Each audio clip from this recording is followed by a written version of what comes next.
of the Whatever podcast. We're coming to you live from Santa Barbara, California. I'm your host and moderator, Brian Atlas. A few quick announcements before the show begins. This podcast is viewer-supported, heavy YouTube demonetization, so please consider donating through Streamlabs instead of super chatting, as YouTube takes a brutal 30% cut. That's streamlabs.com/whatever. Link for that's in the description. We do prioritize messages that are made via Streamlabs. To read a message as TTS, it's going to be $99 and up, and we will pull those up in batches at various breaks throughout the debate. We're also live on Twitch right now. You can pull up another tab, go to twitch.tv/whatever. Drop us a follow and a Prime sub if you have one. Without further ado, I'm going to introduce our two debaters. I'm joined today by Jimbob. He is a political commentator and a political cartoonist for the Washington Examiner. Also joining us today is Oliver Niehaus. He is about to graduate from Oberlin College. He is triple majoring in political science, philosophy, and legal studies. He plans to attend law school after graduation. He's also a political commentator and content creator. The debate topic for today is feminism good for society? Each of the debaters will have a 5-minute opening statement, and then the rest of the show will be open conversation, and there will be some breaks for messages from the audience. Oliver, you get the opening statement, so go ahead. Awesome. Well, thank you very much, Brian, for having me on the show, and thank you, Jimbob, for being here and agreeing to have this debate. I look forward to having a productive exchange of ideas. So the resolution we're debating, as Brian mentioned, was is feminism good for society? And I'll be arguing in the affirmative that yes, feminism has been good for society and will continue to be good for society. Before we dive in, I think it's important to clarify how we're defining feminism, or how I'm defining feminism in this debate, since definitions matter in any productive conversation to ensure we're not talking past one another. The version of feminism I'll be defending is the belief that individuals should have the same rights, opportunities, and basic respect, and should be given equal opportunities to succeed and not be prevented from doing so on the basis of their sex or gender. Now, notice what this definition does not say. It doesn't claim that there must be equal outcomes in every field. One common straw man of feminism is that feminism demands strict 50-50 representation in every field. Plumbers, electricians, bricklayers, garbage collectors, doctors, members of Congress, and so on. That's not what I'm arguing for, and that's not really what any feminist is really arguing for. Feminism doesn't seek to erase all difference and disparities, but what it does seek to do is remove the unjust barriers that often prevent women from entering or advancing in certain fields due to bias, discrimination, or certain expectations of what a man or woman's proper role is. Another term worth defining, because I think it's going to come up a decent amount, is patriarchy. Patriarchy is typically understood as a system that advantages men over women, granting them primary power across nearly all domains of society. So political leadership, moral authority, even epistemic authority, the idea that a man's knowledge or judgment should be inherently trusted more, and control over things like property and wealth. As with feminism, there are many strawman arguments surrounding patriarchy, so let me address a common one. Some argue that if men are suffering, whether it's because they dominate in dangerous jobs, or are more likely to be victims of violent crime, or have higher suicide rates, just to name a few examples, then patriarchy must not exist. But this misunderstands what patriarchy means. The existence of male suffering does not disprove patriarchy, because patriarchy refers to who holds power, not who experiences hardship.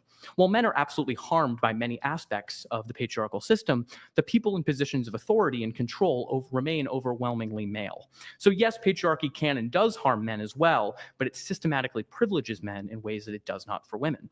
I have several concrete examples of how our society functions in a patriarchal way, and I'm happy to share those if needed. But from what I understand of Jimbob's previously articulated positions, although maybe that's not what we're operating under, he doesn't deny that patriarchy exists. In fact, he appears to embrace it as a good and natural thing. So at least for the purpose of this debate, it seems unnecessary to spend time proving that patriarchy exists, so we can instead move on to a more substantive question, which is rather, should it exist? And this is going to be the claim of this debate, I think, largely, is whether patriarchy should exist in some capacity. Something I've seen Jimbob do in previous debates is embrace what I view to be another straw man of patriarchy, in which he defines it narrowly as the idea that men serve as the enforcement arm of society, that only men can uphold law and order, and because they are on average physically better equipped for physical enforcement, they must have this authority. But this view is not only reductive, it's historically morally and sociologically incoherent. Patriarchy is not simply who can win in a fist fight. It's about who writes the laws, sets the norms, controls the institutions, and decides whose voices are taken seriously. Reducing patriarchy to brute strength is like explaining corporate power by saying CEOs have authority over their companies because they can beat up the interns.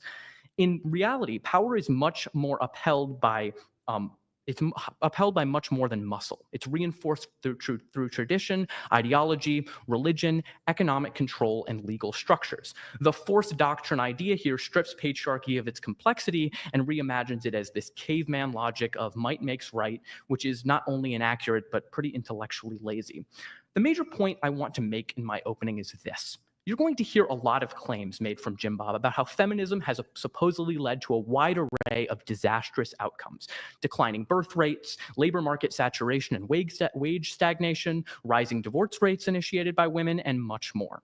For every claim he makes, I urge you to ask, has he actually demonstrated that feminism caused these outcomes, or have they merely occurred alongside the rise of feminism? Because one of the most common fallacies I see from anti-feminists is treating correlation as causation. Yes, feminism has grown. So has the gap between the rich and poor. Yes, feminism has grown and the birth rate has declined. But that's not evidence of causation.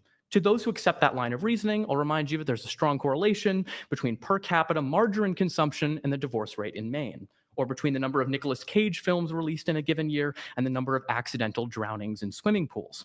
My point is this: the burden is on Jimbob to prove that feminism caused these trends, not merely that they happened alongside one another. And I will argue against this, that these societal shifts are a result of broader economic, cultural, and technological forces that are caused by a combination of many other factors. But feminism is not one of them. I won't just refute Jimbob's claims that feminism has been an overall net negative for society. I will also affirmatively make the case that feminism has been a force for tremendous good. Higher GDP in countries that have greater labor force population, driven in large part by expanded opportunities for women, which can be directly linked to more people using their talents to contribute to the economy and society. Countries like Norway, Sweden, and Finland, which have fostered more egalitarian systems and removed many barriers women face in both work and public life, consistently show higher levels of prosperity and innovation. And we see similar gains in productivity output. Numerous studies have shown that gender-diverse teams perform better. A Princeton University study examining over 6 million research papers found teams that composed of both men and women produced more novel and influential work. Specifically, mixed gender teams were nearly 10% more likely to publish novel research and over 30% more likely to be highly cited compared to single gender teams. And that's not just this, feel-good rhetoric about diversity. It's measurable, concrete benefits of greater gender inclusion in the sciences and society at large. I'll wrap it up here, as I'm sure we'll explore many of these specifics further as the debate progresses. But as I will continue to demonstrate, the case is abundantly clear. Feminism has had a profoundly positive impact on society, and we must push back firmly and unapologetically against those who seek to drag us backwards. Thank you. All right, Jimbob. All righty. All right. Go with your open. Thank you so much. All right. The debate is feminism good for society? Oliver defined feminism as individuals having the same rights, equal opportunities in the world, so on and so forth. I would argue that society, we have to define society real quick. Society is an aggregate of people living in an ordered system, an ordered community.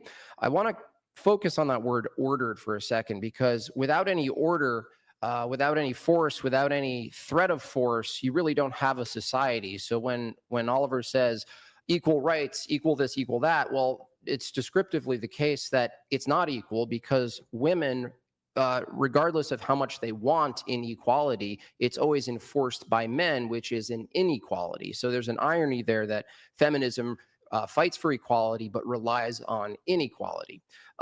So looking at some key components of what makes a society, if you argue a society is good because of this reason, it needs these components. Law and order is one of the components, which I can't stress enough. Without it, you have nothing. If he assumes rights, that assumes law. If you assume law, that assumes force. So when Oliver says he reduces it to force, everything Oliver listed in his opening, whether or not you thought it sounded good, the only thing that's operating ultimately is force. If men decide not to give those things to women, they can do that. If men decide to give those things to women, they can do that. Essentially, feminism is a set of grievances and requests, a lot like a child in the room asking for more toys and then arguing for equality and calling the moment where the dad gives them the toys, they call that equality. It's pretty much like a LARP. Obligations and duties is a key one. Oliver even, in his counter to my reduction of the force doctrine, he included something called traditions, right? Well, obligations and duties is not something that feminism can provide at all. Feminism just has this major assumption of equality that is, in fact, an outcome. So there is no equality of opportunity even among men. So why would there be equality of opportunity among men and women? Obligations and duties is a key feature because the vision that Oliver has and many feminists have for society, they have a vision that the world's a certain way where women and men are doing all of these things together. But the reality is the operation of the world, the society itself, including the hardest manual labor jobs, which he listed, building bridges, tunnels, managing the sewer system. Suddenly, the feminist assumes that the men have an obligation to keep these things going. Let's say the men decided to stop all of that work for a second. They actually do it during strikes. That's leverage, right? So the men actually descriptively do have the power. I am not one of those oppositional people to feminism arguing that the patriarchy doesn't exist. The patriarchy does exist because it's descriptive of reality. It can't not exist. In other words, for feminism to do what it wants to do, it actually appeals to the patriarchy. It doesn't negate it. So for instance, if feminism is a movement away from men in power, let's say power is this is men and women are here. The idea is that we lower the men's power or we elevate the women's power. The problem is it's a request. It's a request. So if feminism is a movement away from the men in power, and women's rights, let's say, is a feminist movement, why is it the case that women don't give themselves the rights? It's men who give them the rights. So if everything they're asking for under this feminist movement is a request from the power, they're actually affirming the patriarchy. So that's a good question for Oliver to answer during the back and forth. Why don't women just give themselves the rights? Why don't they just give it to themselves? Well, because they can't, because collectively women can't take rights and they can't protect their own rights. But yet in the same breath, they're demanding these rights, but they have no obligation. That's not equality. So if feminism is about equality, I'm pointing out one very important aspect of society where equality can't possibly exist, nor would I want it to exist. I want the men in power. And if you press, especially women, you'll see on this podcast a lot of times, when you press them on this issue, they actually concede that they'd rather have men in these power positions keeping society going. I want to go back to leverage for a second. What does the woman have for leverage? For instance, let's look at voting for a second. So when men collectively vote, they're basically saying something. They're saying, I'm not going to group up with other men and overthrow the government. They're basically communicating, I'm forfeiting my will to gather other like-minded men, get our guns, and throw a rebellion. In exchange, I'm going to vote. Well, when a woman votes, what are they leveraging? What are they exchanging? There's nothing on the table for them to exchange. I would argue the only leverage women actually have in a society is their chastity, is their ability to have children, which is an extreme value. I would argue it's one of the most valuable things women could appeal to in their political exchanges, which leads me to the third part. People. You need people for a society. Yes. Reducing birth rates is a very important topic, whether you blame it on feminism or anything else. It's right in front of us. So the question I would have, if feminism was good for society, how is it that feminism doesn't advocate for children, for women to be mothers, for women to be in the home raising the next generation of children? After all, a society is made of people, and what good is a good society if it doesn't have good people? So the question tonight is for Oliver to confront these fundamental issues, the core issues. And I would argue that there's feminism is essentially in a kind of a performative contradiction. It says on one hand that they want equality, right? But they have no obligations. They say in the same sentence that they want rights, but they have no obligation or ability to even defend their rights. So to claim you want these things and this is fair, you're already smuggling in that there is a group of men who have to or should be obligated to protect you, defend you. So I'd ask Oliver, and it'll come up tonight, do men have an obligation to protect women? Do men have an obligation to enforce law? Do men have an obligation to fight even in wars to defend so-called rights? Well, the same obligation can't be made for women because they're collectively incapable, which is why you'll never see in the history of humanity a time where women gave themselves the rights. If they could have given themselves the rights, they wouldn't be asking the patriarchy to do it. So yes, I affirm the patriarchy, of course, but the question isn't whether a patriarchy is good for society, because societies can't exist without the patriarchy. It's a necessary argument. Whereas Oliver is tasked tonight to tell us, me and you and Brian and everyone watching, why is feminism good for society? I would say it's overall not good for society for a variety of reasons, one of which is the messaging for feminism has largely been sexual liberation for women acting more like shitty men, honestly, like that's liberating. Promiscuity, that's some sort of liberation policy for feminism. They're right about one thing, though.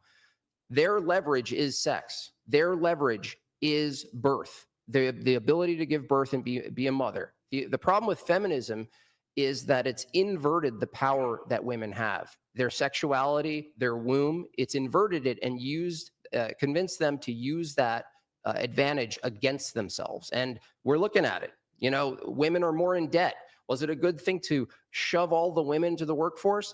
You think you're empowered until you're 40 and you have 3 cats and wine-stained teeth and you have no husband or children or legacy, and then you're dying to be invited to a wedding so you can talk to some groomsmen. This is not empowering. We have to reverse this. We have to reverse it soon.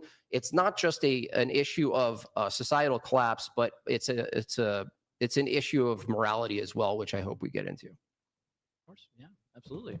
Okay, Just well, open conversation now. yeah, just open conversation. So I'll just go ahead. Absolutely. I'd love to kind of get into this idea of the force doctrine. I want to just kind of make sure we have a mutual understanding there. So is your view that that the force doctrine is the idea that the patriarchy itself is inevitable because men possess greater physical strength generally than women, that they can at any time impose their will upon women? Yes, they can impose their will on women and men.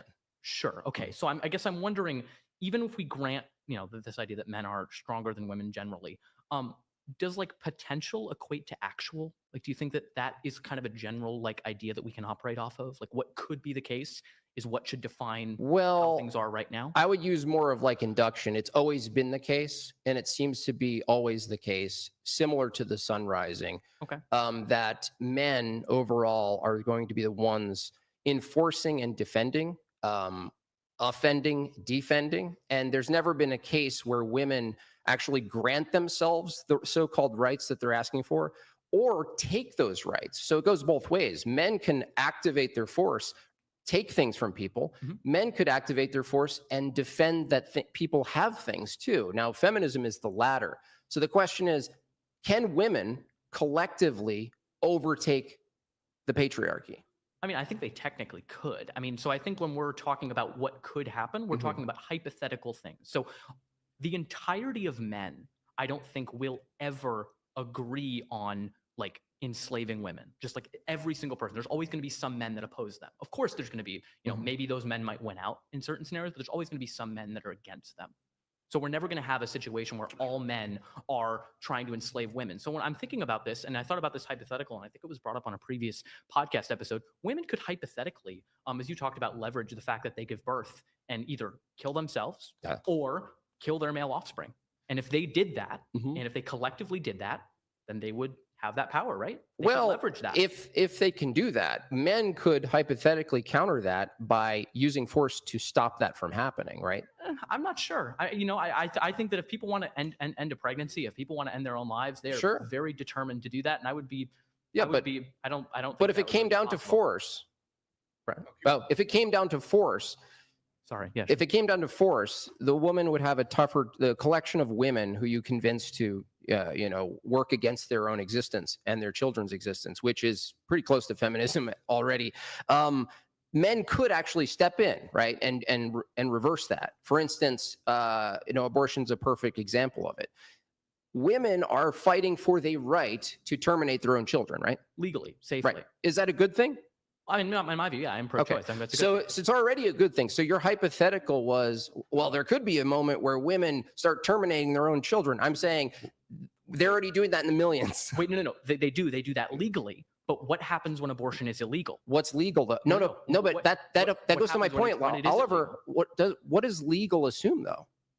Well, that it is permitted by society. And permitted, and if it wasn't permitted, women would do it anyway. So hold on a second. No, that's not the point. The point is, when you say legal, you're appealing to force doctrine. I'm not denying that there is some role of enforcement in society.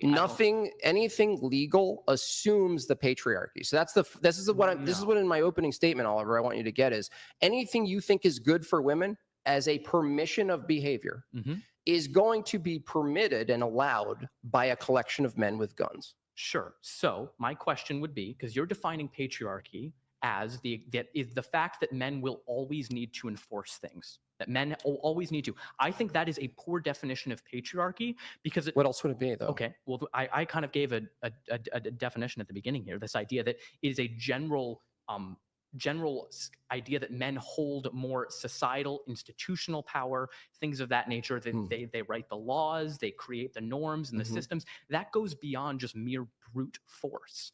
It really is, because think about this. Why don't the workers of a company just on a whim all the time overthrow the CEO? Because it's illegal because of men. Well, sure, but they could. If do you think there are more people technically of the working class that if they got together, they could overthrow the CEO? If there was no legality to it, like when you say CEO and company, hold on. When you say CEO and company, you're already assuming law again. So you're using these terms. I'm just talking about the figurehead. I know, but Oliver, you're using terms and distinctions that necessitate that law already exists, right? That the force application already exists. I'm arguing from your perspective, it's better for you to say the patriarchy is good for feminism. Why? Because whatever you call feminism requires the patriarchy. So this would be an argument that's equivalent to saying like having a militaristic authoritarian government. We have one. Is good for democracy. That's a good thing. Well, no, democracy itself actually could produce authoritative governments. Of course, no, it can. I'm correct. But would you say that because it is technically possible for the military to overtake the democratic government, that democracy itself doesn't exist? No, I'm saying democracy itself requires the force. Sure, but people voting doesn't actually matter. It's here. I'll ask it a different way. Can you give me a hypothetical of where a kind of feminism could exist in the vision you have, but doesn't require the collective of men using force to protect it? I think there could be examples where women have superior technology, where the ones that they're able to, if they have a majority of the weapons, we can imagine this. Who builds weapons? I mean, mostly. Why does it matter who necessarily wins? Because hold on, it matters, Oliver, because I asked you, can you give me a hypothetical where women could express their feminism and exist in a feminist society or whatever you are envisioning without the men? The men are building these weapons. Because the men have always built the weapons. No, because it's not because you're appealing to the past to justify what's happening now. Do you own a weapon? What? Do you own a weapon? Like a firearm? Okay, yeah. No, I don't own a firearm. Okay, so larger weaponry, even a firearm. Sure. The majority of a large portion of women can't even cock a gun. They can't clean a gun. They can't. They can't break down a gun. Okay. And they can't carry larger equipment. So if you're arguing that the great equalizer is military equipment from small to large, that takes brute strength not only to make, but to maintain and to transport. And you're basically granting yourself that. You're just saying like, look, Santa came. It wasn't the men who actually engineered and moved these large things around for us to use, right? Remote control bombing and whatnot, all these missile silos and whatnot. This requires massive amount of brute strength, right? You're just granting yourself the fruits of the brute strength in the hypothetical and saying, well, it could be the case that women could just find a pile of missiles in the woods and then it's the great equalizer. That's not the argument. I'm saying without men, what does a collection of women do to sustain their? What does a their- collection of weaker men do without stronger men? No, I'm arguing for the stronger men. Okay, so then your argument is basically that whoever is the strongest man out there, whoever has the most brute power right there, they are the ones who Dictate society. dictate society. That's right. So you are grateful then to men who are stronger To the than patriarchy, you. yes. You are grateful to men that are right. stronger than you for enforcing it. So why That's right. should you necessarily have rights? I don't believe in rights. Okay. I mean, so why should your Because right to vote be protected? Why should I don't anything that you believe in be- vote. I don't think I should vote necessarily, but don't- certainly not women. Because if you remember in my opener, would you agree that when a collective of very strong men, stronger than me and you, right, the big burly ones with the cross-eyed, right, if they don't vote, would you agree that the alternative to voting would be just rebellion or brute force if they didn't agree with the government? I mean, I think it still is. They can vote and they can still use brute force. I'm saying, voting is I'm kind not of saying, irrelevant I'm there. saying that when I'm not saying they could vote. I'm not saying they can't vote and then suddenly be like, you know what? I know I voted, but I'm going to still do this. I'm saying, do, yeah. generally speaking, the act of voting for men collectively, aren't they saying I'm not going to rebel? I don't think they're necessarily saying they're not going to rebel. They're saying that I would prefer not to. Perfect. I think I can get what I want by not using. Fair brute enough. force. I'll grant you that. It's just that if they prefer not to, I'm saying that the alternative is that they could, right? Sure. Okay. Women, if you switch it over to women, if women, they all start voting, right? Mhm. What are they forfeiting?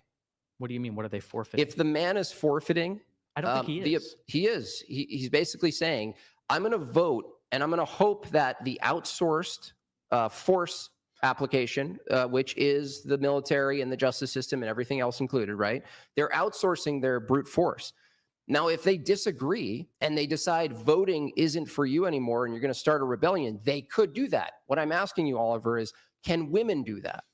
I don't necessarily think that like most women can, but I don't think most men can either. I don't think most men can. It's not about what you're doing is you're ascribing the quality of brute force to all men I'm because not. they're a member of the I'm not. category It's of a male. No, it's I am actually appealing to categories. I'm Yeah, saying when it comes to categories, right? Okay. It's like saying this, like, are you in a category of beings that can think and do logic?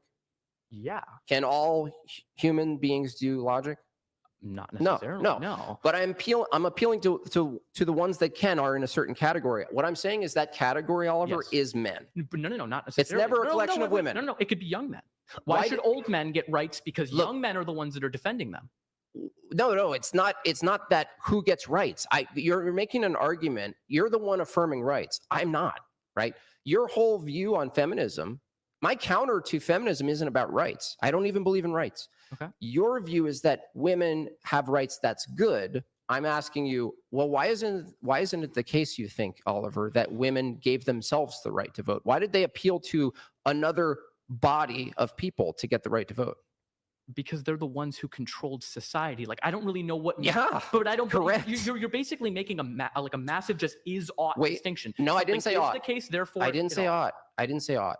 Then I can agree with your entire descriptive claim and Okay. say, yeah, then that's So not if how it's we should structure society. yeah, but if it's descriptively true that the ones you're going to be appealing to from the woman's perspective is always a collection of strong men, then your argument that that you're making the normative statement that we ought to pursue feminism, that it's good for society. What I'm saying is that anything you call feminism actually affirms the patriarchy. No, because you're defining patriarchy in terms of the enforcement arm that involves What else men. could it be? It's not because patriarchy, as I talked about before, is a bunch of different things List that come one. together. Okay, I'm happy to go up One there. at a time. Okay, I'm happy to do that. It's typically understood as a system that advantages men over women, granting them primary access across all domains. Stop of society. there. Stop there. One at a time. Okay, Is brute strength an advantage over women? it not necessarily. It can be, but it not always is the case. Okay. If Is it a advantage over women? It can be, but not all men are stronger than all women. I understand. But generally speaking, if there's a collection of men and a collection of women, and there's the same amount of each, it's going to be the case that the collection of men, even if they're weak men, are going to be stronger than the women, right? True. Okay. However, no. But Next you're on the assuming, list. No. But this is important. You're assuming that all the men will necessarily agree to impose their will. I'm not talking on about the what they're women. agreeing. I'm saying But- they could, not whether they agree. And women could kill their children. It doesn't matter. Then you don't have a society. Okay, cool. So everyone could pursue their own self-interest. Mm-hmm. Society would implode, and where are we? We're at liberalism. That's what No. feminism is. Pursuing your own self-interest and your wants. That's what you trained women to do under feminism. Right. Pursue your individualism. There's no greater obligation for women. Like, for instance, think under so. feminism, is there any obligation to have children? No. Okay. There's no obligation for men to have children either. Hold on. Having children is not an obligation. It depends on the worldview, but not- generally, just being a man, yes, you're not obligated. Yes. This is why the ought, which is your affirmative tonight, does require a meta-ethical Sure, position, yeah, right? yeah. Okay, No, that's I what I'm do. getting to. Yeah. So under your view, if it's the case that feminism doesn't have an ought to have children, Yes. is it a society better? Let's say there was a society without feminism, but it had it didn't affirm your idea of feminism, but it produced an ought statement of obligation to have children. Is that society better than the feminist one? No. Well, if it survives, is it better? Not necessarily. I don't think a society surviving in which women have zero rights or zero, are Well, not they- well off. What's a right? What? Can you define a right? An entitlement? Entitlement. So are there any, if an entitlement, is that given to someone?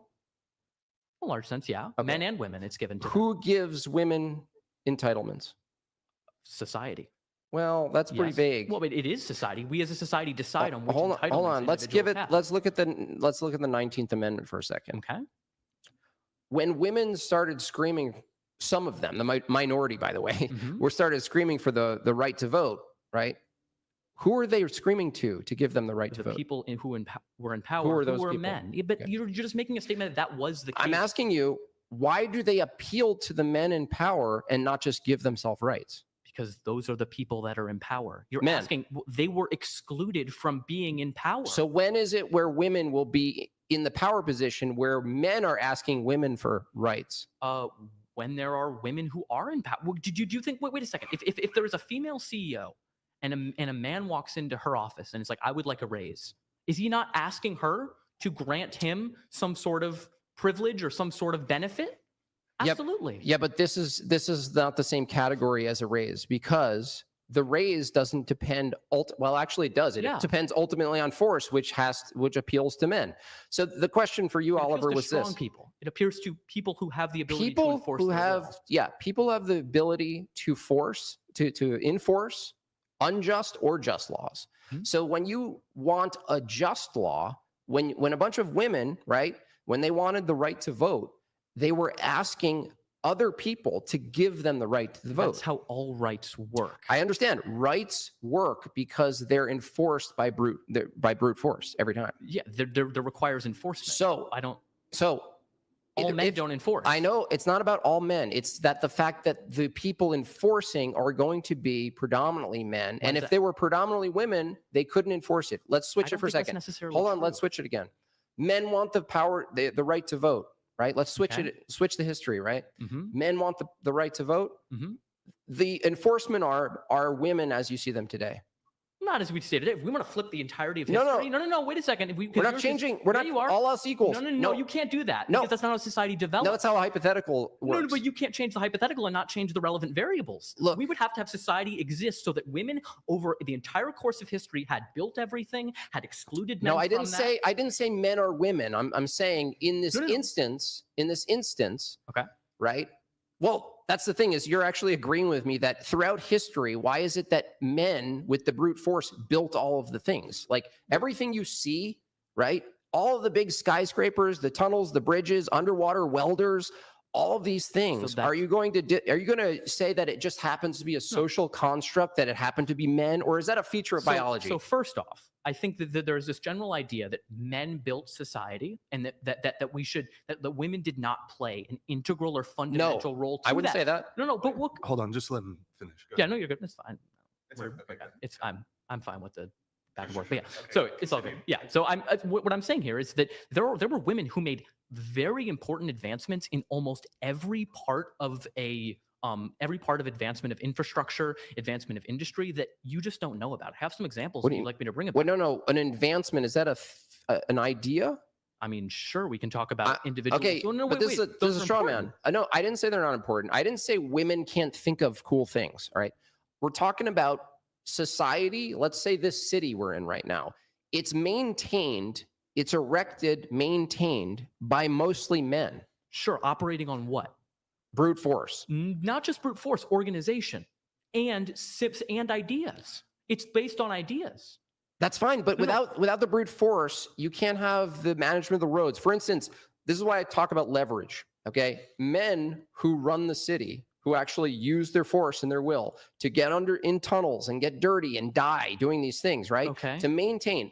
If they suddenly said, "No, I'm not doing this," do you really think women could just step in and do all the same work? No, and I think that if women collectively decided they're not going to have children and kill themselves, men could We step agree. in and have the children. Great. So then this is an No, equivalent thing no, here. you agree with me. Women and men can both withhold something that is essential that they provide to society. Oliver, you agree with me. The opening statement that I made was this: the leverage women have, the important aspect of women in society is being mothers and raising good human beings first and foremost. No. Yes. No, that is one of the things that they can do. That's the most important. What's the most important thing then under feminism? The most important thing? People having the choice to do what benefits. They don't have the choice. What do you mean they don't have the choice? What person has full choice in doing what they want? None of us have choices then.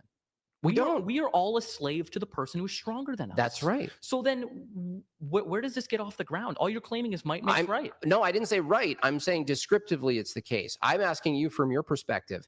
If we agree that the leverage men have is brute strength such that they could basically hit a button called "I'm not going to work tomorrow" and the city collapses, and I asked you point blank, could women do the same job immediately and get the city moving again? You said no. But then you said, women could do the same thing. But women could leverage their bodies, right? Women could kill their children. I don't know. That's right. But what you're talking about? People have been put into spheres. Women have been designated to the domestic sphere, and men have been designated historically. Is that a construct? What? Is that a construct? I think largely it can be. No, yeah. Is it? I think in a certain sense it is, but there is. I'm not denying that men are stronger than women generally, and thus they have developed on different paths. But right. You're just claiming that because women are, I mean, in a certain sense, women having to be pregnant is a burden upon someone's body that affects their ability to contribute to society in the same way. If women weren't sidelined by pregnancy, then so there's a biological aspect I agree with. Okay, we both agree there.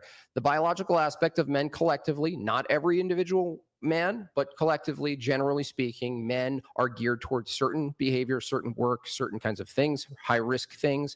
Women are geared more towards something else. And so if that's true, this is what I'm asking you, Oliver, under your feminist view that you're advocating for, saying feminism is good for society. If it's not the best thing for women under your vision of feminism, if it's not the best thing for women to be at home raising good human beings, using their top leverage, we both agree, one of their top leverage points is... I don't think every man should become a boxer and beat the shit out of people. I didn't say that. I didn't say that. You don't need boxers for society. You need people. With brute Hold on. force. You don't need boxers for society. No, you need humans. Okay, you do need humans. Okay. But you do need... You're saying that every man, therefore, would be better off utilizing their brute strength at all times. This isn't my positive position. I'm asking you under your feminist view, which you're affirming tonight. So you're under cross-examination. So I'm just asking you a simple question. If it's not motherhood and raising the next generation of good humans, what is the higher obligation for women from a feminist view, from your view? No one has an obligation to necessarily raise a generation. The reason is because, no, wait a second, I want to explain this because I think this is important and it's brought up a lot. Feminism has no obligations is something I've heard you say before. I don't think that's true. One of the obligations, and one of the things that's not an obligation under feminism, is to raise children because no one has an obligation to do that. However, you will always have people who have children in a society because people want to have kids. That's just something that happens. So what we should do is we should incentivize people to have children by giving them the most economic resources available, the most personal freedom available, so that the people can make those decisions. We should not go straight to let's force women to be in the home. Nobody said force. Okay. Well, you're using the force doctrine. No. Just because I appeal descriptively to force doctrine is something that you cannot avoid in any paradigm. it doesn't follow that I'm advocating to force women to have children. I'm asking from your perspective, if feminism is good for society Yes. and society requires both force and people, I'm asking, what's the obligatory position from your view that men and women have, and are they different? They don't have distinct differences. Okay, so if there's no obligations under feminism, Not true. There's what's not one? gender-specific Oh, obligations. so okay, That's so different. there's no there's no obligation for men under your feminist Protect society women. to enforce rights. There's wait, there is not an obligation. Is that No, no, gendered? No. There is not an obligation for individuals to enforce anything. You don't have to become a police officer. So what? How could you argue what's good for society? X is good for society. Society has preconditions. Do you agree? When we refer to society, we're talking about an aggregate of people living in an ordered community, right? I don't think society necessarily has to be ordered, but I would say that Well, that's the societies generally definition. are. Well, I'm that's the definition you're providing, but I don't Well- think the society has to be ordered. There can be a society in chaos. Well, to say it's in chaos means it's bordered. You could actually look at it and say that society's in chaos and this one's not. Sure, I guess that's then- ordered. No, you're defining ordered then as just distinct. Then Well- fine, sure. Societies are distinct and Distinct. separate from each other. That's fine. So, but if you're saying, aren't you arguing tonight that feminism would assume, if you thought it was good, that it would be ordered? Sure. Okay. So what if feminism is good for society and society, the way you're referring to it, is ordered, it requires force, which is gendered, and it requires duties that are tied to that force, which are gendered. No. Why? Yeah, because you're disagree with arguing the for first women's part. rights. No, I disagree with the first part that this idea of enforcement is inherently gendered. Give me a counterexample. Men don't have to enforce the law. That's right. Is that the society you want to live in? Men will enforce law and women will enforce the law. People No. step up. No, because you're arguing that if we don't tell people you have to enforce the law, you have to become a police officer, then no one will step up and do that. I think we can incentivize people and give them the most freedom possible, and individuals will gravitate towards the industries and Is this societies. okay? Let me ask you a that different they- way. Is Okay. a society better? Let's say society A has built into its meta-ethical position that it has that men have the obligation to keep order with force, and then another society that doesn't have that obligation. Which society do you think is better? Well, you're assuming in the first one that meta-ethical obligation would therefore entail that those people would follow that, right? Well, yeah. Well, the obligation would include potential legality, but more so maybe social pressure of obligation. If that exists, let's say it was a society that appealed to women's rights, and there was an obligation for men to defend women and protect their rights, versus your feminist, hypothetical society that doesn't have any obligations Not true. ultimately. Well, what's Not one true. obligation? I think people should defend those who are more vulnerable than they are. Women. General. No. But women aren't just those who are more vulnerable, because of course we can see that there are women who are stronger than men. We can see that there are young men who are stronger than older men. Particulars. We can see, of course we should talk about particulars. Well- you are talking about, you're kind of making men and women out to be this homogenous group, that they're all kind of Well, exist they're- in separate domains, and that's just not Well, really how no, it works. it does. It is how it works, and I'm demonstrating that generality is a perfectly fine thing to do. I mean, you can take a bunch of particulars, add them up, and come up with a generalization. That's just basic induction. So, inductively, Well, wait a second. isn't it the case that it's best? It seems to be the best way to do it. That men. It just happens to be the case that men are in the positions to enforce and defend and go to war. Why is it that men and women have different prison systems? Why do men and women have different Yeah. prison systems? I'm fully in favor of. I know, being but couldn't you say, sex-segregated Your places. Honor, there are women who are some women who are stronger than men, and there are some men, and vice versa and stuff, and appeal to these particulars. But isn't it the case that a prison system is a perfect example of the generality that I'm actually arguing from? Sure, but now you're making ought claims. On what basis are you making ought claims? That I men didn't and make an women- ought claim. Well, you're saying men and women ought to be in different. I said descriptively the case. There's a reason why they are. But that reason is based in an ought claim. Of Well, course it is. Do Do we have a duty to keep women away from outside of men's prisons? we have a duty? Yeah. I mean, I think a society should. From your point of view. I don't think that. I think what you're doing is you're specifying duties really specifically. The duty is not to keep women out of men's prisons. The duty is to keep vulnerable people who are more vulnerable. Women. Not always necessarily. I don't think we should. Who commits more aggressive acts No, against? Of course, it's men. I'm not arguing that it's not men, but I think that in principle we should keep a very a man that is weaker away from a woman who is a serial killer. Well, that's a particular. I'm talking about prisons, though. So why is it in your ideal feminist society? Why is it that if you're fighting for equality, why is it you still have separate prisons? What do you mean? I'm not. Well, here's the thing that I put in my feminism thing. We're not denying that there are disparities or differences. We don't deny that there's disparities or differences between groups of men. That doesn't mean that we think that. I still ask you why, though.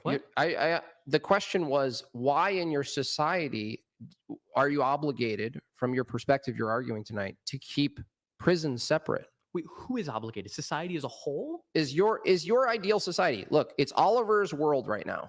Oliver is saying feminism is good for society. That means there's a type of society that appeals to feminism and practices it. I'm asking you from an outsider. Pretend I'm like I'm visiting, and I'm like, why do you guys separate your prisons? What's your answer?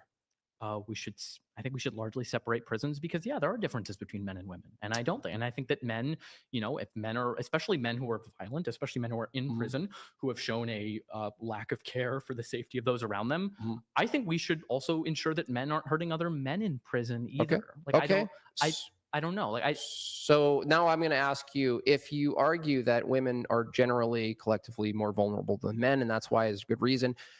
I'm not arguing that there aren't some weak men that could be protected from stronger men, but we're talking about male-female here. Why though? Why are we talking? Why don't we go? Because you are creating two categories, and I'm saying that do they exist? Of course, the categories exist, but you are making the claim that because Y is weaker than X, right? As a general rule. As a general rule, Y is weaker than X. Therefore, we have an obligation. We should, have separate, prisons or something like that. Why can't we do that intragender, if that makes sense? Well, if you agree that there's a good reason to have women and men's prisons separated, then I'm going to ask you, where's the threshold where you no longer follow that rule outside of the prison? What do you? I'm asking, where else in society are you willing to separate the women for the same reason? Willing to separate women for the same reason? Yeah. I don't know. For instance, let me give you a particular example.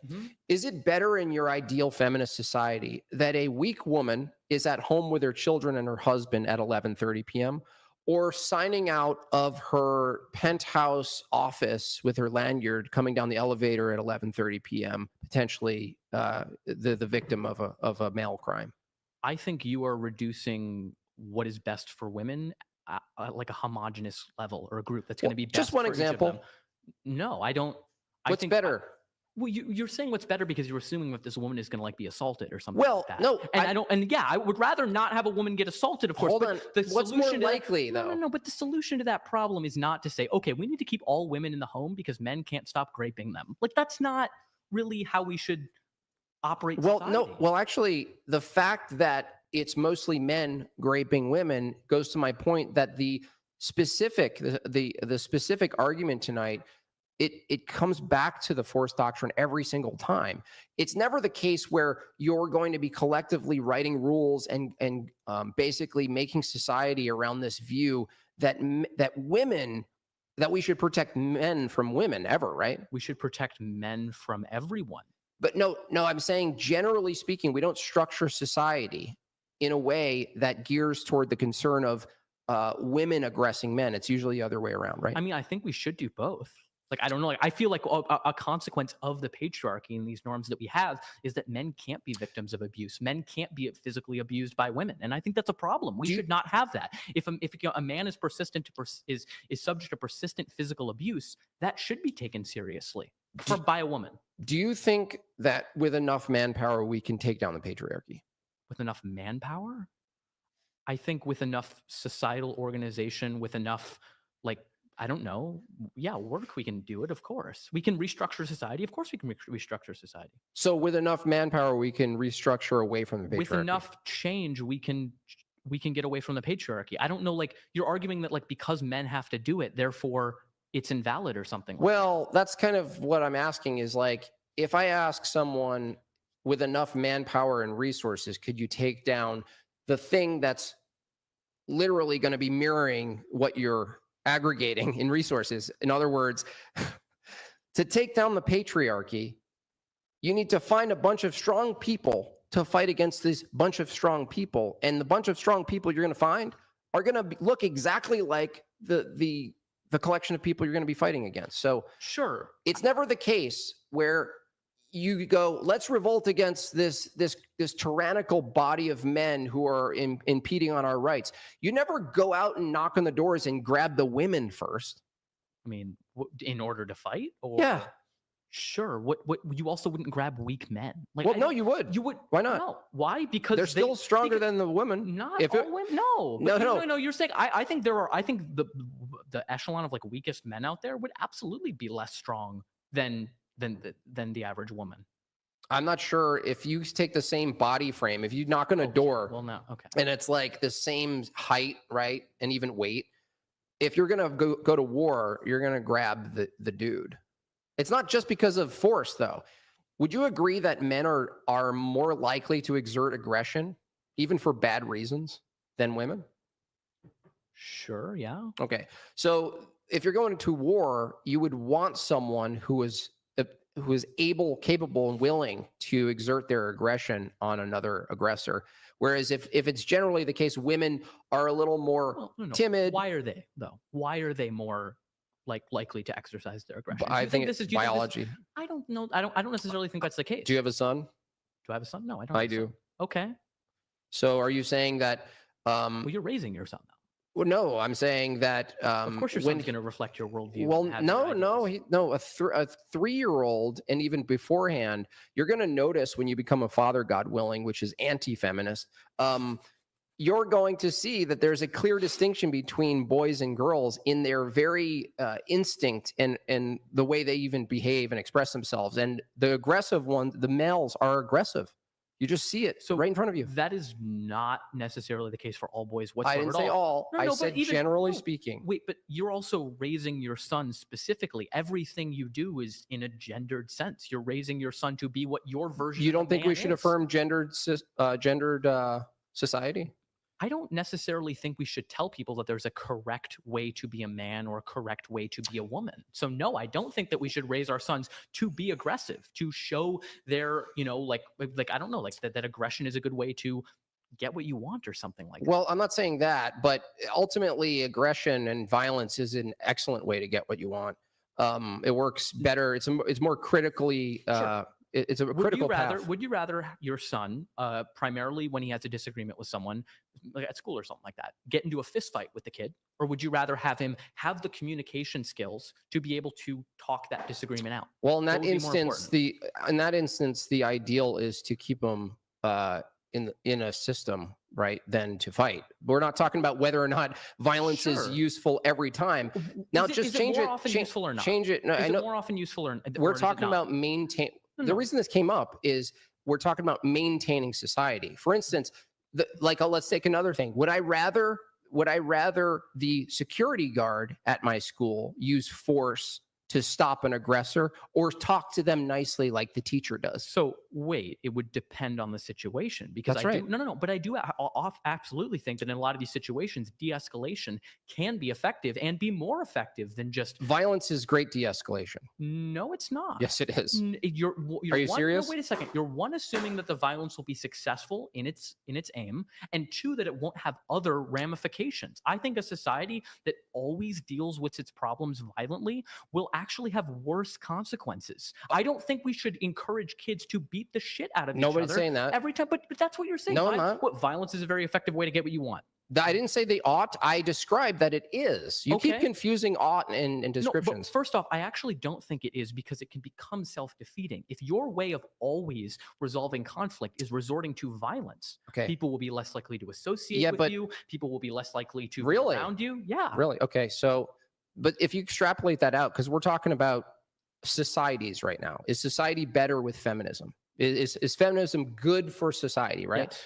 The reason this is such an important topic, this violence and force aspect, is because society itself, no matter how you try to poetically describe your vision of feminism, it's always going to be reliant on the threat of force. And so at this mass scale level, Oliver, you're going to be an advocate for a pointing gun, right, at the society and saying, if you aggress over here, force is going to come in. That's what the violation of a right is, right?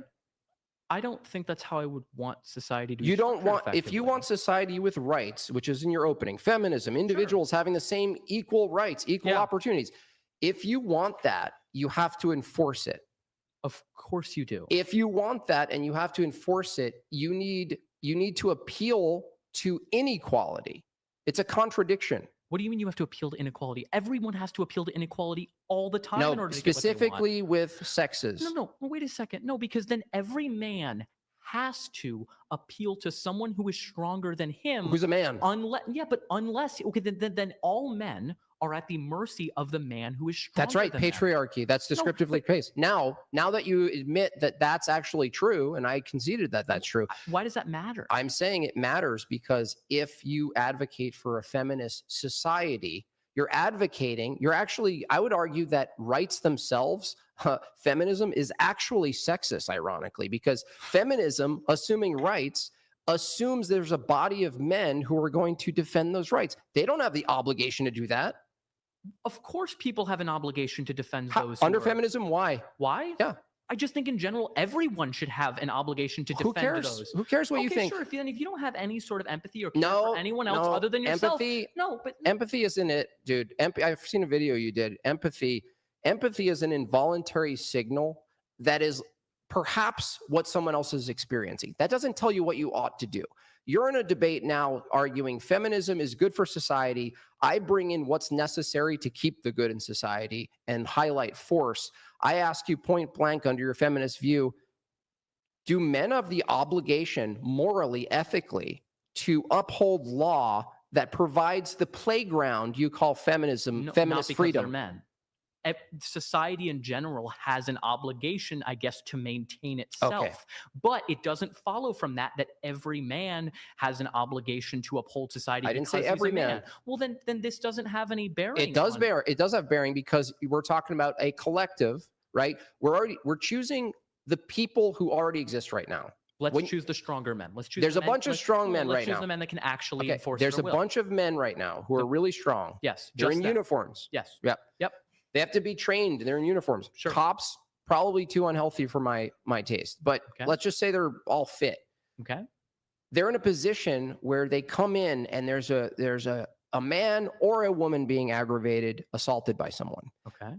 Under your system of feminism, because it has to be from a feminist view, why does the collective of mostly men who are the enforcement arm, why do they have an obligation to defend anybody? Because you shouldn't want to see people hurt. Like I don't know how to. I No. don't know how to appeal. That's to- like saying No, like wait, I you don't should know. like licorice ice cream. No, I don't, because I think seeing someone suffering and wanting that not to exist is different than ice cream flavor. No. What do you like? No. You're, No. well, I think you're appealing to an ultimately more morally relativistic No, you're idea. acting. No, you are. You're appealing to this idea of moral relativism. No, that it's your view. No, it's not my Of view. course it is. I am not a moral relativist. You have to be. No, I don't have to be. Absolutely not. Okay, how do you? Would you like me to tell you how I have Why come is up with a feminism medical- morally good? Why is it morally good? So we can appeal to, for example, I think that moral objectivism can be defended on the basis the same way that like what is it called? Epistemic objectivism can be defended. Basically this idea that I know that the world around me exists. How do I know that the world around me exists? Do I really know that the world around me exists? No, I wouldn't grant that, but go on. Okay, well, so we don't really. We're trusting our senses to tell us that the world around us exists. I'm intuitively trusting that you're sitting in front of me with a microphone. I have a microphone. Mhm. I have my iPad, a glass of water here, all of that. I could be wrong. I could indeed be wrong. I could be a brain in a vat, but I'm trusting my intuitive sense that my senses are telling me correct information. I'm going to grant you an escape from solipsism. I'm going to grant you your sense data. How do you get a moral statement from sense data? Because moral statements largely are sense-based. I can't give you you can't really give me moral objectivism either. Wait. View. My view's not on the chopping block. Well, You're the affirmative. You're the affirmative. We can get into it, but the affirmative is feminism is good for society. That's what you came today, right? It leads to people having better lives. Let's say my view, Christianity, what if it was just terrible for society? It still wouldn't change the position you're in. You would have to argue why feminism is good for society. Sure. So if you're going to sense data and you're saying, well, I use sense data to navigate the world, and I evaluate the sense data. It also tells me murder. It also tells me unjustified killing is wrong. No, it doesn't. Yeah, why not? Look, why doesn't it? Does your eye tell you that this is black? Yeah, it does. Okay. Yeah. So black has a frequency, a reflective aspect of light. Sure, I could be wrong. Yeah, right. But the frequency exists, right? The same frequency of having an intuition on a moral level. No. What's the relevant Hold on difference? a second. The reason I asked about the microphone is that black, red, the spectrum of colors, the frequency of light that all comes from white, it reflects differently. And so that maintains, even if you and I see things slightly different, the thing that what if I say it's not black? That maintains. Well, I would say it's a dark gray. Okay, then what if I say that it's white? You could understand. Well, if you said it was white, then we would appeal to some other people's views. So we can appeal to other people's views. So if if one person says that murder is okay and everyone else disagrees and says that it's wrong, we can appeal to them and say you're wrong. Wait a second. In the same way that I would say that's white. Are you arguing? So wait, how is that not subjectivism from your position? I think that it is as objective as we can get. Oh, so you're saying it's not objective? Well, because I don't think we can have 100% certainty. This is what I'm asking you. We don't have 100% certainty on anything. Where in the instance of a person deleting another person, where in the sense data itself, sure, the person is a size, they have hair, they have a shirt on or not, these are all features of reality that you're pointing to the external world. Where in that are you perceiving morality? Where am I perceiving morality? The sense that I get, the intuitive sense that I get out of it. But it's not the sense data, though. It can be, absolutely. I would see it. Wait a second. No, hold on. I would see it. Is this moral? What? Is this moral? Having water? This cup. Can you determine this cup, is it moral or not? If you were to throw it at me, I could. No, it wouldn't be the cup that was immoral. Sure, it wouldn't. But what would matter about that? So what I'm pointing to is you said, because now we're in metaethics, because if you're saying feminism is good for society, if you're saying it's good for society, you're making a metaethical statement about the good. I'm asking from your view what grounds the good, and you said sense data. But the thing is, you can't point to anything in the world that occurs as an event and look at the event itself and retrieve empirically the good. Why not? Well, you're claiming it. How? Where is it? I see something happen and I have an intuitive sense about it. Okay, someone sees something else and they have an intuitive sense that is justified, and you disagree. Okay, absolutely. And who wins? No, wait a second. But that's the same problem empirically. No, I say that's white. Not. If I say that's white and you say that's it's not, how are they different? That's not the same. But how are they different? Because this is actual sense data. No. This is actual sense data. Sure. The opinion about what this is not whether or not it's good or not. This is ought. This is Hume's guillotine. This is like describing things into the good, right? This is a philosophical problem that you can't bridge. No, is ought. I get the is ought for it. Right, I know but that. why would, if you know that, why would you? Of that, because at some point you have to assert a moral claim that you can't further back up. They have to bottom out somewhere. So they have to bottom out Oliver, somewhere. Why would you even use sense data? Why don't you just say, regardless of seeing anything, I have a feeling? What if someone described something, you didn't see anything, and you got a feeling? Wait a second, but that's still sense data. You hear it from them, you hear their story, you hear that, it evokes a response in you. So yeah, and then that's the response. Okay, so the same way I see that. Okay, then how do you argue with, let's say, a nation predominantly held like a Christian view that feminism was immoral, and they outnumbered you? Would you just submit? No, you can't. Well, you can't. You just fine. Then yeah, whoever has the most power automatically wins. You mean force? But that's a descriptive claim. Of course, whoever has the most power is in holding all else equal, mind you, we have to hold everything else Okay. equal in that scenario, because just having brute force doesn't necessarily mean you are going to win. Well, Not necessarily. for the most if part, someone's better organized, if they have better they would access to still resources, they would still need some aspect of force to but not. But push against it's you. not ultimate. It's not like, you know, we don't add up who has the most strength and least strength and then determine that's what's going to happen. If you agree that if you have a feminist view and I have an anti-feminist view, the ultimate descriptor, I'm not saying might is right. I'm saying might is. It just is. And I don't disagree with you. So if might just is, and we both agree that might is in fact a gendered statement, I'm arguing that feminism itself relies on a view, it relies on a part of reality that's antithetical to the ideal of feminism. That feminism itself, in practice, rights, privileges, all of these things you're adding to women, right, in their life that they are granted by stronger people that are merely allowing them to have them. Fine, then that's the same thing. That's a patriarchy. No, wait a second. No, wait. You can make the same argument within a gender. You are separating it into men and women. Why can't I divide men up and say that, yeah, we do stronger men? Okay, well then I don't. That's in favor of a patriarchy, though. If men win against other men, it's still a patriarchy. But we shouldn't base it on the enforcement. Oliver, mechanism. I just want you to concede. If men take over other men, it's still a patriarchy. That's not what defines patriarchy, because it's not the enforcement. It's not what men could do that defines whether it's a patriarchy. The same way, we are not a militaristic state, authoritarian state, just because the military could, if they want, overthrow democracy. Well, no, they're allowing it not to be. Sure. So then are we? It's an allowance. Wait a second. No, fine. Then would it be correct to describe our country right now as a militaristic authoritarian regime? Potentially, I would say that rights themselves are fairly authoritarian, just to assuming them. Well, like for instance, people say often, maybe you've argued with Theus, Oliver, where you're like, I'm totally fine with what you believe, just don't force your beliefs on me, right? Have you said that to someone? No, I haven't. Okay, but you heard someone say that, right? I have. I think it's stupid. Right. Do you agree that you would? It's actually probably a good thing to force your beliefs on people. No, I think it would depend on what you mean by force. But I think saying if someone believes something, I don't know why they wouldn't want to, if they believe it to be correct. Right. I don't know why they wouldn't want to share that belief and have others adopt what they view as the true. Well, not even belief. share. Let's say I agree with you. If you understand, if someone held a belief and they truly believed it, not only would they want to share that belief and have other potentially believe it, but meet others who already believe it.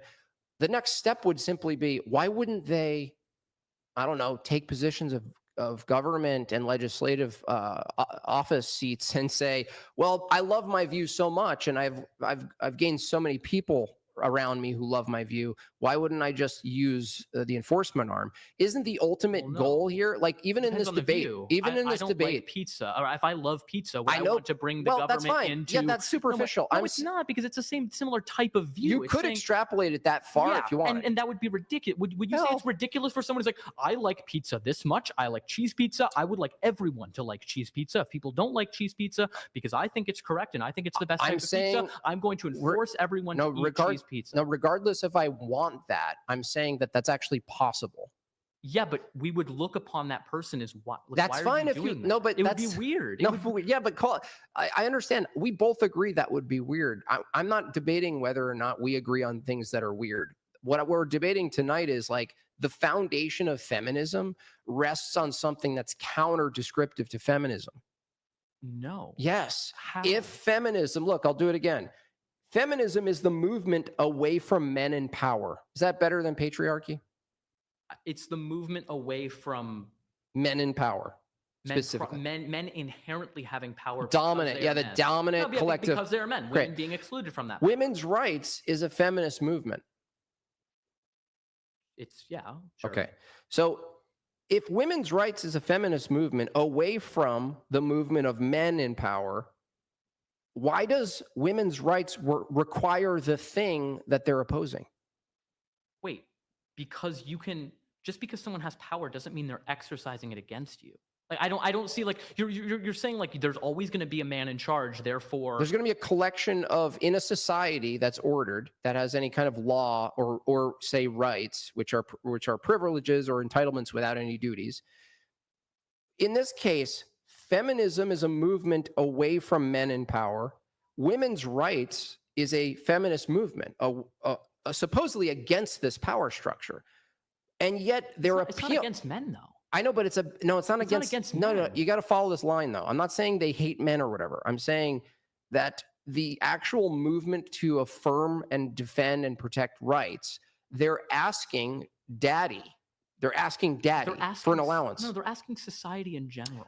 No, society's opinion doesn't matter when the force comes in. Sure, the force does come in, but It's the only thing we're talking I about. agree, but here's the thing that I'm running into the problem is you are assuming that men will act this way, that men will do this, that men will act as a collective to enforce their will necessarily. I'm saying that I think socialization. Look, I don't think we automatically tell, or I don't think we should, and I hope you're not raising your son to say, if someone has a toy and you really want that toy, go over there and take it from them. Depends what the toy is. That could be good for them, actually. You know what I mean? Like, it could be good for you and me. Look, let's just hypothetically. Hold on, Oliver. You're making generalized statements all the time. Oliver, is it possible that there's an instance of necessary growth of boys battling it out? Sure, of course, but we're talking in generalities because you're saying that I can't appeal to the fact that there are men that are weaker than women to invalidate the claim that like this force doctrine Wasn't your question, well, just because a collective of men could take over, it doesn't mean that men will take over. Yeah, they won't. You ever debated anarchists? I have not. I mean, I've heard their Okay, position, I want to put this on you. Pretend you and I are debating against a third person who's an anarchist for a second. We're on the same team for a second.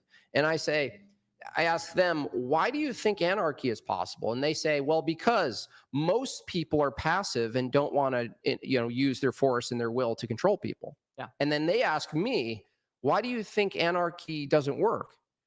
I answer the same exact thing. Because most people don't use force, but the small group that does want to use their force, they will. Why can't there be another group that uses their force contrary to that in support? Are they made up of men? Sure. Okay. Some of them can be, and some of them patriarchy can be for the win. No, but that's not how we should define what a society is, just by who makes up the majority. Define a of society.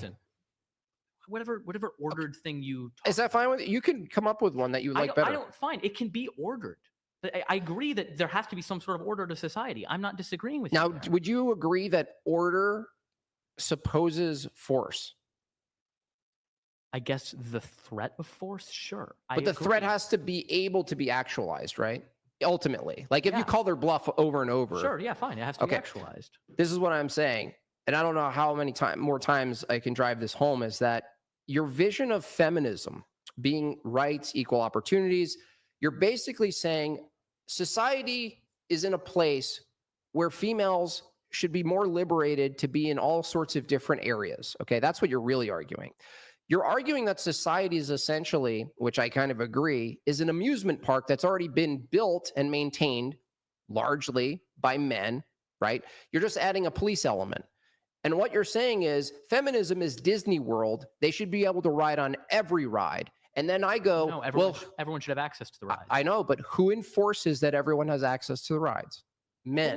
It's society in general, and you are right that it is primarily going to be so men would who you are enforcing that. would you concede that your vision of feminism actualized requires something antithetical to feminism? No, it is not antithetical, because just saying that men should do the right thing and men should be in favor of these things is not against feminism. I don't see how that's against No, I didn't say feminism. should. I said, well, that's your other problem, is do they have an obligation? But the bigger problem is it actually a necessity that men collectively defend women's rights? I think it is a necessity that society defends the rights of those who are less vulnerable. You keep saying society.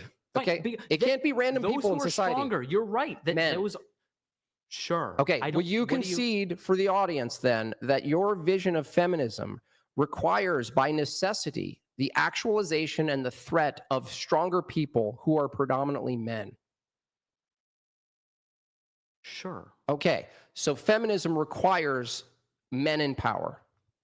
Feminism requires men to support feminist goals. In power. It's an allowance system. Everything is an allowance system. Like we're bargaining with people who are stronger and have more power than we do in order to get what we want. So that means feminism, the way you're describing it, relies wholly, every aspect, that any kind of cherries you want to put on top, like any amenities, extra whipped cream on the feminist boat, ultimately you're asking, and women today are still asking, please, stronger collection of men, allow us to do XYZ, right? I think it's asking society not to hurt them.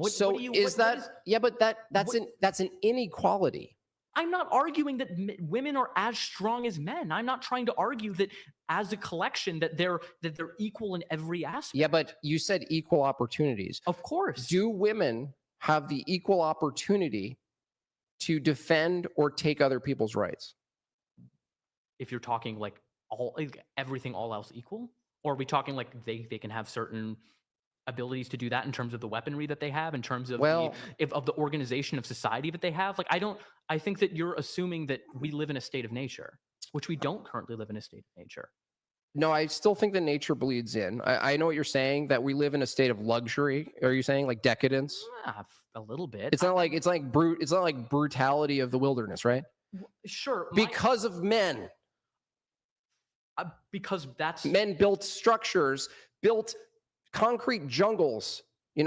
They built underground systems. But a fair amount of that was the only reason we're not in the jungle is because of men. You do realize that a collection of men together without like knowing like how a building is made, you can't just pull like a bunch of men together and say build this building. They're not going to know how to do that. I understand you need engineers, but that's irrelevant, because if you say without the engineer, you can't build a building. Yeah. Well, there are people who've built buildings without insane levels of engineering. I'm not saying that, but I'm saying to build the society that we have right now, maintain it, you need brute force. And you can't fix anything. What does it have? Well, we're back to the leverage.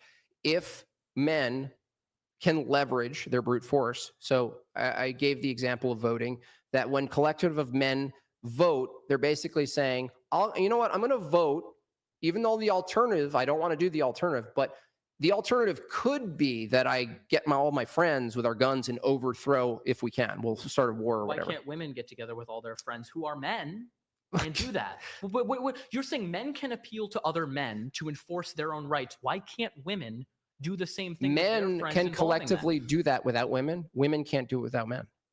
I don't think that's necessarily true. It is absolutely true. No, there's no women, there's no collective of women who could, if that was true, some of what you would think are the worst places in the world in regards to a woman's experience, in the standard, they can't take over the men, dude. I think that they could, as you're talking about, leverage, the power that they do have, which is that system. I'm not denying that there's biological differences between men and women. I don't see kind of what argument you're getting at. I think that women are largely, in a sense, many women are complicit in the patriarchal structure that we have and help to uplift it. Good. There is a war. Yeah, but I'm saying that it is not all just brute force. There's an ideological component here. There's women who believe in this system and will back men up on it. I understand that. I'm not saying that doesn't exist. I'm saying if you had all of that stuff exist, they just wouldn't do it. No, none of it matters if you don't have force enforcing it. If every woman in society, collectively, all of them, which is an impossible hypothetical because all women are not going to agree on something and all men are not going to agree on something. If all women, decided immediately to disagree with all men, do you think all men would stand strong in that disagreement and be like, no, you're my slave now? Or would some of them be like, wow, my wife is coming to me and saying she doesn't like disagree X, about Y, what Z. though? Like the way society's structured. Yeah, I would say, what the men would say? What? That I would get all the men to collectively get together. You can't. Look, if all the women collectively got together and screeched into the ether and went, we don't like it anymore. That's basically every women's march, by the way. What men like to do from the sidelines in the houses that they built is say, what are you going to do about it? Hold on, but then that's just being like, fuck you, I don't give a shit about you. Well, in a funny way, no, it's not saying we don't give a shit, because the people we're talking about are misguiding, and they're misguided with what their leverage is. So women's leverage is not marching in the street holding signs until things change, even though let's say the 18th Amendment, before the 19th Amendment, before they could vote, they did have a moral leverage. So I actually agree with you that women do have some sort of I don't want to call it manipulation in a pejorative sense, but they have the ability, back then, by the way, they had the ability to point out, let's say, moral issues, right? Point Sure. out degeneracy, point out things that were indecent. Women have a sense about. You call them Karens now, right?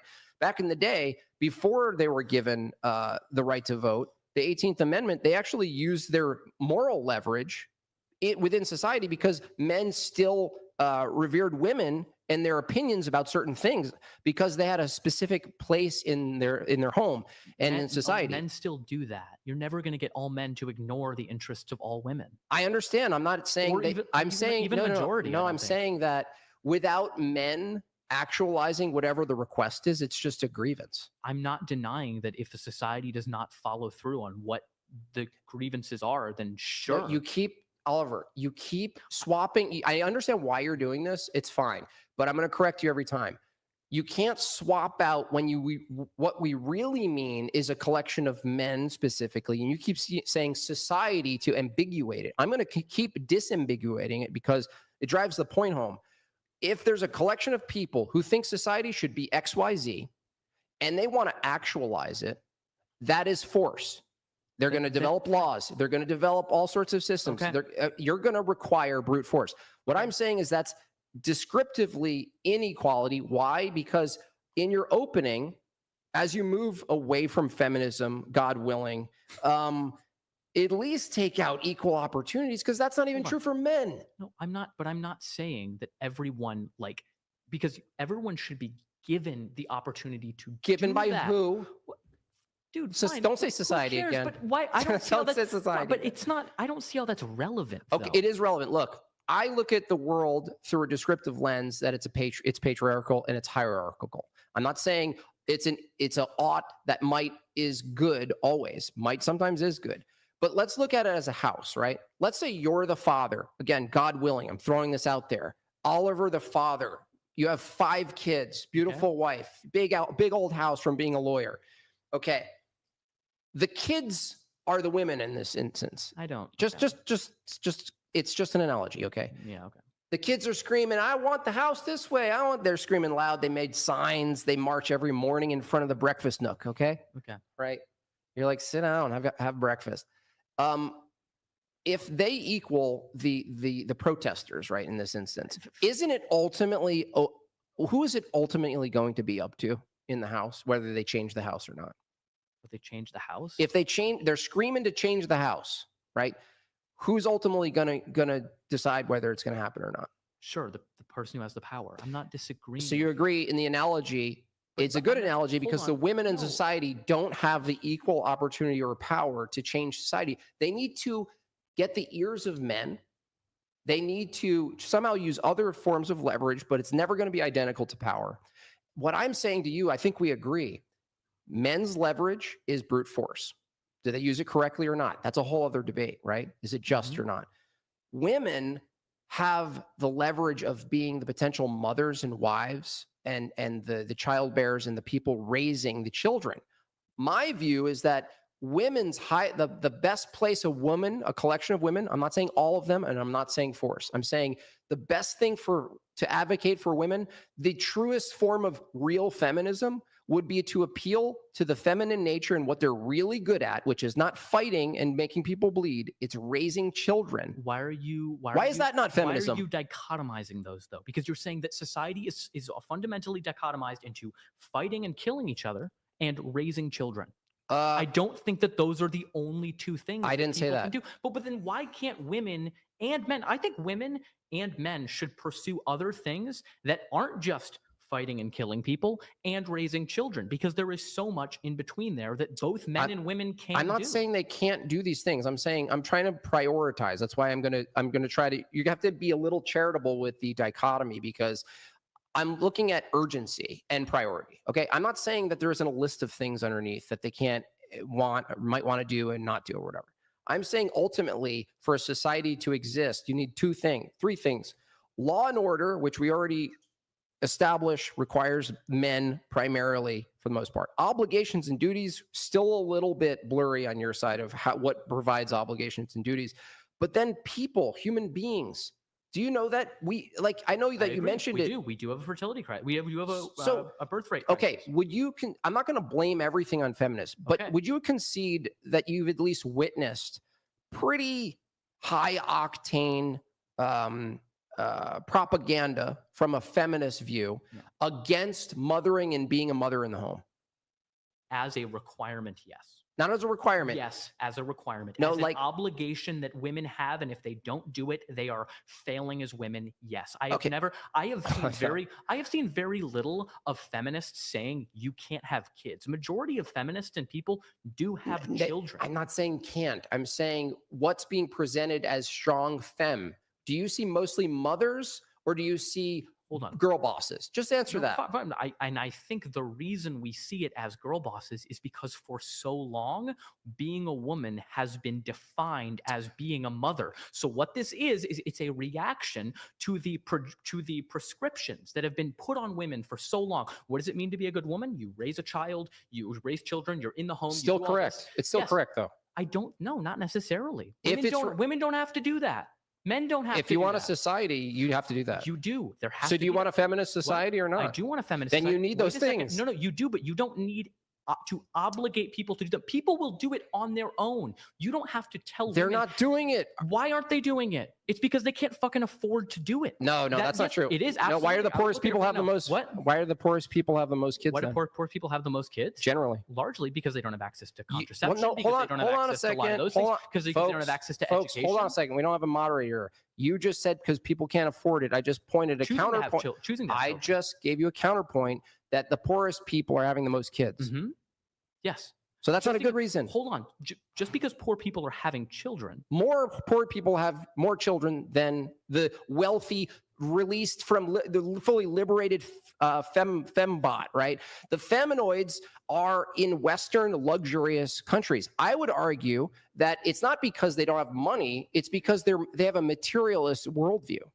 Well, no, I think they have a worldview that says you have the option to have children or not. No, people who are poor, I think largely, you're in college, dude. Yeah, I am in college. Wait a second. Are you saying that you don't hear from every angle, not just in media, not just in movies, not just in education? You're not hearing the messaging that says, women, we got to fight against this whole you being at home, being a mother thing. You need to be a strong, independent woman, right? Go out there and be a girl boss, right? And I don't know what women you're talking to. I don't think, and we can ask women this question. When you hear that, do you hear, I should not have children, or I should not center every aspect of my existence around being a mother and instead prioritize some of my own well-being over that? And I don't think that is antithetical to having a society that has children. People will have children if they have the resources to do so. Forget the ought for a second, okay? I'm going to grant you that the ought claim isn't being made.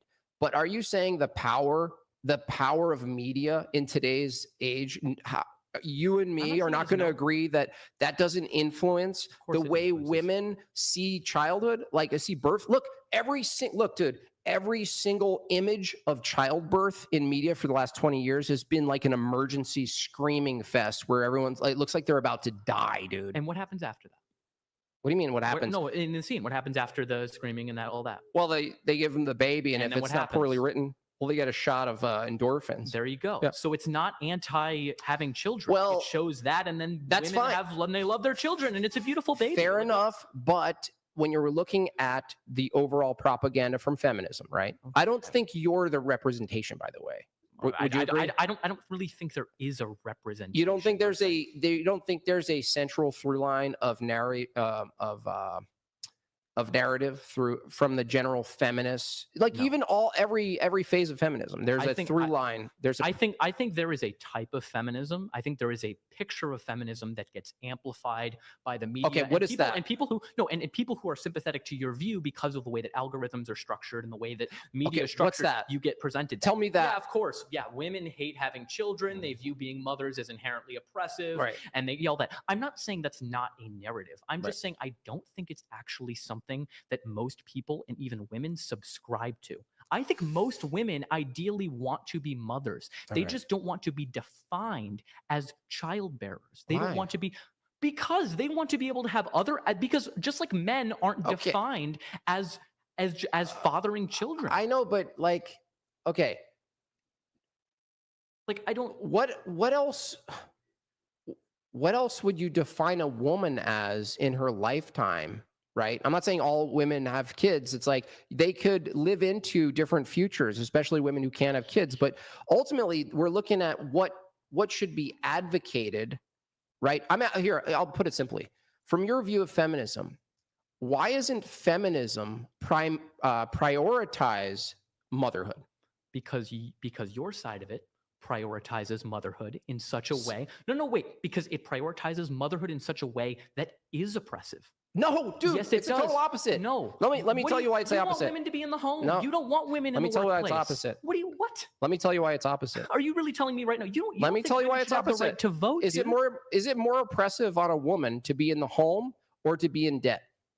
I think that it depends, first, one, on who the woman is and what she wants. I think it's more oppressive to force a woman to be in the home. No one forces her. Yes, you do.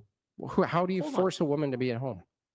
Don't allow her to go to work. Use the exact force doctrine. That's not force. Apparently, what are you talking about? No. Of course it's No, that's some type of Hold on. that's some sort of emotional coercion. The threat of violence. Aren't we No. totally you No. say everything bottoms out in violence. You say everything No. bottoms out in force. No, you use not everything. No. What? When it comes I to thought it has to. when it comes to rights, which you're advocating for. When it comes to Everything. engagement, let's say man and woman, Okay.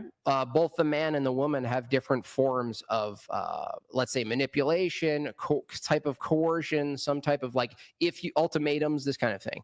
Okay, women and men can both do that. But the reason when you said women are more oppressed when they were in the home, okay, look, when they started the suffrage movement, right? Do you think that it was most women who wanted the vote? No, I know a lot of them were against it. Okay. Because they were against it because they thought it would require them to also be conscripted into the military. And they did not want that as a thing. And that they would also be subject to debt as well, but mostly the first thing you said. Mm-hmm. Did you know that the minority that was the suffragette movement actually shut down and made it hard, right? Thwarted these women showing up in a type of primary votes to vote against their own vote.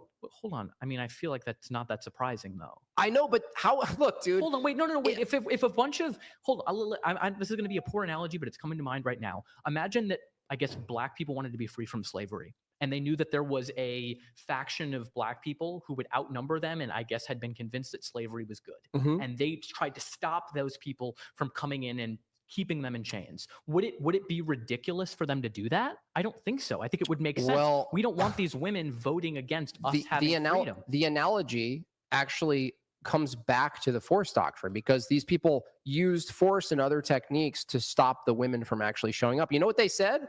Who did they just the whole who used force? Well, they would actually physically isn't obstruction force? Well, sure, but who was using the force then? Oh, it's probably a collection of men. Men. Okay, so then men were the ones who functionally patriarchy. Were against women having the right to vote. Because it doesn't matter what women want because they can't enforce. No, you're confusing me. You're confusing me.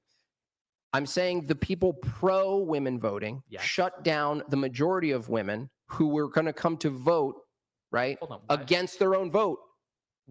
Why? Do you understand? I get it. Then why were men advocating? Why were men using force to stop women from advocating against them voting? There were men on either side who were like, "What the hell's going on?" Absolutely. But what I'm saying is that when it comes to the reasoning, though, Oliver, the whole group of the suffragettes, they basically were like, they gaslit the women, right? And this is what's so ironic is that hold on, gaslit. They said, "Oh, these women who are the majority." Yeah. They're just so docile from being in the home that they're not thinking right in their opposition to voting. So we have to figure out a way to stop them from opposing it.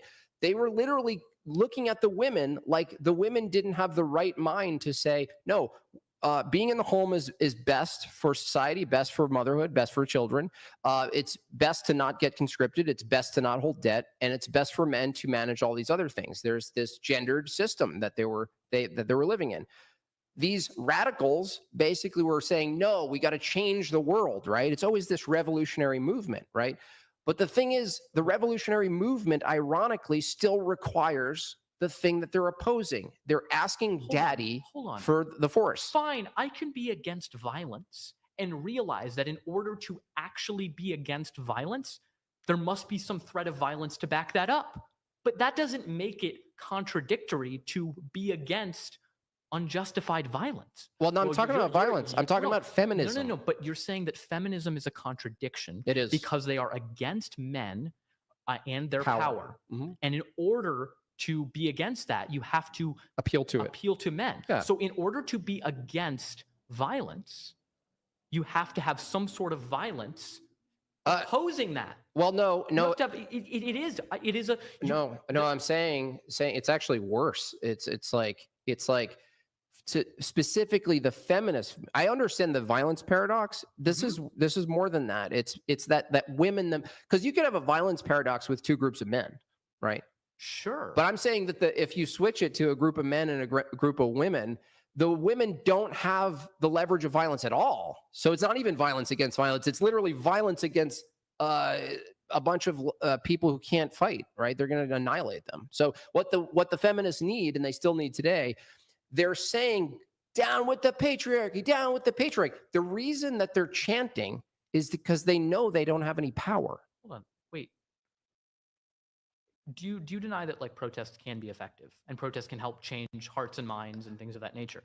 Yes, it changes the minds of men and therefore men do that. But like, I don't see how that's like, I don't know, trying to change the minds of people who have more power. And I agree, men have more privilege in society because of that. Mhm. I'm saying that with a certain amount of privilege comes a responsibility. Here we go. To defend those who are Hold more on. vulnerable. Hold on. than you. Okay, I grant that, and I agree with you. From my worldview, men, because of their ontology and their nature, Yes. they have different duties than women, right? Now, even if you find some alternative and some exceptions, I know your brain goes to exceptions, right? I'm granting all the exceptions. I'm just saying, generally speaking, there is a pretty clear threshold between what would seem to be the duty of men from both of our perspectives. You're saying, well, men, given that they have the ability, maybe they should have the Generally, duty to protect these things.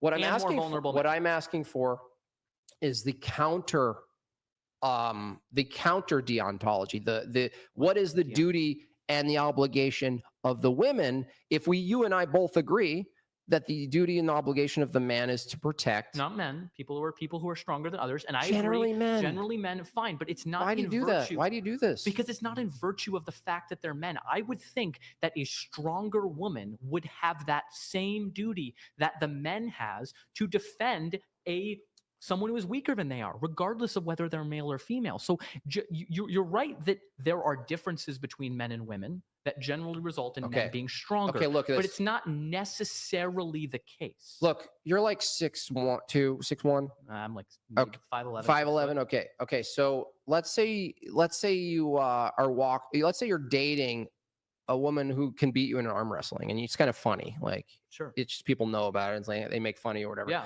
You're walking down the street. Yeah. There's someone being aggressed by a strong man. Let's say it's a smaller woman who's addressed by a man, and you're across the street. Yeah. Does she now have the obligation above you? If she's stronger than me, yeah. So you send your stronger, who just she can beat you in a fight, like arm wrestling. She's beefier than you. Yeah. She can break something that you can't. Yeah. And you're going to say because of her strength only, you send her to fight off the aggressor. I don't send her. If she wants to go do that, then yeah. No, then I'm that saying would be, no. We're what not. do you mean send her? No. I don't have dominion No, over my girlfriend. I understand. We're talking about obligations. I'm saying when I say she has send, the obligation. Fine, then she would have the obligation. And you being don't. Stronger. If I'm not stronger than the other person who's beating the person up. No, over there, you don't know if you're stronger than the other person, but you know that your girlfriend in this case is stronger than you. Then She has the should. obligation. Yeah. How is that ridiculous? If I didn't say it was ridiculous. I mean, I feel like you're trying to. I'm just saying that something. I'm pointing to that that whoever's generally stronger, you're saying in your ideal society of feminism has the obligation. Okay? Yes. Okay, I'm just going to grant that generally men have the obligation to defend and protect the less because they are strong. Yes, generally they're generally stronger. Now, what do women, not the exceptional woman, your girlfriend in this case, not her. Most of the women are frailer. They're petite. They're not prone to fighting. They don't want to fight. They run from a fight. Okay. What is their obligation to society? Pay taxes, follow the laws provided they're just. Like, I don't, what do you mean? Everyone has obligations. So Everyone, just exist? yeah. What do you think? Dude, you look, I'm confused. I have it written right here. Individuals have the same rights, equal opportunities, and so on, right? You're trying to even the playing field. We agree that men have the obligation. They are the force, okay? They're going to determine what ends up being law and not. They might have a war about it, whatever. Men fight men. If we accept that there's a duty aspect there, this is the biggest crucial element of feminism as a general worldview. I don't know if it's a fully fleshed out worldview, but this is where it really thwarts people that I've debated. It's like, if we agree on that part with the men, I asked you, what's the obligation for women if you think there should be some equal play here? And you said, guess what you said? They just exist. How is that contrary? Women just exist and get Yeah. all the benefits Correct. of society Yeah. that men provide. Sure. But yet you're going to fight against men being in power? Yeah. Well, how is this ridiculous? I don't expect women to reward me for doing the bare minimum and not oppressing them. Like, I just don't see you're like, women, please reward me, please. Look, like, I'm protecting you. You should really be grateful because I could hit you at any moment. Like, what the fuck? Yeah, women should be grateful to men, not trying to tear them down, tear down the patriarchy. Why? Because I've already explained to the audience and you, feminism and everything you think it includes as entitlements relies on the patriarchy. Feminists should be pro-patriarchy. They're pro men not hurting women. That is pro-patriarchy. No, You're it's still not. appealing to If you're defining patriarchy, you're men in power. Sure. Men in No. power. I mean, what's men having primary positions and not just physical power in institutions of and they can change that with power, with their They force. could, and women can't. Women could change it too by No, they couldn't. killing every one of their offspring. Well, no, that would just change the number of people that existed. It wouldn't Wait, change the fact that hold on. men. Then men would die, and then men would die out, and civilization would. Yeah, so collapse. women could kill off. So okay, so we finally got to an obligation. Okay, men, under his feminist view, men have the obligation to uphold law, society, Nope. defend rights, defend the country, because they're stronger generally. Women have the obligation to not kill their offspring. Women have an obligation not to kill people generally. The same way men don't have an obligation to kill people. Hold on a generally. second. Is feminism mostly pro killing your offspring or against it? No, you want to get into abortion? No, I'm asking you a question. Is feminist the feminist view? Is it sold as an empowering thing, a right to kill your offspring or not? I think it's considered a right to have bodily autonomy. Yes. Okay, so We'll talk about it. So if the men in this society, we agree, have the obligation because of their strength collectively to defend rights, and I ask you, what does a woman have the obligation to do? It sounded like before they have the obligation to not off their offspring and themselves, and yet feminism, under your own view, is men defending women to have the right to have an abortion, yeah. to kill their offspring, even though you just admitted that their obligation is to not kill themselves. They shouldn't kill their born offspring. They Born? They shouldn't kill people who are outside of the womb. Okay, Absolutely. so we're not reliant on every so when a part of their woman's body. pregnant, a man has the obligation to defend her rights to walk around and do anything and not get aggressed and defend her when she's aggressed by stronger people, right? And the obligation in return is that she can still annihilate the baby. Hold on. So if we want to get into a conversation about abortion, because I think it's very interesting, no one has a right to use another person's bodily organs without their consent. That's when does that happen? What do you mean? That's how our society is structured. Okay, cool. So a woman who basically, so a woman who's sleeping and the baby rolls over and suckles on the teat, what is that, informed consent or what? What are you talking about? The woman sleeping, she didn't give consent to the baby rolling over and feeding on her. Okay, fine. What does that have to do with anything? You just said. If a woman doesn't want to breastfeed her child, then obviously parents, both men and women, have an obligation to feed their children. Okay. And if a woman doesn't want to use her body in order to feed her children, then she can find other ways to do so. And if she doesn't want to feed her child, she can put it up for adoption. Does the adoption. woman who's pregnant get the consent of the fetus when it gives it her necessary stem cells? What do you mean?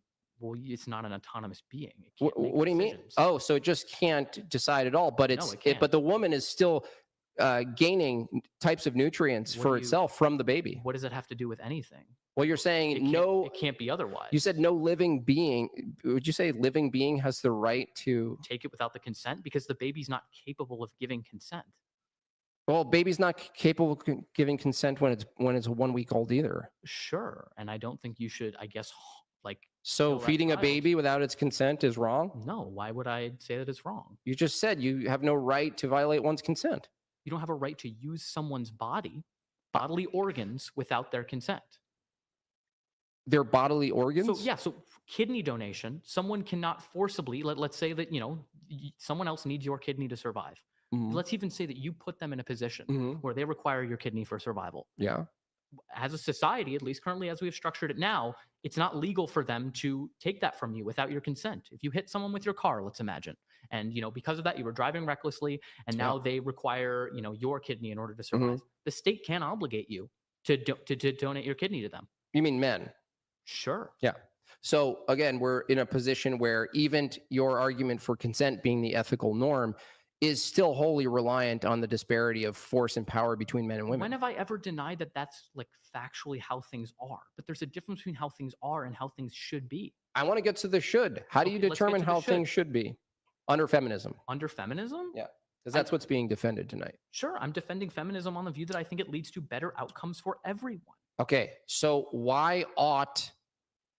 Okay, who determines what a good outcome is under feminism? Under feminism, society in general. Like and what are you saying? Like we're trying to appeal to a universal moral standard here of like. Well, I'm not saying all feminists agree on outcomes. You probably debate other feminists, but it's like if you're coming to the table and saying, "Here's my idea of feminism, and here's how I think society should be structured," from a feminist position, right?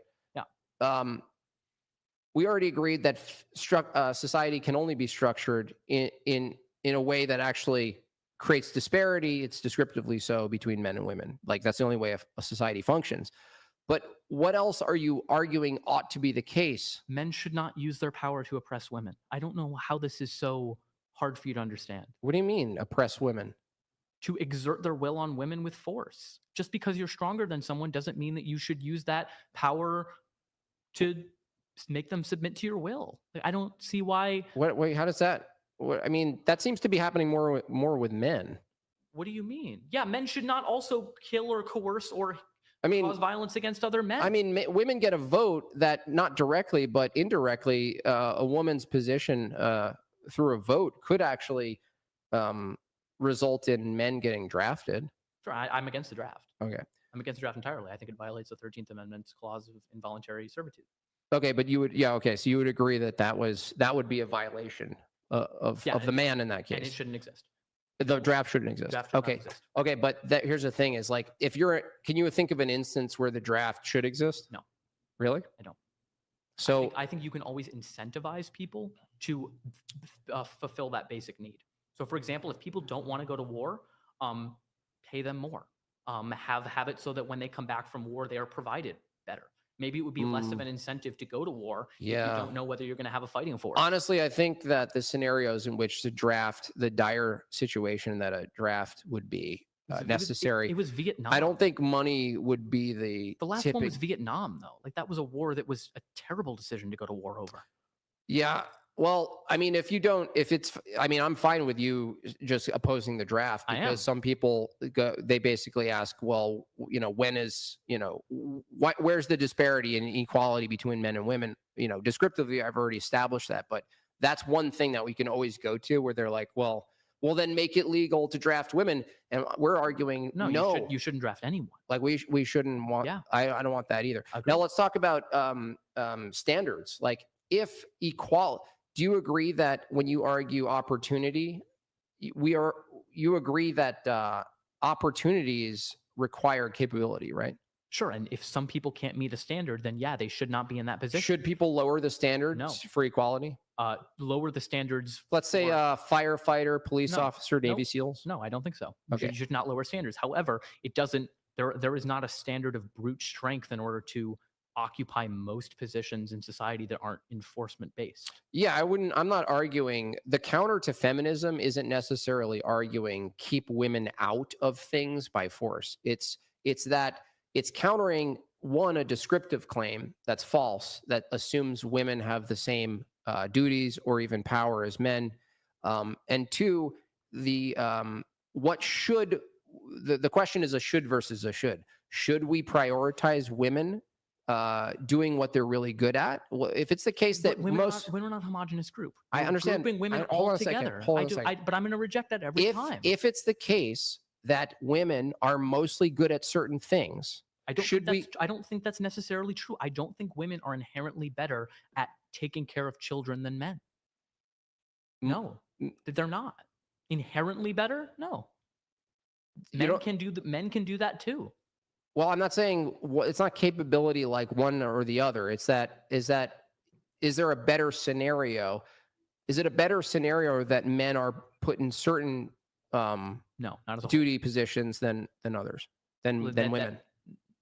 Is it better that we have a fighting force that is comprised of the strongest individuals? Yes. Okay. And if it turns out that the strongest individuals, because of facts of biology, are overwhelmingly male, then yeah. Sure. But here's the thing: is if the men, we agree that if collectively men are best used to be like the general enforcement arm in one aspect, sure, yeah. Okay, but what's that for women? Because I'm not even talking about duties anymore. What is that for women? There isn't necessarily symmetry here. You're really not going to say that perhaps the equal parallel to men is raising kids. No. Okay. I'm not. So you're okay. I don't think it's the case. Women are not. I just don't understand how, from your feminist view that you're defending, I just don't understand how you could look at what's needed right now, as far as human beings, and looking at it and obviously coming to the conclusion that what's demonstrated in the past is that women in the home raising kids is a functional, let's even go pragmatism. It's extremely pragmatic for women in their nurturing trait. No, they're not more nurturing than men inherently, biologically. No, collectively. Because society socializes them Really? in such a way. Yes. Oh, they're socialized to do that. Yes, they are. So women weren't nurturing before societies had, like, I don't know, modern propaganda and all this stuff. Hold on. What do you mean? Societal norms have existed without mass media. So wait a second. It just happens to be the case that almost every society that we look at happens to construct women to be nurturing mothers. So I think the reason that women are often given that role is because of the proximity to children that they have, considering they grow them. I'm not, but that it's not that ought to be the case just because of that. I didn't say ought. I said, is it better?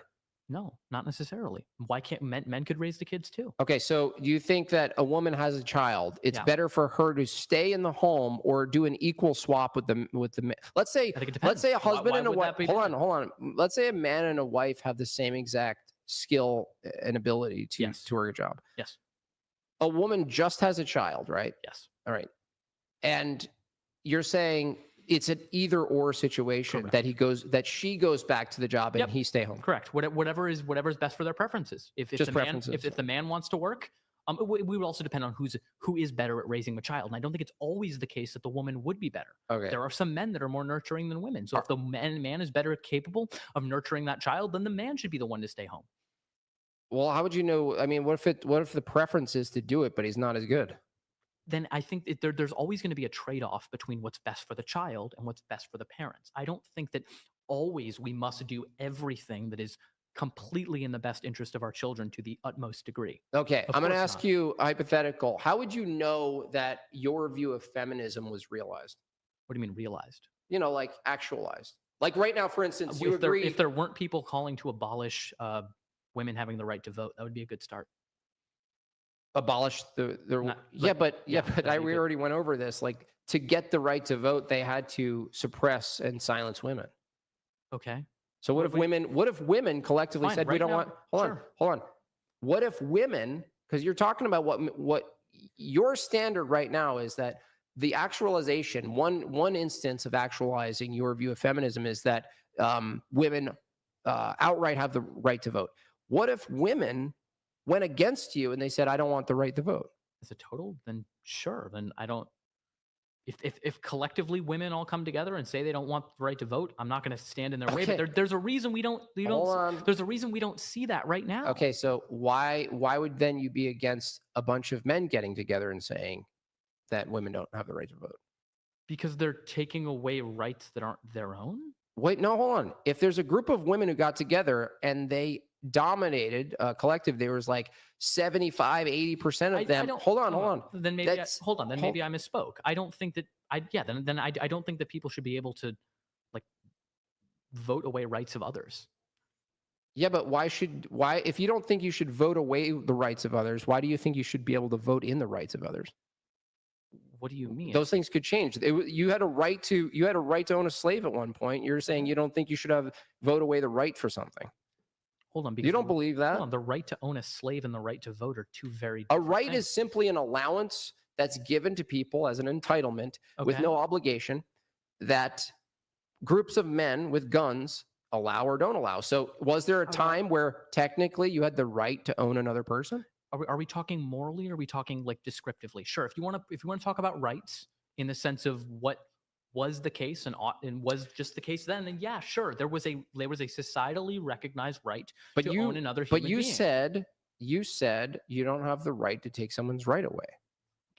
Fine. Then if you want to argue that I'm being sloppy with language, that's fine. Then sure. Then what's happening though? If people do something and they take it away and they call it a right, then they call it a right. I can't tell them not to call it something. I can still say what they're doing is wrong. I understand. And that they shouldn't do that. Yeah, Oliver, I understand you're basically bound to the language we have. But if the thing you're appealing to is rights, and we can point to rights that are unjust, I'm not sure what exactly you're defending. Rights. Then I'm appealing to people's individual autonomy and well-being to make decisions about their own lives. I don't think other people should be the dictators of what other people's lives are. Yeah, but if you don't think that other people should dictate how other people's lives are, if there's a whole group of people who don't agree that rights exist, you're going to contradict that too. What do you mean? If there's a bunch of people right now in the US who say, I don't believe rights exist. Okay. You are going to be on the side that says, no, we're actually going to still use force. And you could try to behave as though rights don't exist. And you could believe that, but that's actually, we're going to force the belief of rights onto you.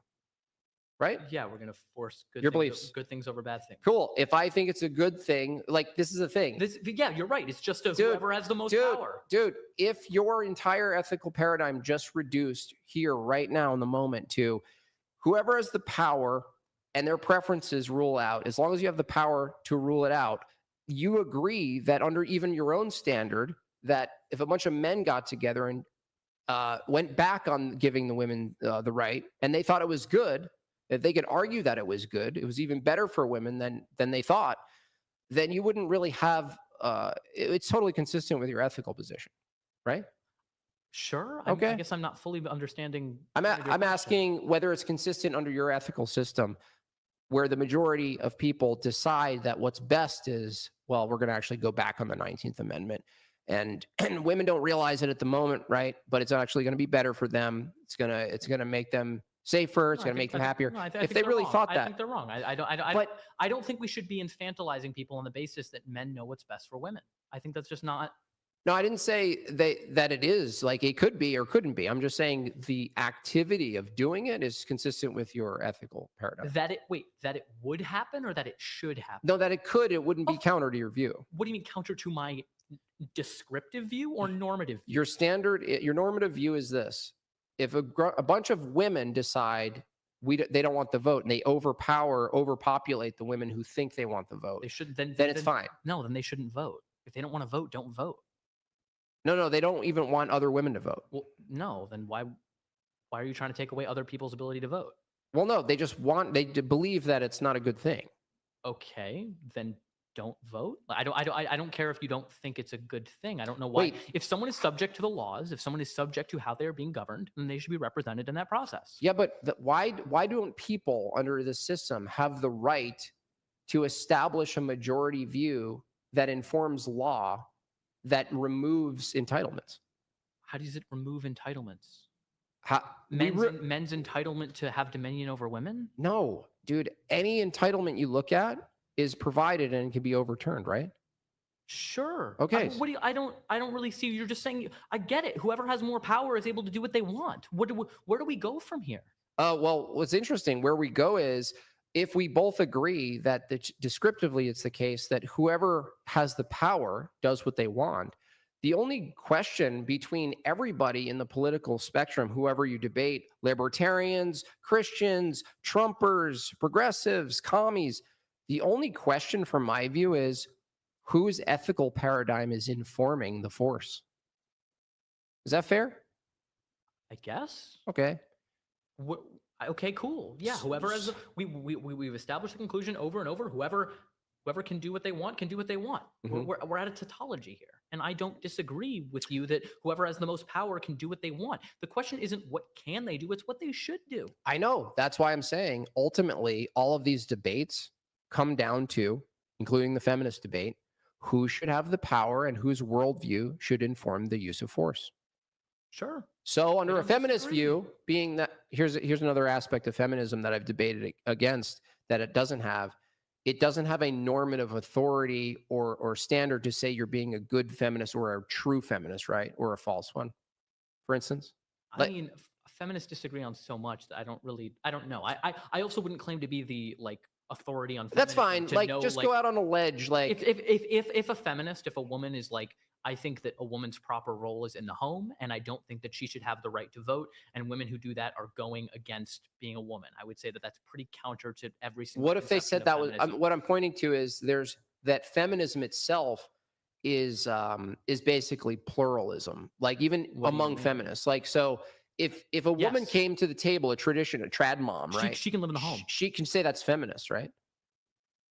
Sure, it kind of is because she's asserting her own choice and autonomy to do with her life what she wants. Right. So that is, I guess, yeah, you can be a feminist and want to be a stay-at-home wife. Right. Those two things are not contrary to one another. So it could happen in the next 20 years where feminism, the last stage of feminism as we know it, could be back to the home, right? If women collectively decided that is what they wanted to do, and they didn't think that other women who didn't do that were somehow failing in their womanhood, then sure. Could it be feminist to be submissive to your husband?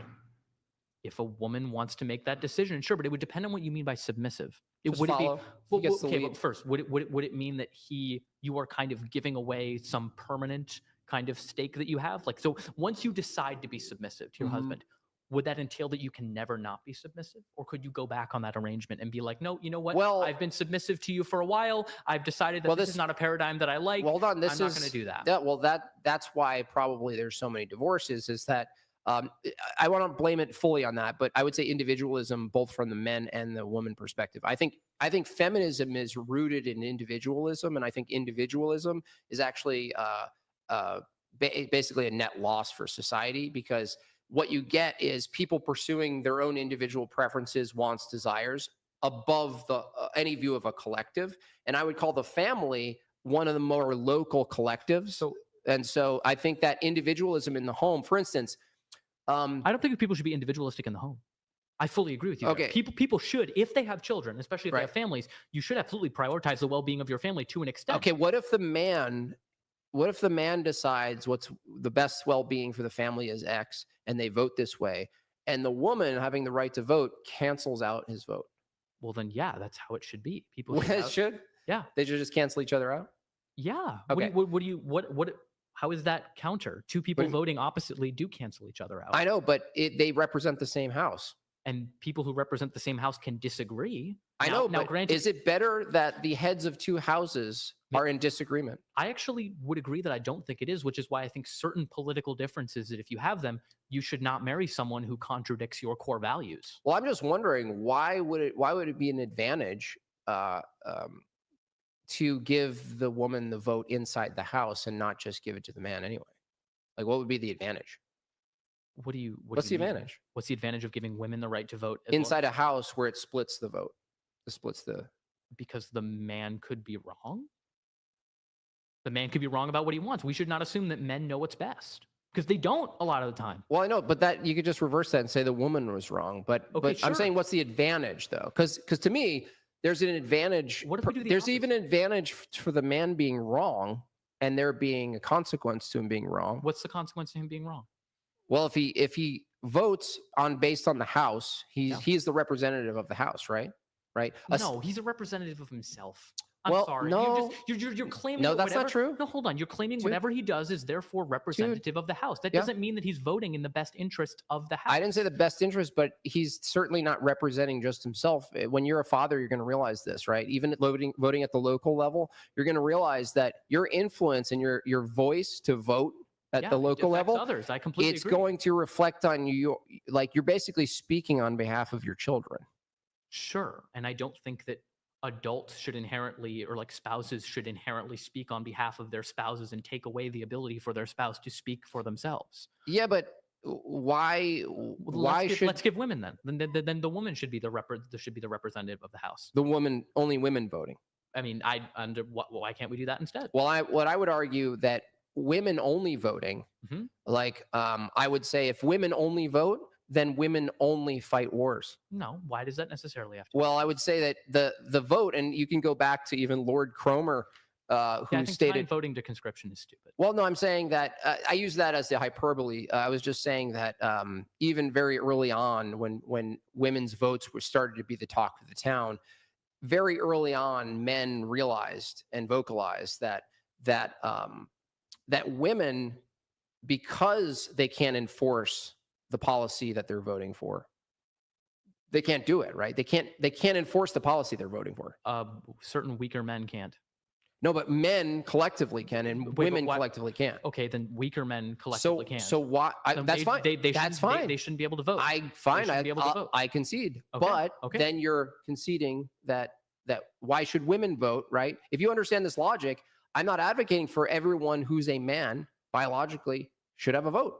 I would be the first to say maybe I don't think I should have a vote. So then who do we determine has the right to vote? Well, in the past there was actually a set of variables. If you were white and you were slave. Well, no, landowning. It doesn't have to be just that. It could be landowning. It could be like, it makes sense though. Is Like, look at it this way. Does everyone in the company who works for the company get a vote on the board? Well, some people actually do believe that in terms of democratizing. Does it happen though? I mean, ultimately, no, right? No, it doesn't, because that's not the economic system. And the reason that is because the people sitting at the table actually put skin in the game, right? So there's risk. Well, but what risk are they putting forward? Well, sometimes they put money, they put resources. And what happens if they don't?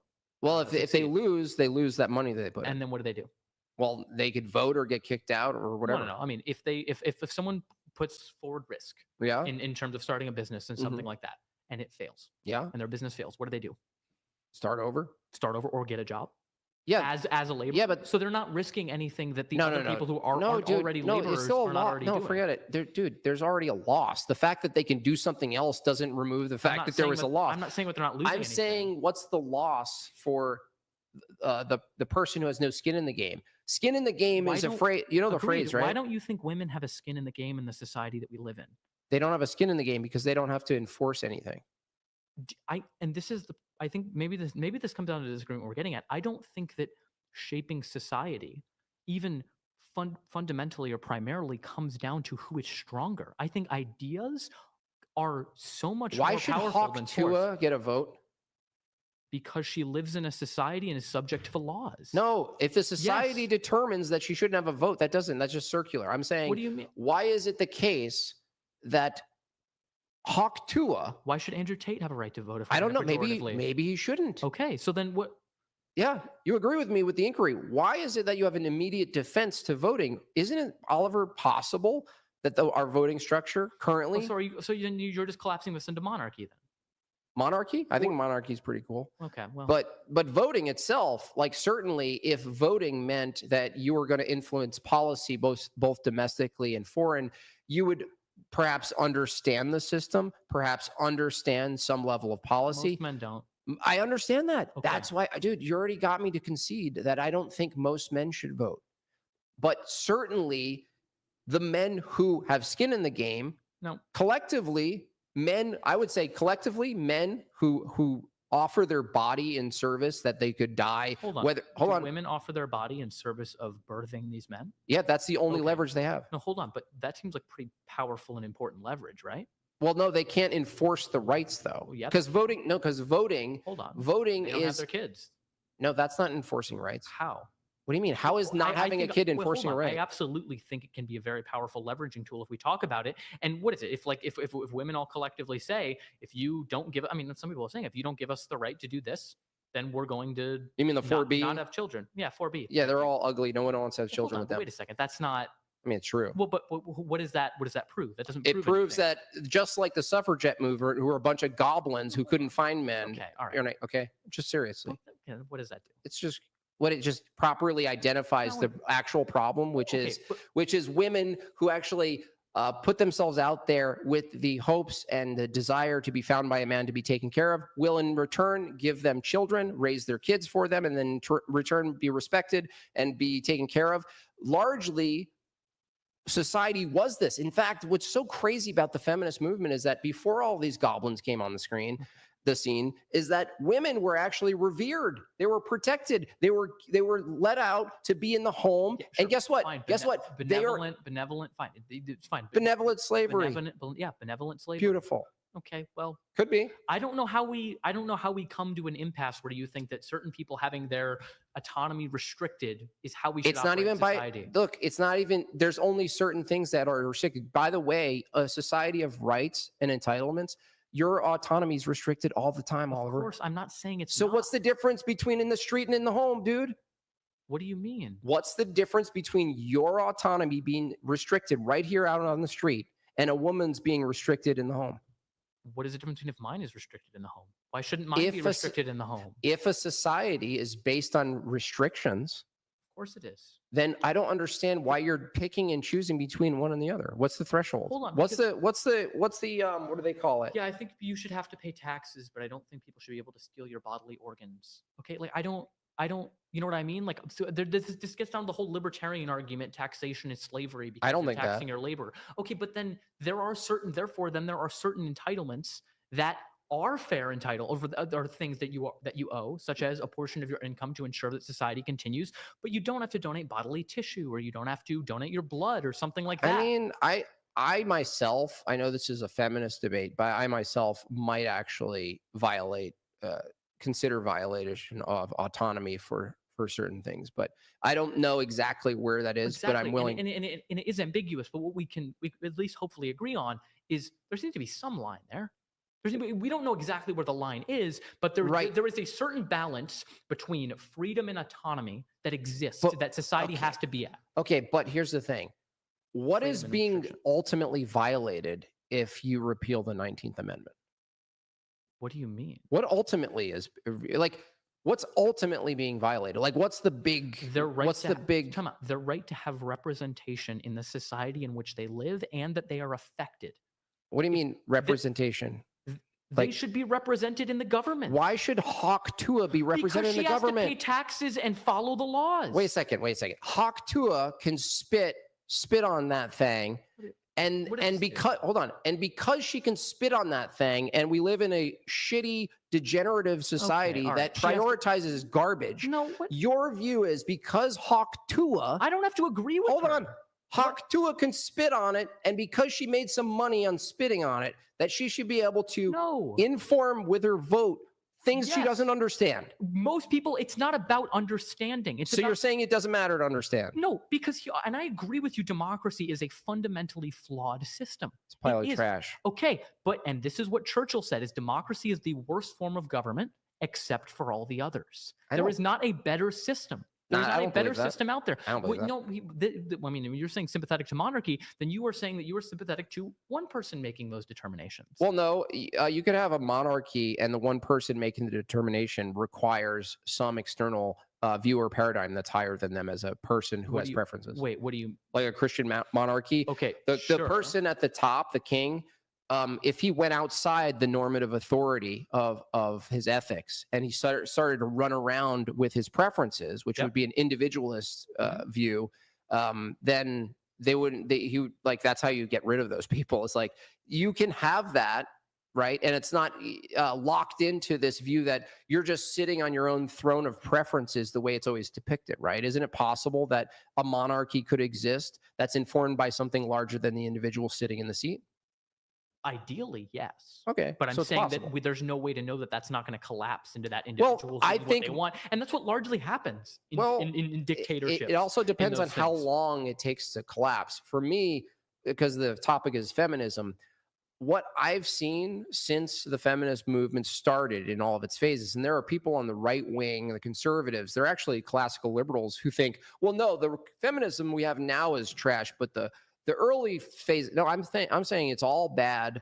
It's not good for society because it results in more individualism and it collapses the integrity of what makes a society. And the integrity that makes a society is families. Okay, if you are against individualism, which frankly I could say to an extent I am against as well, you should be against it for men and women. Well, yeah, it doesn't. Okay, so then if men don't have the right, if women don't have the right to vote and exercise their preferences in that way, then men should not have that right. I'm fine. It's just when you get to voting, I'm totally fine with listing some sort of components or attributes like Okay, on a so baseball card. So then some of it would have to be informing things. Yeah, So time out. If some women were sufficiently informed and could pass a citizenship test, which I'm sure many can, do you think that then they should have the right to vote? No. Okay, well then it's not based on that. Well, it would be first the prerequisite is to be a man. Okay, well then that's just why? Because they're a part of the category where it could be the case where they're going to actually, risk their bodies. So women also risk their bodies. Yeah, but it's not. Children. Yeah, but I would make it a duty. They don't have a duty to though. This is where women don't have a duty to have children. No, sorry. From my point of view, Christian ethical paradigm, the duties for men and women are different. And because the duties are different, their place in society and what they're expected to do and where they find themselves they vary. Okay. From your perspective, which is largely sort of like a liberal, sort of like a individual, it's still individualism though. It's like you want people to pursue their own personal wants and desires, regardless of what other people find appalling or like, as long as it's legal, you go and do it, right? No, not necessarily. I think I think there are certain things that can be legal that I don't think people should do. But I'm saying the result of that liberalism, that free liberalism, the result of that, like I think that feminism is largely intertwined with that view. Like for instance, feminists aren't all like Ayn Rand fans or whatever. But the thing is, ultimately, the thing is, do as thou wilt, right? Regardless of your duties. That's why the biggest criticism when you match up feminism with any other view, especially religious views, that they don't have any duties and obligations. Well, there's zero for men and women. There's nothing that grounds your duties. Well, I think it's because in our society, we don't have to specifically ground duties in what people ought to do, especially with regards to reproduction. People want to have kids. That is a innate biological desire of both men and women. And men and women will have children if they are given the opportunity to do so, if they are given the financial resources to do so. You don't have to force them to do it. That's just not how. Nobody said force. Yeah, we're talking about duties. Women do not have to be relegated to the home in order for there to be children. Wait a second. In order for there to be you keep using this force as if people are going to force people. We're talking about. You're going to take the right to vote away. You're going to take the right to be in the workplace. You already agreed that could happen and still be consistent with your view. No, it wouldn't. Yeah, it would. You already conceded that under your view, if it were the case that women collectivized and they said, you know what, we don't want the right to vote, you said, well, just don't vote. No, if the women voted to have it completely repealed, that would be fair under the democratic system. You can vote. Yeah, of course, democracy can lead to authoritarianism. How's that inconsistent with your view, though? It's not inconsistent. Of course, people can vote their own rights away. Yeah. Well, absolutely. Okay, cool. So if women disagree here? That's what I'm saying. If women could vote their rights away to vote, if it happened, men could vote their rights away. Yeah, sure. You should be fine with that, right? So I mean, it wouldn't be ideal. I'm saying in defending democracy, you don't have to defend every part of what could happen in a democratic system. Democracy is the best version of government. It can sometimes go astray, and it can sometimes lead to bad outcomes. And it's just saying that's part of the reality that we live in, unfortunately. Unfortunately, that could happen. Yeah, but even democracy itself is in a type of a contradiction. Is what? democracy itself is in a type of contradiction if it can't produce something that's not itself. What do you mean? I'm saying that if democracy can produce all outcomes except for ridding itself of democracy. I mean, it can. Okay, it can, but can it here? It could. The question of whether it could Is it still should are democracy? different.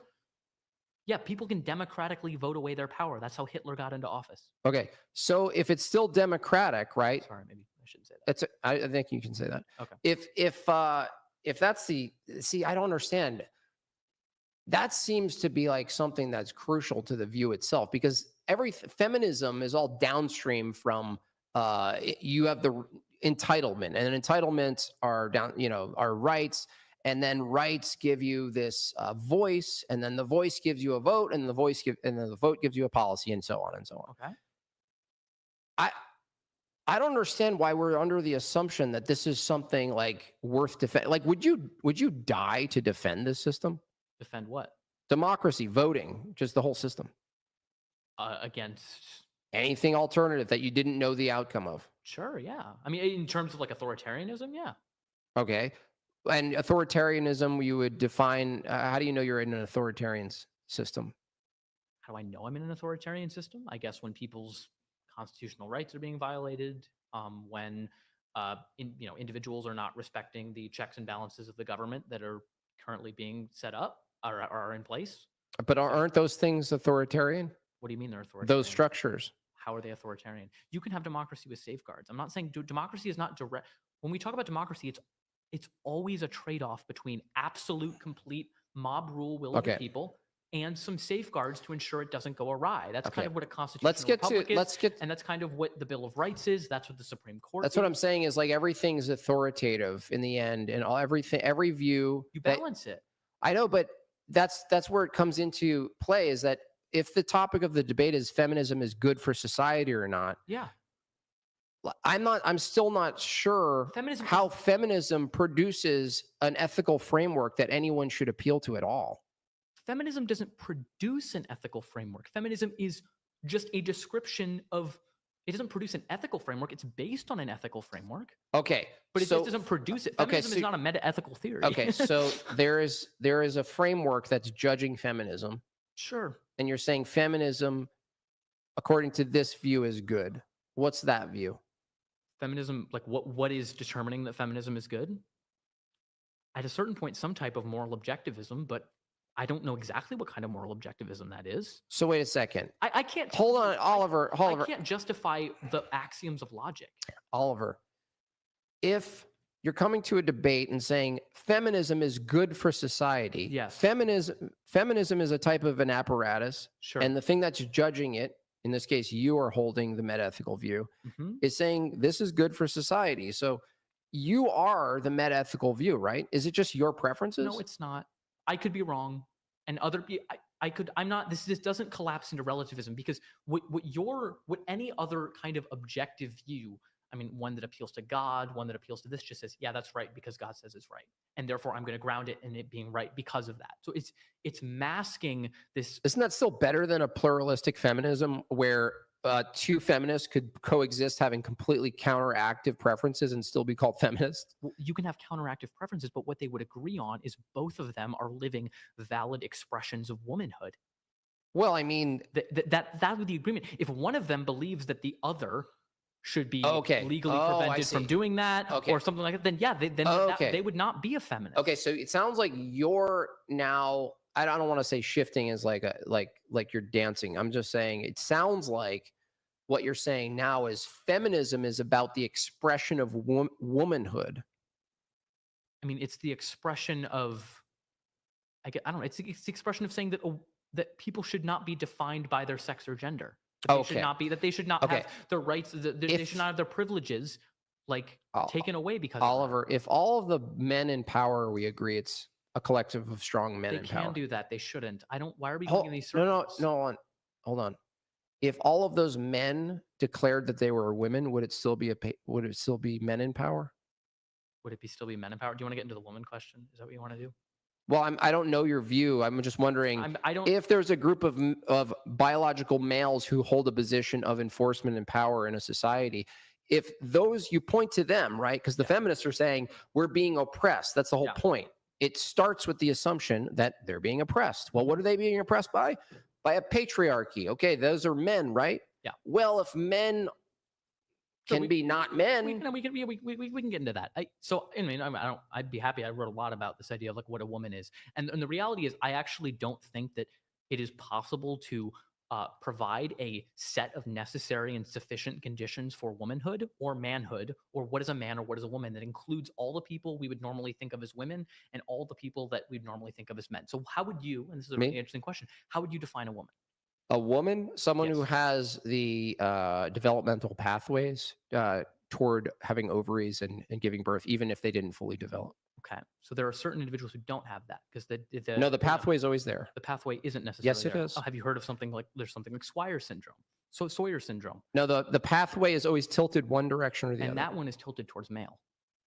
In that case, I can provide the case of Sawyer syndrome for you because I had it down as an example. So Sawyer syndrome, these individuals have XY chromosomes, but during development, the SRY gene responsible for sex differentiation doesn't activate, meaning these individuals have external female genitalia and have present but underdeveloped uterus and fallopian tubes. Puberty will not occur in these individuals unless they are given hormone replacement therapy. Are you therapy. Pointing to the XY? Yeah. No, I don't appeal to that. I understand that people get to. I don't appeal to XY. Some people who are XY. Some people who are XY would be classified as women under your view. Well, no, we're looking at the pathway of development, not XY. Sure. So then, because even though they have XY, there is a pathway because of the lack of the gene down to categorize. To properly categorize. It is a binary in the end. They'd be categorized as women. Okay. I mean, I'm still working out my exact view on. But the thing is, I know you're probably debating this stuff a lot. It is relevant to feminism because we're in a phase now where, if everything you thought was oppressive that was based on a binary of male and female, but you call that binary men are oppressing me, those people would have to remove the term men and say males are oppressing me only, right? Well, I think that men can still track something about males. Yeah, sure. Like I think it can still track something without it exactly. Do you think that there's actually a difference between a female and a woman? I think societally there can be, because for example, I think there's different definitions we can use for words. So I think that we can consider woman, like almost every definition or every word that we use has multiple definitions to it. Like that just is the case. But the question is, when someone says, "Oh, they're a female, but they're not a woman," you accept that? I think that it would depend on what they mean, because a woman and man can also be like gender terms, and someone is more manly or less manly. I think women and men are feminine gendered terms. I think you're referring to like feminine and masculine because you're referring to a referent. But if someone says it's a construct, like completely, my criticism of all of that stuff, the Matt Walsh guy started the trend by just saying, "What is a woman?" Whatever. But ultimately, I'm pointing out that there's not really a referent for it. What do you mean? Like a referent out in space that you can point to, that's this thing called woman. The thing that you're pointing to ends up being biologically informed, like traits, femininity, daintiness, dainty. I think there can be some ambiguity there, but it doesn't mean like nothing exists, for example. Like I don't think that just because we can't pin down like exactly kind of what it like essentially means to be a woman. Someone should be able to, because if they said, and you're not taking this position hard, by the way, is that if someone said, "No, female is not the same as woman. You're talking about sex. We're talking about gender." That's the common on all the TikToks, right? I asked this question. I'll ask you, just because I'm being charitable with you, because it doesn't sound like you take a really hard stance on this. But just to answer the question, because it's funny, can a female be a trans woman? Can a female be a trans woman? I'm not. I think largely my understanding of trans women are individuals who are biologically male who identify as women. So I guess no, in a sense. Well, yeah, because if they were different, it should be yes, right? Like if female wasn't identical to woman, the answer to the question, can a female be a trans woman? The answer should be yes. Well, no. Can a female be a biological male who identifies as a woman? no, because she's female. Well, then we're reducing. This is my point: is that it reduces back to sex. That's the thing that you're looking at as a referent, not the. If it were true that neither male or female is equal to man or woman, they can be swapped, each of those, because they're not identical to each other at all. They're totally different categories. Then it would follow that a female, biological female, could be a trans woman. They just simply declare it so. They identify as a male who became and look, and this might. I mean, what are the rules? I don't look. I don't claim to be an authority on this, and I don't really. My understanding of it is I don't. And I think people who say like sex is changeable, like I don't agree with that. No, it's not. It's not. Well, they're starting to say that. They didn't always say that, but now it's. And I think there are people who are saying like sex is mutable or something like that. I don't agree with that. I think that so I don't think that someone can say that like I identify as a biological male, because that's not a category that relates to identity. Like those are kind of fixed biological facts, and I don't think it is. I think someone can identify more or less with being a man or being a woman. The reason I asked is that if you're coming to the table and arguing for feminism, and the argument for feminism necessitates that there's an oppression happening, and we've established that,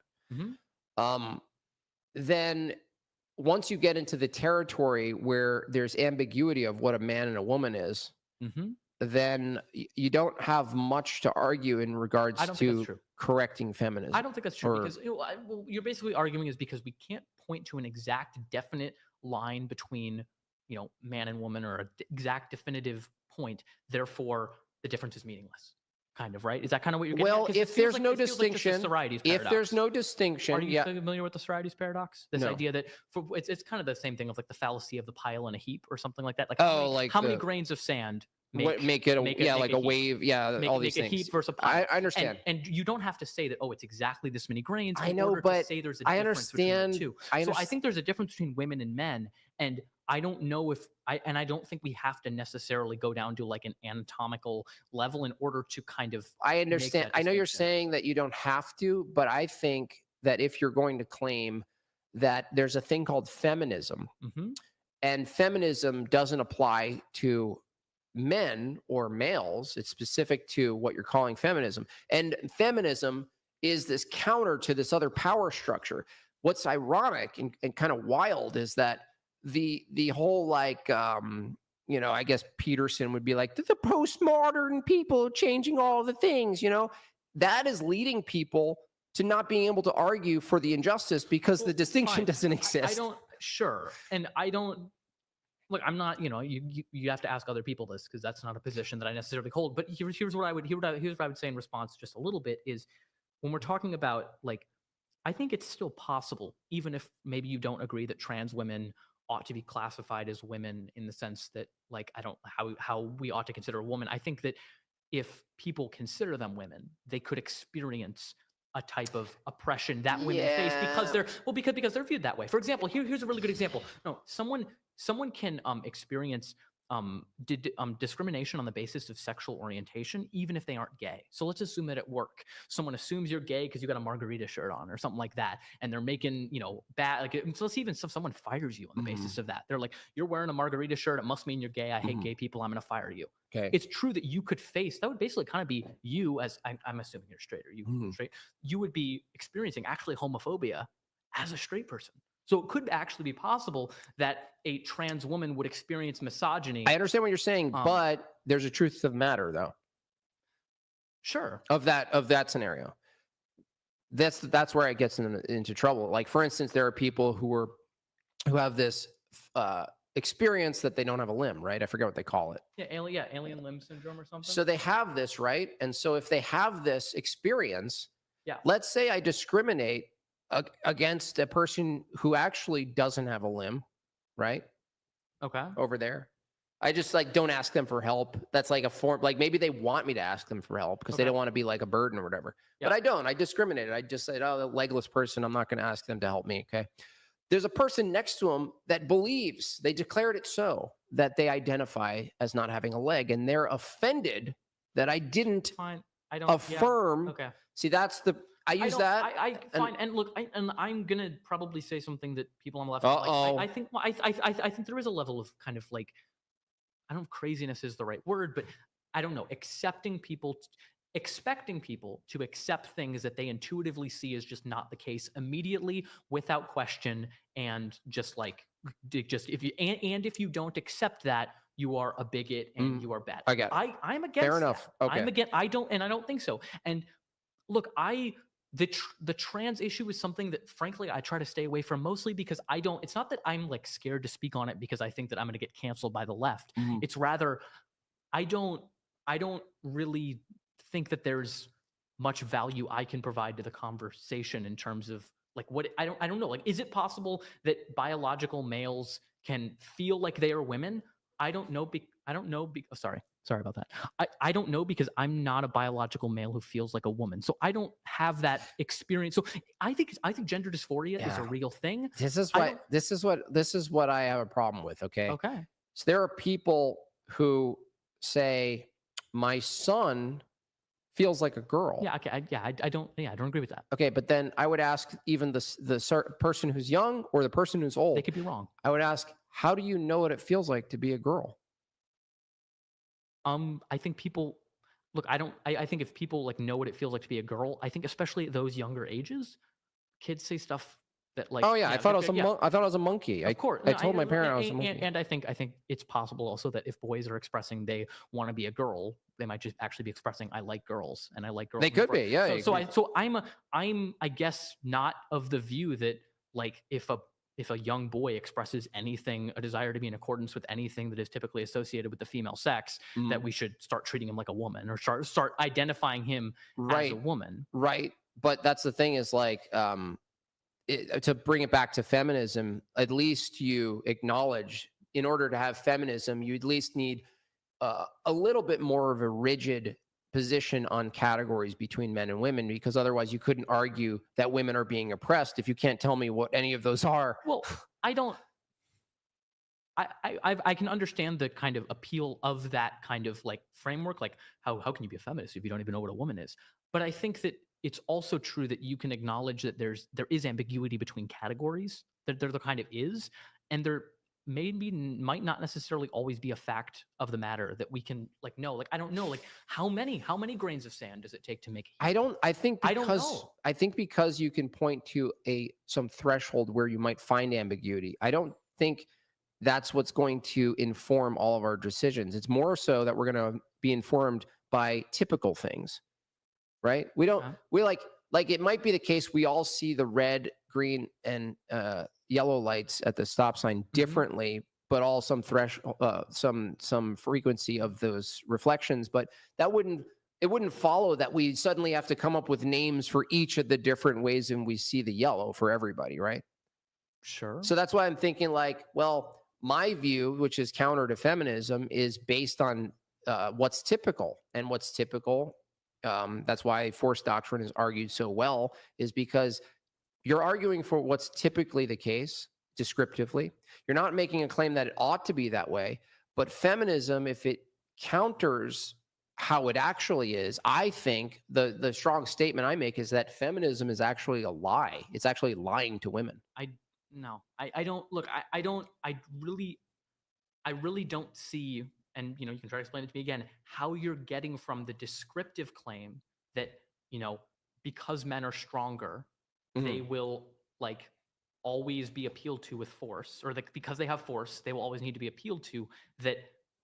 That is like that in and of itself means that women should not have like the same opportunities to certain things. I'm not saying that women should have equal access to the military and we should completely absolve all standards to include them. Like that's not what I'm getting at. But I think there are certain fields, for example, like I don't buy the idea that there are significant scientific differences between the intellects of men and women that justify excluding them from fields like the sciences. So some of the data I was bringing up that I thought was important was that when there are mixed gendered teams, it leads to more innovative research, novel research, and it leads to the research being more influential. And I think that's a good thing. And that's why I think we should encourage more women to be involved in science, men to be involved in science, collaborate together. Do you want the smartest women to multiply themselves? Smartest women? I think people in general, yeah. I think it's good for individuals to. Okay. Well, that's the thing is like, even if no one's arguing women we should stop it, and they stop them from doing all these things. It's just that what's happening is that the culture has reached a point where there's been so much shoved down the men and women growing up in public school that there's this like equality thing, and then women should go pursue their dreams, and they're steered away from childhood, absent the parents at home countering what they're learning in school. But let me just finish this: is that if you just said, well, there's a bunch of smart women that were exceptions, and I think they should be in the STEM fields, and I don't think they're exceptions though. Whatever it is, well, no, there's exceptions. Smart people are exceptions for men and women in those fields. The question I'm having is, even if you found the smartest people, wouldn't it be beneficial the best for them to have children instead? Not instead. Up to a point, you're going to have to figure out what's more important for women. Men and women are different, they're in different positions. The reason is it's not just the force doctrine. It's that women, for them to fulfill on what, let's say, want to have kids, for them to fulfill on it, there is a time period. For men, Sure. there's not as much. Well, I think it would be beneficial to societally impose that type of time period. So, for example, I think paternity leave should be something that is more widespread. I think that what about permanent? No. Oh, paternity. Oh no, I'm saying I thought you meant maternity. No, paternity. I think men should take time off work to be with their kids as well. I think that's important. I think men and women should spend time with their kids in their formative years. I think that's beneficial. So no, you're going to permanent maternity leave. No, I mean, yeah, you don't want women to work. I think there should be a massive, because you think it's all forced, and I'm not arguing that. Most of the people I argue with who are on my side of this argument aren't talking about force. They're talking about reinstating massive levels of propaganda, essentially, right? That shows the beauty and the joy and the fulfillment of mothering for women to see, in opposition to what they mostly see. Why are they seeing that right now? Seeing the opposite? Yes.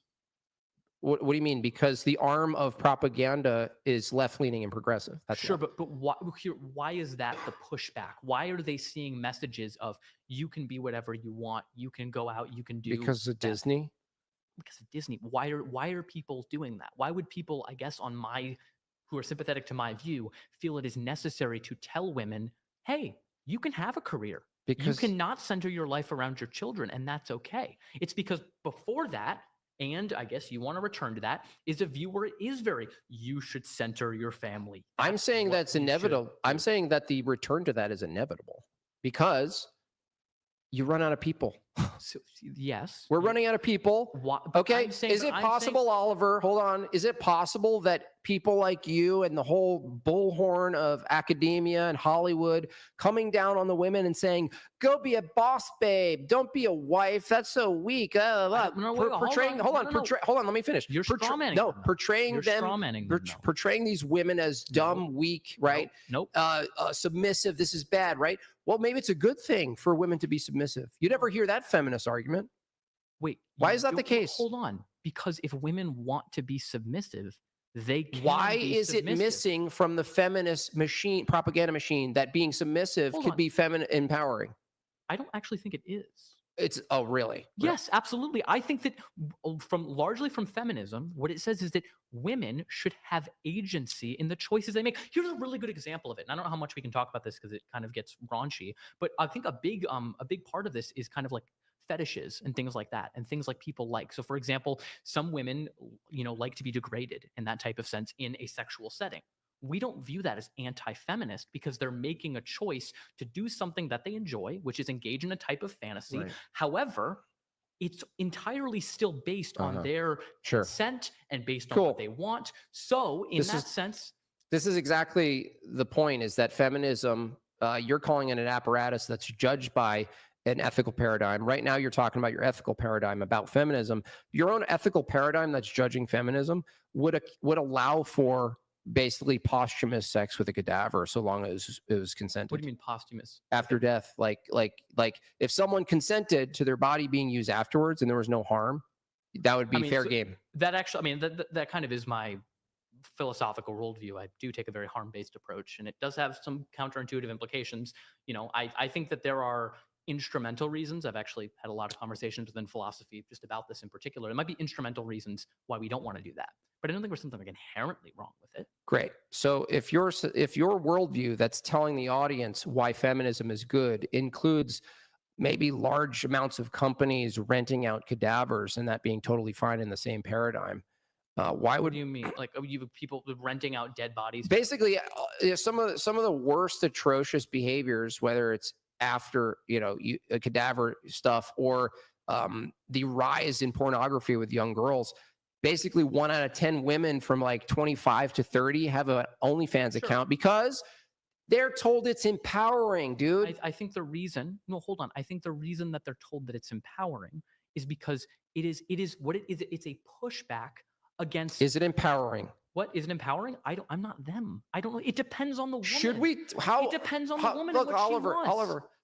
If you're gonna, you're I'm treating look. women I'm a father, right? You're treating women homogeneously. Hold on, I'm a That's father the here. problem. You're No, reducing I'm women talking to you. to a single monolith. Hold on. I'm a man. Okay. I'm coming to you. Yeah. I'm gonna. Hey, Oliver. I heard your feminist views. I want some advice. When should I tell my daughters to, if it's empowering to them? When should I tell them about their option of being OnlyFans? Hold on. When did we say that it was necessarily empowering? I asked you. You didn't answer. It's not, because it isn't. Because you can't say. Should we teach it? It should be an option for women. When should we teach that as an option? You know why? You know why I asked this? Hold on, Oliver. No. Because you just said 3 minutes ago, you said people like me are coming in and saying you can do this, you can do this. You're a bunch of snakes on the tree, right? In Eden. So you're going, you can do this, you can do this. Think about this. Why don't you include pornography? If women want to do pornography, that's fine. Yeah, but why don't you advocate for it? I think we should teach it as a legitimate form of, work. When? Absolutely. Because my kids, I think hold on. My kids ask me what I do for work. They ask, what does other people do for work, right? Mm-hmm. At what age? You should be honest with them. Like, I don't know if you're on these shows, and for example, like the whatever podcast, and you're on the show, and your kids ask you, hey, what do a lot of these girls do? What do you tell them? No, I'm not answering that question. Okay, so I mean, in a sense, I guess then you're lying or withholding information. I'll withhold information because I have to protect my kids, right? So the question is, when mommy comes home from work, right, Mm-hmm. and they have school day, right? Because this is what you're actually advocating for. I don't think so. Mommy goes to school with kid day, and they get to talk about what they do for work. Okay. You're totally fine with the mother going to school at whatever age. Let's say it's like 5th grade. No, we're not taking off all her clothes. Jesus. No. Telling the kids what they do. In explicit detail, no. Well, what do you mean? Why not? Because we know. Why not, Oliver? The girls need to know how they can be liberated. No, but I'm not saying that's inherently liberatory for women. It doesn't inherently liberate them, but it also doesn't inherently make them not liberated. Oh, really? I agree. No, here we go. Let me say this. I do think that it is a problem of people being pushed into these fields because it's an easy way for them to make $1, and probably a lot of them don't find it fulfilling. I would agree with you on that. However, I would disagree in making this generalized statement that none of them find it fulfilling or it being a thing. I don't care what they think is fulfilling or not. The question is, you're deciding what's best for them over them. Yeah. Is it possible? Is it possible that it's possible for that they're wrong? It is also possible that you are wrong. So when it comes to decisions about someone's life, I'm going to defer to them. Oh, really? What about when they're children? What? I'm not saying that you should let people say these things to children. Oliver, I didn't ask about saying it to children. You said when you are talking about what other people should do with their bodies or not, you're going to defer to them. I asked about children. What do you mean about children? What does a father do? Of course you can protect your kids. I'm not saying don't protect your children. Okay, but the thing is, if being a father of your home means guiding and intervening on the path of your child, then the best thing about being a father is actually the intervention part on what they quote want, right? I'm not going to tell my kid to be a porn star. I'm not trying to bite that bullet. I didn't ask you that because the question is, right, you are making the claim that when it comes to other people and what they want to do, I'm not going to come in and say they shouldn't do it.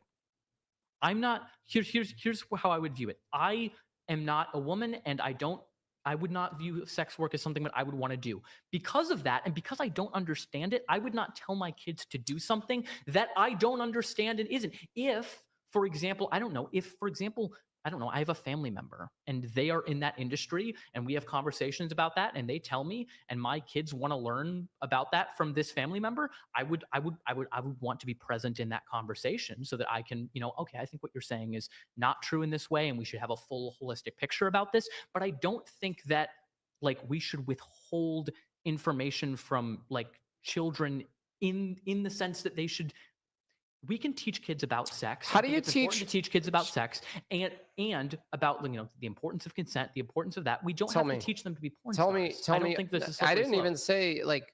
I'm asking why, in your view, why wouldn't you teach that? If you were to advocate for a young girl to go into STEM, would you do that? Yeah. Okay.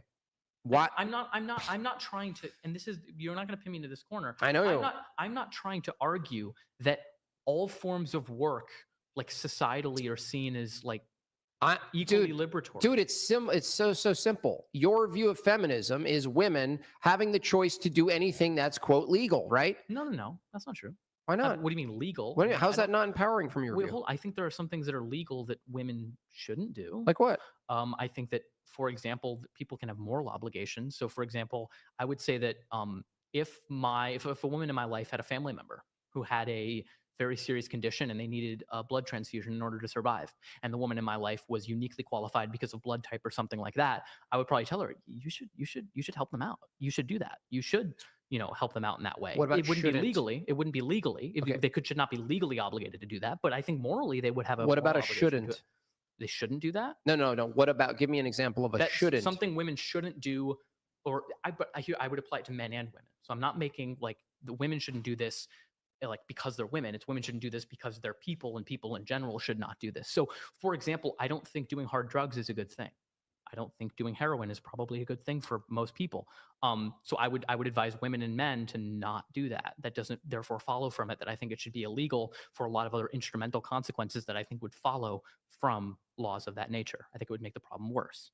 So yeah, there's an example. Wait, is that the same reasoning you were against making post-death cadaver sex illegal because there's some other things that might make it worse? Like, I mean, so this is, and it's really hard to have like meta philosophical conversations on these types of podcasts, because what's going to happen is if I try to defend my philosophical view on its merits, you're going to blow it out of proportion and be like, he supports people fucking dead people. And it's just like, that's not. No, I don't say support. I'm saying allow. I didn't say it. I just asked you under your view if it's based on harm principle. I don't think people should do it. And the reason I don't. Would you make it illegal though? What? I think I probably would be illegal. Okay, and the reason for that is because I think there's a very, very, very high likelihood of instrumental harm. For example, I don't think people want their dead loved ones to be. That's true, but unless they made a lot of money and then the harm was countered in their view, because if they're alive. Well, yeah, if the family got together and said, hey, grandma's coming over, she's on her way out and she wants to talk to us. And she says, I'm going to do this for the family. What? Basically give her body out after death for a week for anyone to rent it out or whatever. And the family goes, cool, we'll be rich like Haktua. It's kind of weird. Weird isn't really a counter to whether it's consistent with your ethical paradigm. And here's the thing is I don't use weirdness as a criterion for what I think should be prohibited. Like I don't know. There's a lot of cases of what is called moral dumbfounding, where we think something is wrong, but we can't point to a specific reason as to why it's wrong. Okay. So yeah, this is weird. I don't know. I'd be like, okay, let's put it another way. Do you think under your ethical framework, people can act against themselves and it be morally wrong? Doesn't harm anyone else, just all self-contained. So I would say yes, but it's because what they do, I don't believe it is like possible to live in a universe where what you do, like self-regarding actions. I think everything you do has an effect. It's like doing drugs. Okay. Oh, should you be able to do these hard drugs? It's like, well, probably maybe you shouldn't, because it will still have these effects. Well, that's why I asked about the what I call an epidemic of young girls. And by the way, men are still part of this, the consumption element of it. But girls think these young girls are being basically trained through feminism first, right? This is the result. These are the fruits of feminism. teaches feminism early on. You're going to have a radical change. You're going to have the sexual revolution. You're going to have the drug revolution. And then you're going to part ways with the traditional lifestyle of Christian values and ethics in the home. So Then what happens is you get this mass amount of technology, to express yourself. Mhm. You run head first. Hold on. Fair enough. Head first into it. And now they think, because of all of the Yeah, propaganda, the pop stars, they're all disgusting, right? And so now the little kids, the poor little girls go, well, that's how I have to be now, I right? think no. And that's all feminism, dude. No, That's not no, traditionalism. no, That's no. feminism. And I think you're doing a very good job at portraying feminism in its worst possible light. Where's the good one? Hold on. The good one is encouraging women to be doctors. The good one is encouraging women to go into those careers. Why would that be Why is that better than pornography from your view? Why is that better than pornography? I don't know. so why are we listening to you then? Well, no, because look, if a woman wants, here's the thing, and here's the reason maybe why I'm able to say why I think it would be good for a woman to become a doctor, but maybe not to do OnlyFans. It's because I can conceptualize of the good of me being a doctor. I really can't conceptualize the good of me being on OnlyFans.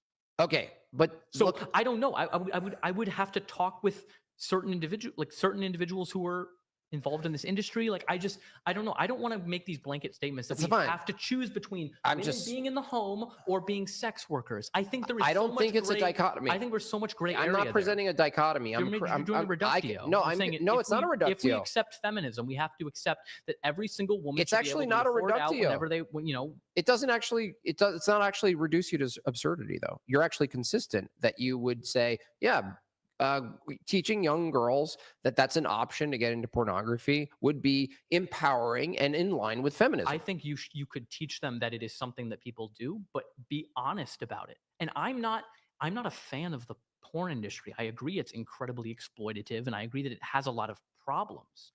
But so I think there's a reasons to be instrumentally against the porn industry and how it targets and exploits young girls. But I don't think that we should pretend for people that it doesn't exist. Yeah, but don't you ever think about internally? I know you said you can't really pinpoint what it is about it, but why is it that even you yourself, who's advocating for just liberated woman, you still advocate for more wholesome, useful? Because that's what I'm familiar with. Dude, I'm arguing only from my worldview and perspective. And the reality is there's a lot of things that I see. There's a lot of things that I see and that I don't understand that, my first response is, I don't get that. That's weird. And my initial response to it is, it's weird. I don't understand it. I don't like it. Therefore, it shouldn't be something that we allow. And I think that's a bad basis for basing a moral framework. I think disgust is a very poor metric of determining what is good and what is bad. It might be not sufficient, but I don't think it's entirely invalid. I don't think it's entirely invalid. I agree with you, but I don't know. One could, for example, I don't know. Let's say one person thinks seeing people who are overweight having sex is disgusting. They'd never want to see that. I don't want. That's not evidence whatsoever at all that there's anything wrong with people who are overweight having sex, whatsoever. It's not. It's not what you do. I don't know about that. I might argue that that being overweight or super obese might be an ethical issue if you hold the view that your own body is, let's say, like an icon of God or an expression. And people should take care of themselves. Yeah. Would you agree that also there are certain, at least, conditions and body types that it just some people are just bigger? You know what I mean? Yeah. No matter how much. No, I agree. No matter how much people I agree. diet. They shouldn't be allowed to have sex. Are you I'm serious? just kidding. Well, I mean, if you're going to say that women shouldn't have the right to vote, and then you say fat people shouldn't have sex, it's not too far off from what you. No. Women voting is way more harmful to society. What the things they vote for is. This is how I know. This is how I know that there's a specific difference. Is that again, you're going to be able to find exceptions. Okay, you're going to have to just use some charity here. What women vote for since I don't know, the 50s, since onward, right? they vote according to their sort of nurturing traits. And what they do is they turn this is the How? irony. Hold on. This is the irony Use of specific examples. I will. They expand. This is the irony. You're arguing against this authoritative power, right? The man coming down, right, on Okay. freedom and liberty for women. Women vote with patterns that expand authoritarian government and basically Specific examples. You're speaking very big generalities here. gun laws. They vote in protection. They vote for, let's say, generally safety over liberty. They vote safety over liberty. Gun laws is a perfect example. Okay. A lot of them vote pro-abortion. Okay. Right. And what is that? Well, that's what do you mean? That's against them. How is that against them? They're annihilating their own kids. Well, what do you mean? How is that not an act against you? I don't think that people should be pregnant against their will. What do you mean? They had sex. What are you What talking do you, about? I mean, first off, there's a big jump to say that just because someone consented to sex, they consented to pregnancy. It does not No, automatically it does follow. No, how does it follow? That follows the same way getting into a car, you consented to possibly get into an accident. Okay, and if you possibly get into an accident, does it therefore mean that you should have to use your body to sustain the life of the person that you got into an accident with by law? What do you mean? You're saying it's not a If you- person.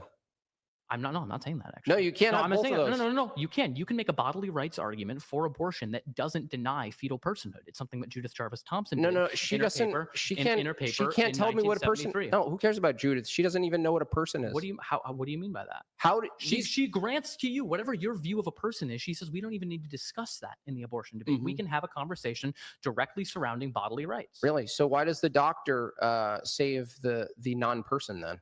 What do you mean the doctor saved the The non-person? surgeon, the woman gets into an accident, right? And a feminist says, "Well, I'm not denying it's a person. no, but why is the doctor obligated to save the person Well, what do you mean? if it's not a person?" I'm not saying it's not a person. You're ascribing The- onto me this view. I see. Do you know you? So see, the person who's about to abort their baby doesn't see it as a person, but you do. Some people don't, and some people they're very different. They're So a lot they of get to aspects. decide on the spot. There are a lot of aspects of the abortion debate. Cool. One of them. So No. it's like this, dude. There's two women who are pregnant, right? Mm-hmm. Same level of pregnancy. They both get into an accident, and the It doesn't doctor determine. It doesn't so the- determine. It's hold not on, dependent. It's hold not on. dependent The on what doctor- they think. the It's not surgeon- dependent on what they think. It's not. It's not dependent on what they Okay, think. so Personhood is not a reference of what The it is. surgeon saves both of them, right? I mean, ideally, sure, they should. Yeah. Right. What if they decide not to? What do you mean? What if they determine that that's So- not a baby? So this is basically the argument of why is abortion a double homicide if it's not a person type thing, or why? If, I mean, sort that of could thing. be used. So Yeah. think about it this way: if we're talking about this idea of like rendering life-saving care, if, for example, you agree to allow someone the use of your kidneys for a period of time, and you're willing to save their life, let's say you're Mhm. you're like, oh, you know what? This is either a family member or something like that. I'm going to generously allow this person to do that, Mhm. and a gunman comes in and kills both of you. They've still done something wrong. But if you were to say, I don't consent to my body being used in this way, it's very painful, I don't want to do that anymore, and you, quote unquote, unplug from them or something, or no longer you cease the consent, you haven't murdered them. Yeah, but you're including there's another body. Well, sure, but I'm not denying that there's not. So it's a contradiction. I'm not denying that there's another body. I'm denying that other bodies have a right to use your body without your consent. That's what I'm saying. Look, if abortion is getting rid of the other body, and your argument Yeah. is you can't violate this woman using her body, right? Like the way she wants to use her body. Sure. You can't use the body autonomy and leave out the other body. Wait, you aren't. You're agreeing that there's two bodies. It's the same reason you can't be forced to donate your kidney against your will, even if you get into an accident that requires someone the use of your kidney. You're not denying that two bodies exist. You're saying that one body doesn't have a right to the other body. There's no rights. Okay. I don't know why you keep appealing to these I'm things. appealing to societal intuitions that we largely hold. If you want to reject everything that we base society on and go off on your own tangent, then I don't know how to engage in this conversation. Well, I'm saying like you're assuming there's these because you're using metaphysical terms. Societal norms. But do you agree generally those people? change under your paradigm. Do you agree that generally people should not be forced against their will to donate an organ? It depends on the situation. Oh my God. Fine. Well, you were talking about generalities, right? You're talking constantly about generalities. Yeah. Generally speaking, should it be wrong for someone to have an organ taken from them or used without their consent? Yes or no? Generally, yeah. Okay, cool. So that's a principle under which I'm operating on. So once we get that principle out of the way and we can say, But a baby's not an organ, dude. the baby's not the organ in question. The uterus is the organ in question, and the baby. They're not getting rid of the uterus. No, they're using the uterus. You're renting. You're evicting them. I mean, I guess. So you invited a person into your home, and then you're like, I just want to yeet the person. Well, not exactly. I'm just going to kill the person who I invited into my home by opening my legs. First off, it's not actually. I think there are, and this might get. There's really interesting literature on this specifically. I think an analogous scenario to pregnancy, and of course, you're probably going to reject this, is imagine that you are having lunch with someone and you're eating, and they start choking, and you give them the Heimlich maneuver and save their life. And in the process, you rupture, their kidney, you puncture their lungs, something like that. Mm-hmm. And then they require your body to continue living. In that scenario, do you think that you have some sort of you should be legally required to use your body in that scenario? I wouldn't be opposed to it. Really? Okay. I mean, I would not share that thing whatsoever, because you generously tried to save their life. Well, the thing is, it would be awesome to live in a society where someone would be so willing to do that.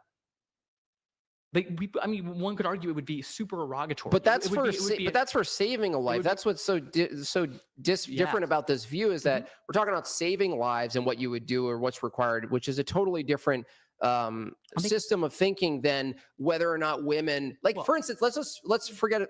Let's shift to just this question, because to bring it back to feminism, how is women being able to destroy the baby that's growing inside of them? How is that good? Oh, there's water down here. I didn't see it. Sorry. Over there. Over here. Sorry about that. All good. Sorry. Would you mind repeating? How is it good for women to yeet their offspring? Because I think women should have a choice when and where they what situations they get pregnant. I don't think people should be pregnant against. I don't think people should be pregnant against their will. You guys fine taking a brief pause here? Yeah, that's fine. I want to do we can come right back to it though, if you want to just make a note on that.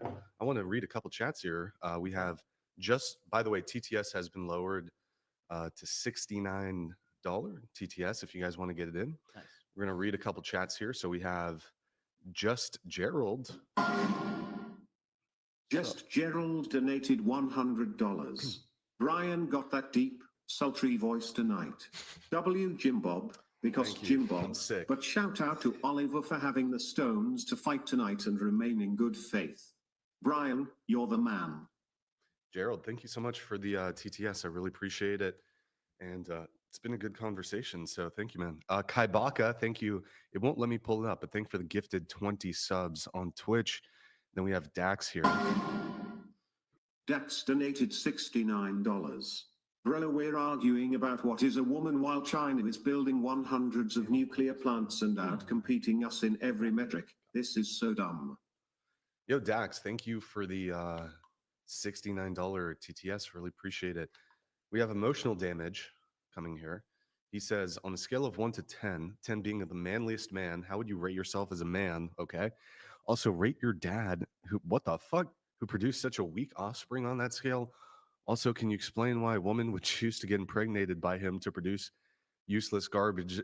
Wow, okay. Do you want to... Brutal. I think it's kind of pathetic he wasted $100 to kind of send that in. So, I mean, good for you. Emotional Damage, he's calling you out. He said you wasted it. I don't know if this is going to spur him on more, but I mean, if it gets you to spend more money, then all right. Okay. Oliver, are you? If we have a super chat goal. Yeah. If we hit 50 super chats, right now we're at 9 of 50. Yeah. Will you put on a MAGA hat? No. No? No. Okay, I should probably remove that. Sorry, I thought he was going to do it. No. Is there a? There's not a number. Is there any circumstance in which you would? If someone was going to die if I didn't wear a MAGA hat, sure. I mean, sorry, if someone were to die if I wouldn't wear a MAGA, I don't know. I'm not going to wear a MAGA hat. It is antithetical to almost everything that I stand for. Like I'm not. No, I don't know. What about for $1 million? I mean, sure, we can make these like comparative claims that like what would the good of me getting $1 million and then donating that money to a cause that I'm in favor of offset the harm of wearing a MAGA hat? Maybe, but like I'm not going to wear a MAGA hat because you get money donated to your show. Like, sorry, that's not how that's going to work. I got to remove the goal. I thought he would go for it. Nope. I thought you'd be a sport, but okay. We also have, let's see here. We have Mike Davis. Thank you for the super chat, Mike Davis. He's an OG, so I'll give him a read. My next business venture will be an airline passport bros air, direct flights to countries with traditional women, pretty and feminine flight attendants. Okay, male pilots only. W passport bros. Okay, that's from the OG Mike Davis. Thank you for that. Guys, if you're enjoying the stream, Jimbob's going to join us here in just a sec. He just got up to get a beer. Is it? Oh, you got a beer. Do you want a beer? I'm chill. Okay. I'm good now. Guys, if you're enjoying the stream, like the video, you can also support via Venmo and Cash App. That's whatever pod on those. Also, if you're watching on Twitch, drop us a follow and a Prime sub over there on Twitch. Join our Discord, discord.gg/whatever. We got merch, shop.whatever.com. TTS has been lowered, $69 TTS. Do you guys want to switch the prompt or? I mean, I don't really know what there really would be to. Well, one of the ones I had proposed was, and I sort of switched it a little bit. Are what was it? Are men more privileged? I don't really think that like. Or are I feel like more Jimbob would privileged? just like agree that they are and they should be, right? So Yeah. there really wouldn't be much. Oh, okay. Well, I mean, wouldn't that be? But Jimbob would say it was good, I imagine, and Yeah, you I would say it was that bad, that's but that just bad. goes back to the whole conversation we And were just literally into having. the mic. Sorry, yeah, and that would just go back to the whole conversation we were already having. So I don't think this is a separate question. Yeah, it would probably come back. I mean, I would say men are privileged for good reason, because force is privilege. And then if you said women are not privileged, it'd probably be because descriptively men are privileged. And to correct it, what do? How do you correct the privilege problem? How do you correct the privilege problem? I mean, it largely would end up, you're not denying that certain people are stronger than others. I just think that if you are stronger, if you have certain privileges, if you are endowed with certain traits that are of no fault to your own, I think you do bear some sort of responsibility to help others out and not use that power I agree. to hurt others and use that power to advance their interests and not Well, hold on. I was with you till a point. interest. Yeah, the interest, but then you're like, well, not really.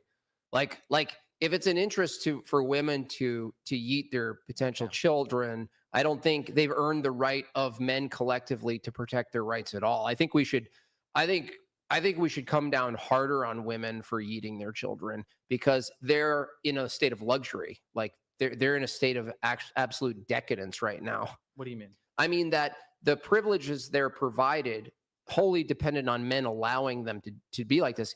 You're arguing, well, men, being that you have force, you should really be nicer to these women who are horrific. Well, hold on. I mean, if you want to go back to the abortion discussion, you are begging the question, which is you are assuming the thing you are trying to prove, which is that women getting abortions is a bad thing. That's something that we should legally prevent. I think if it's the case, continue that conversation. Well, if it's the case that we need human beings, and we both agree it's a good thing to fix the problem of having human beings in society, then that doesn't mean we do anything. That means it doesn't mean we do yeah, anything but to fix that problem. How does it follow that eating 1 million kids per year is a good thing? I think I will go back to this argument. I don't think that anyone should be obligated by law to use their body to sustain another Oliver person or what did I entity's ask life. you? I don't know. Ask me again. You asked me many things. You asked me Oliver, ridiculous questions. I didn't ask what you think it justifies that they eat their kids. What are we I asked talking you about? what is good about it. What is good about it? It's good that people are not pregnant against their will. That's what's good about it. People should not be forced to gestate a fetus. Why should they be forced to breastfeed the child at 1 week? No, they shouldn't be forced to breastfeed. If they don't want to if they don't want to take care of their kid, then they can give that child up for adoption or find other things. Hold on a second. Yeah. Hold on a second. Mhm. If someone is not obligated to do anything, and that's not so what I said. hold on. Well, ultimately, take care of a child. Yes. Hold on a People are not second. They obligated had to a take care of child. It's the first week. It's like Cabin in the Woods. Like The only way mother- the child can survive is by. No, the mother has no obligation. You heard it here. The mother has no obligation to breastfeed her child that she brought into the world, according to Oliver. But he skipped to an alternative that he likes, which is to give it up for adoption. She has no obligation to do that either. That takes more resources for her as well. What do you mean? I'm not saying that you don't have an obligation to ensure that a child in your care does not die. It does not mean that you. Yeah, but why is Why is that an obligation if your whole entire ethical view is no one is owed your labor? No, that's not what I said. No one is owed your body. No.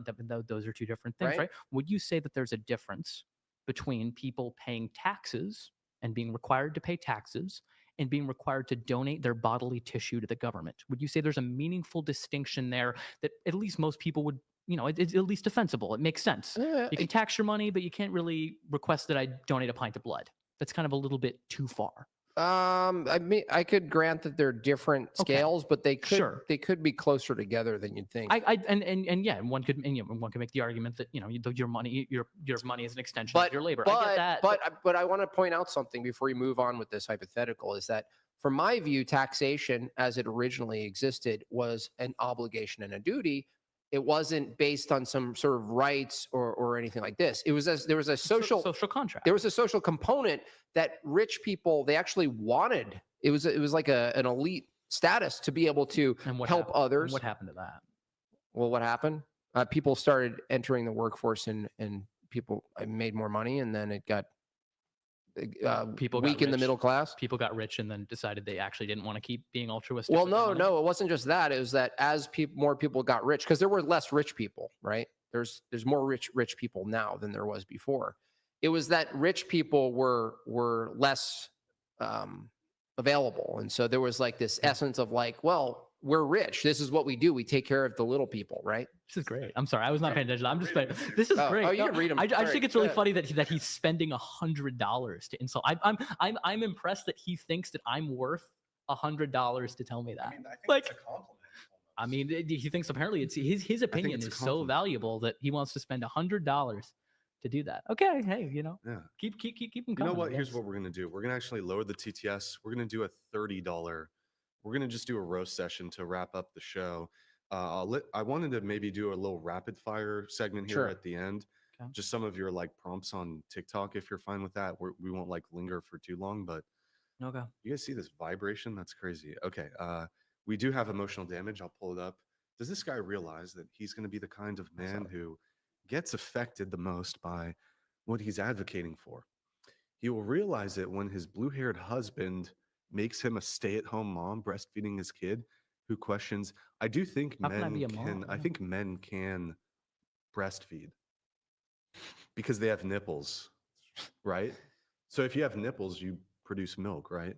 That's how it goes now. Yeah, you just produce. No, I think there. I don't know. I don't know enough about the science of it, but at least to my understanding, if you induce certain types of hormones, or if you give men certain hormones, they will lactate. It's probably not a great just thing. Natural, no hormones. I don't think so, because I mean the reason that women lactate when they give birth is that there is a certain hormone that's released that indicates that I'm forgetting exactly what it's called. Prolactin, I think. I don't know, something. Is it prolactin? Yeah, I think those men who try to force breastfeed their child, pretending they're women, are just giving their child some sort of pus.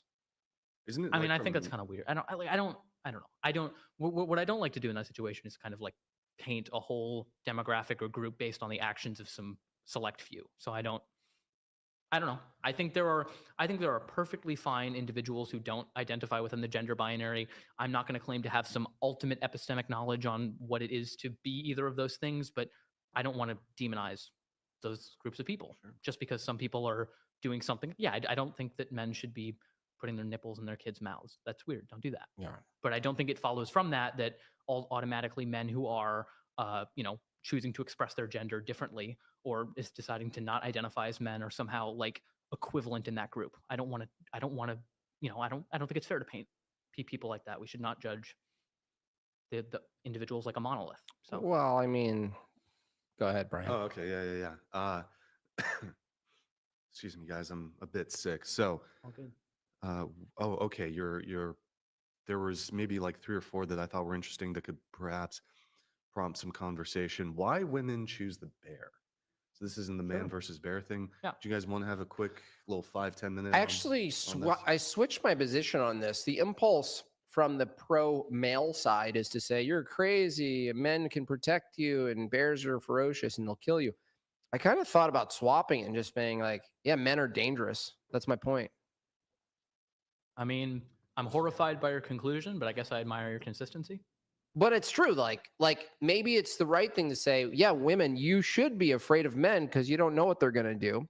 That's why you should rely on and hope to rely on good men who can actually defend you from the bad men, because you know you can't from the man or the bear. Sure. And I guess my whole thing with that is I still do not see how any of that is contrary to a feminist worldview. Well, a feminist worldview is simply this, right? You want to get rid of the power of men. Feminism is a movement away from men in power. I think it's a movement away from men in power, somewhat at the expense of women and their autonomy. I think there has to be some element. If men are in power and only doing and are being egalitarian in the way that they govern alongside women, that's not I don't think something that feminists would be against. It's not that men have power. It's the way that they wield that power that is the problem. Men can't, look, it's a performative contradiction for men to be solely in power and wield their power to produce some sort of simulation of egalitarianism. What are you talking about? It's literally not egalitarianism. There can be, I don't know what you're talking about. There can be egalitarian outcomes that still give people as much autonomy and ability as possible. You think because men hold this power that therefore they will always inherently dominate? No, it's not what they will do. It's the fact that the necessary component to your egalitarian vision is something that's not egalitarian. It's literally a necessary component of it. It's like the thing that you are arguing against is literally utilized to produce a fiction of the thing you think you have. Against men holding power. So then it's not egalitarianism. If egalitarianism or feminism requires an arm that is the manifestation of the disparity between men and women, then it's not egalitarian. It's not arguing that we should have an egalitarian structure of society where men and women are represented equally in every field, participate equally in every single realm. It's that especially in the fields where there really aren't relevant differences. I will 100% concede that women probably most men actually, can't meet the standards that it takes to be a Navy SEAL. So it makes sense that Navy SEALs should be men. That doesn't apply to being a scientist. That doesn't apply. So because of that, we should not exclude women from STEM we fields. Don't. Because you would rather have a woman, you would tell a woman that you would be more happy being in a home raising children than being a scientist. That's not excluding her. Problem. No, that's not excluding her. That's just telling her and guiding her what she should do. And we already agreed that even the smartest who end up in the STEM, we would want them multiplied because they're smart. We want smart women. And I don't think that those two things are mutually you have to choose at some point. Of having a career and having children. No. Of course, I don't think. No, I don't. I don't really? think that's the case. No. Really? So you think it's better for children to be raised by strangers in the public school system? That's. I think that. Actually, in a certain sense, I do think public education is a good thing. I think. Oh my gosh! Are you kidding me? No, I think. Come on, it's not. Wait a second. What? No, wait. I'm gonna dump a beer on my head after that one. No, I don't. Did you just say the public education system is a good? Oh my God! I agree that there are problems with it, and I agree that there are many issues with it. However, the alternative, which is parents educating their children in their own worldview, necessarily with there being no counterbalance to it, will lead to people with differing ideologies that never converge. I think people should encounter ideas that differ from what they've been taught. Wait a second. I think school should provide a difference. Do you think pluralism is better than homogeny and like cohesive in-group thinking?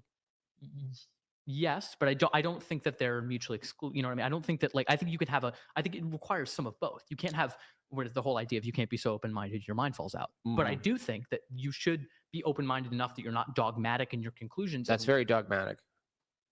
Okay, fine. Right? If you're going to argue that, yeah, then if I claim that. And it's like an anti-dogmatic dogma. I'm arguing, Oliver, that dogma is not always bad. Like, what if there's good dogma? So, I think there's a really interesting argument that John Stuart Mill makes in his thing called On Liberty. And the reason that truth ought to be challenged, even if we know it's true, is because it risks becoming dead dogma. That we don't know why it's true. Things that are true, retain their value by remaining true in the face of objections because they're challenged and they remain true and they test. You mean like traditional families are good for society and women going into porn instead of having children is just not good?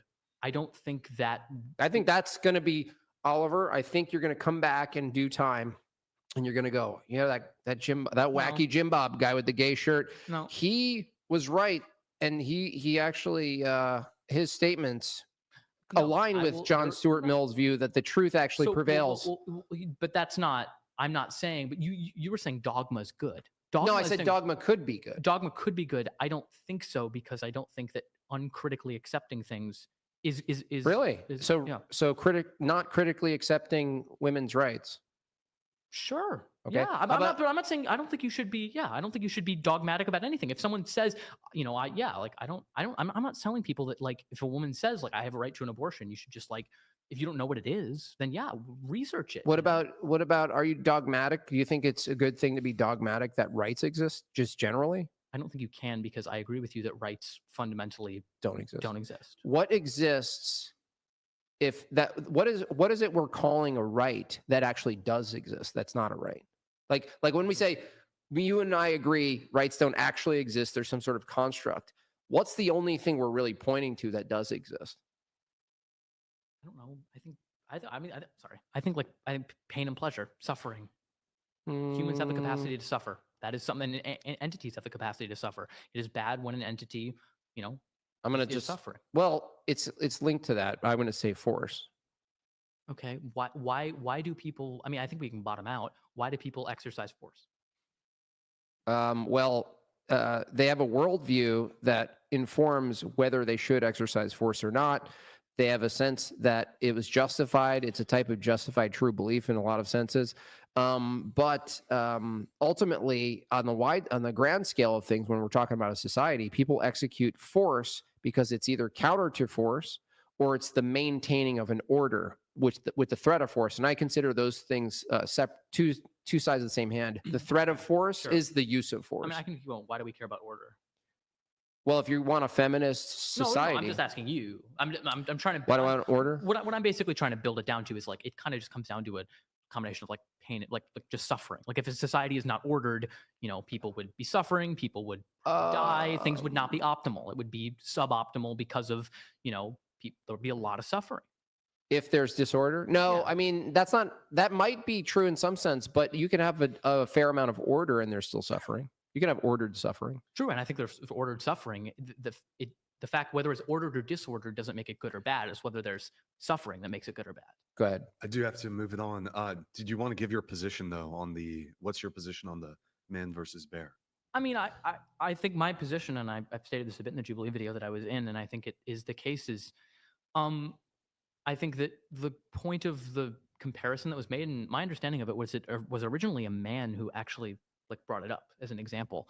And it seems to be pretty ubiquitous that men and women alike, especially with men, if you frame it like with their daughters, would you rather have your daughter encounter a random man or a random bear in the woods?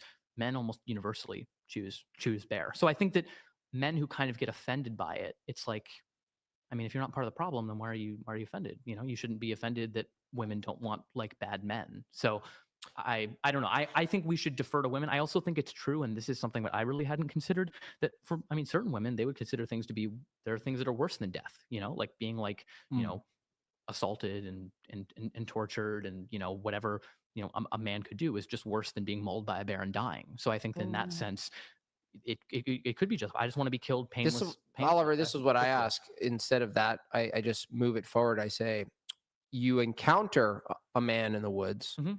and you have a sense that they're not, they don't have good intentions, right? Yeah.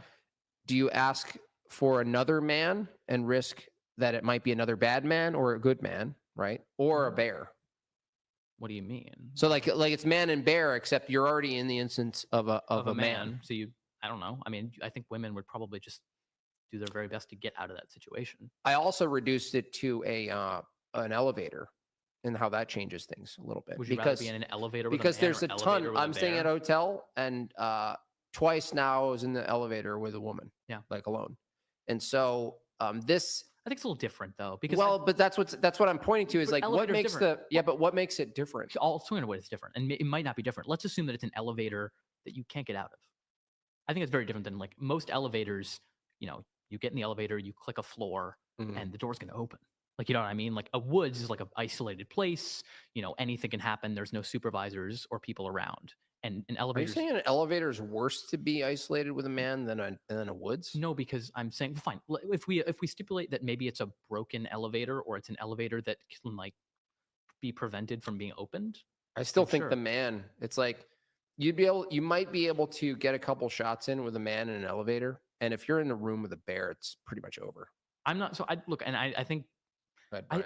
I think getting into a lot of these specifics kind of like misses the whole point of it. But I do think that it is also important to note that like a lot of wildlife too, it's like usually if you leave it alone, it's going to leave you alone. Depending on the bear, you know, there's like grizzly bears or something like that that are more provocative. But Bears of color commit more no, attacks. Okay.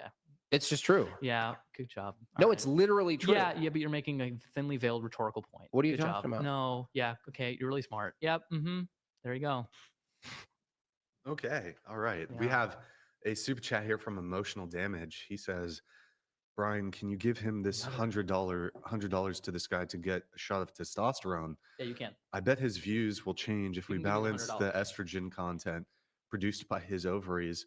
Sure. On second thought, don't give it to him. Screw this. You're kind of indecisive. I mean, not Okay, being yeah. decisive. Don't you think decisiveness is something that kind of is like important to manliness? You seem to be kind of indecisive. So I don't know how masculine you wow. really are. Ooh, okay. Emotional Damage. Are you gonna let Oliver talk to you like that? Emotional Damage.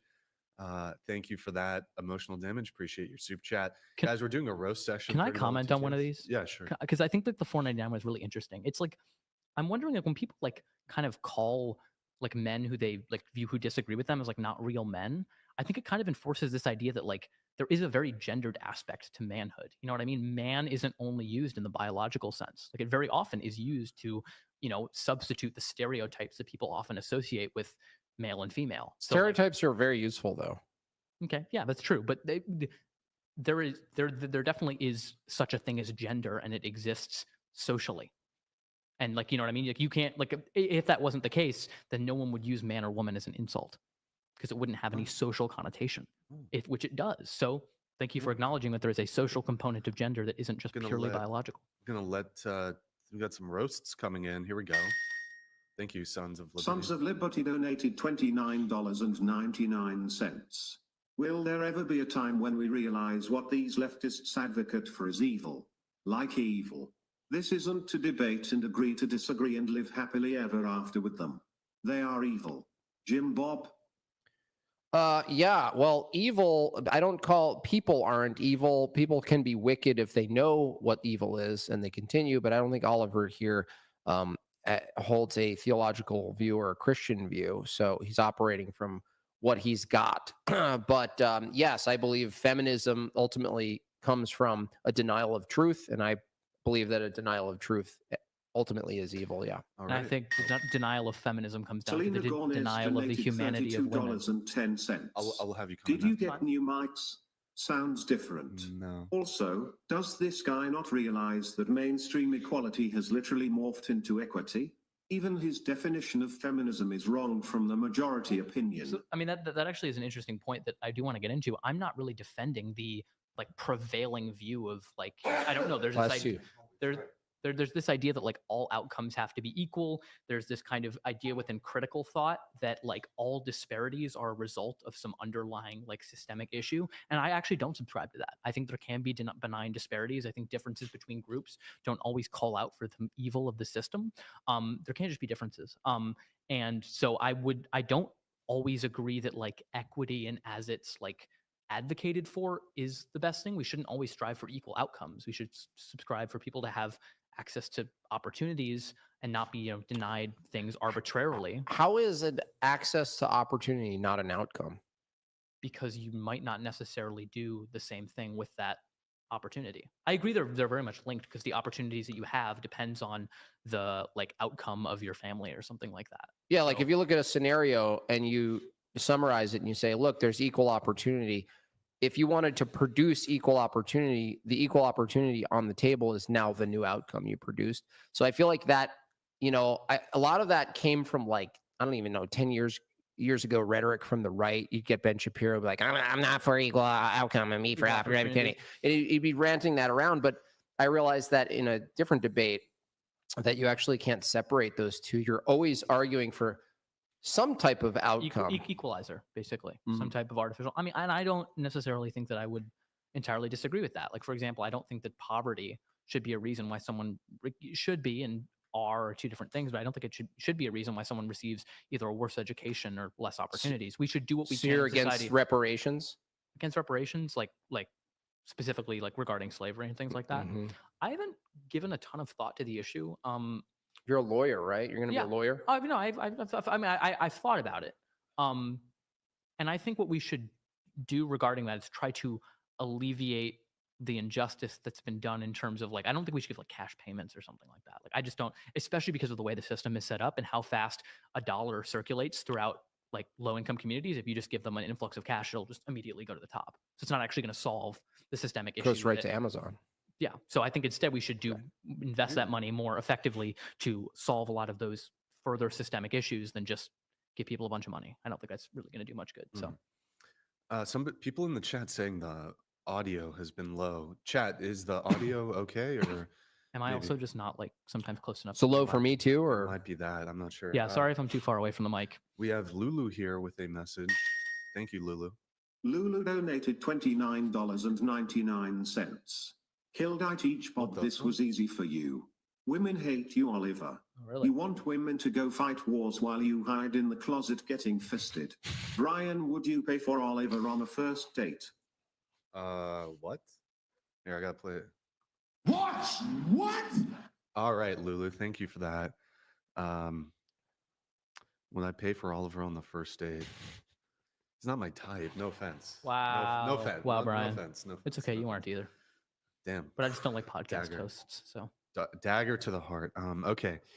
So if you guys want $30 roast, moving on to the next thing, Oliver, you in one of your TikToks, why men should not be the leaders in relationships. I don't know if that's like your position or that's just inherently. like I don't think I mean, one of the prompts in the Jubilee video was like men should be the leader in like romantic relationships. And I think that relationships are fundamentally a partnership between two people. Some people have strengths, some people have weaknesses. I think to say that like there ought to be a one size fits all when people are so different. I think there's going to be some relationships where the man is more dominant and the woman is more submissive. There's going to be some relationships where the woman takes a more dominant role and the man is submissive. And people will, adhere to those preferences as they like. But I don't know. I think it reduces the complexity of people so much by saying that like men should be this and this relationship. How do you determine who's a leader? Because you're getting into law, right? So isn't it the case that when you like have a partnership in like a firm or a company, someone has to take 51 and someone takes 49? I mean, I don't know. I'm pretty sure that's the case, and there's a pragmatic reason for obviously legality is that there has to be a guarantor and someone who actually has to say this way, even if they're wrong. You have to have someone pushing the button in the end. And I feel like from a secular view, which I assume you're secular, a relationship, let's call it a marriage, even a legal marriage, it seems that you would probably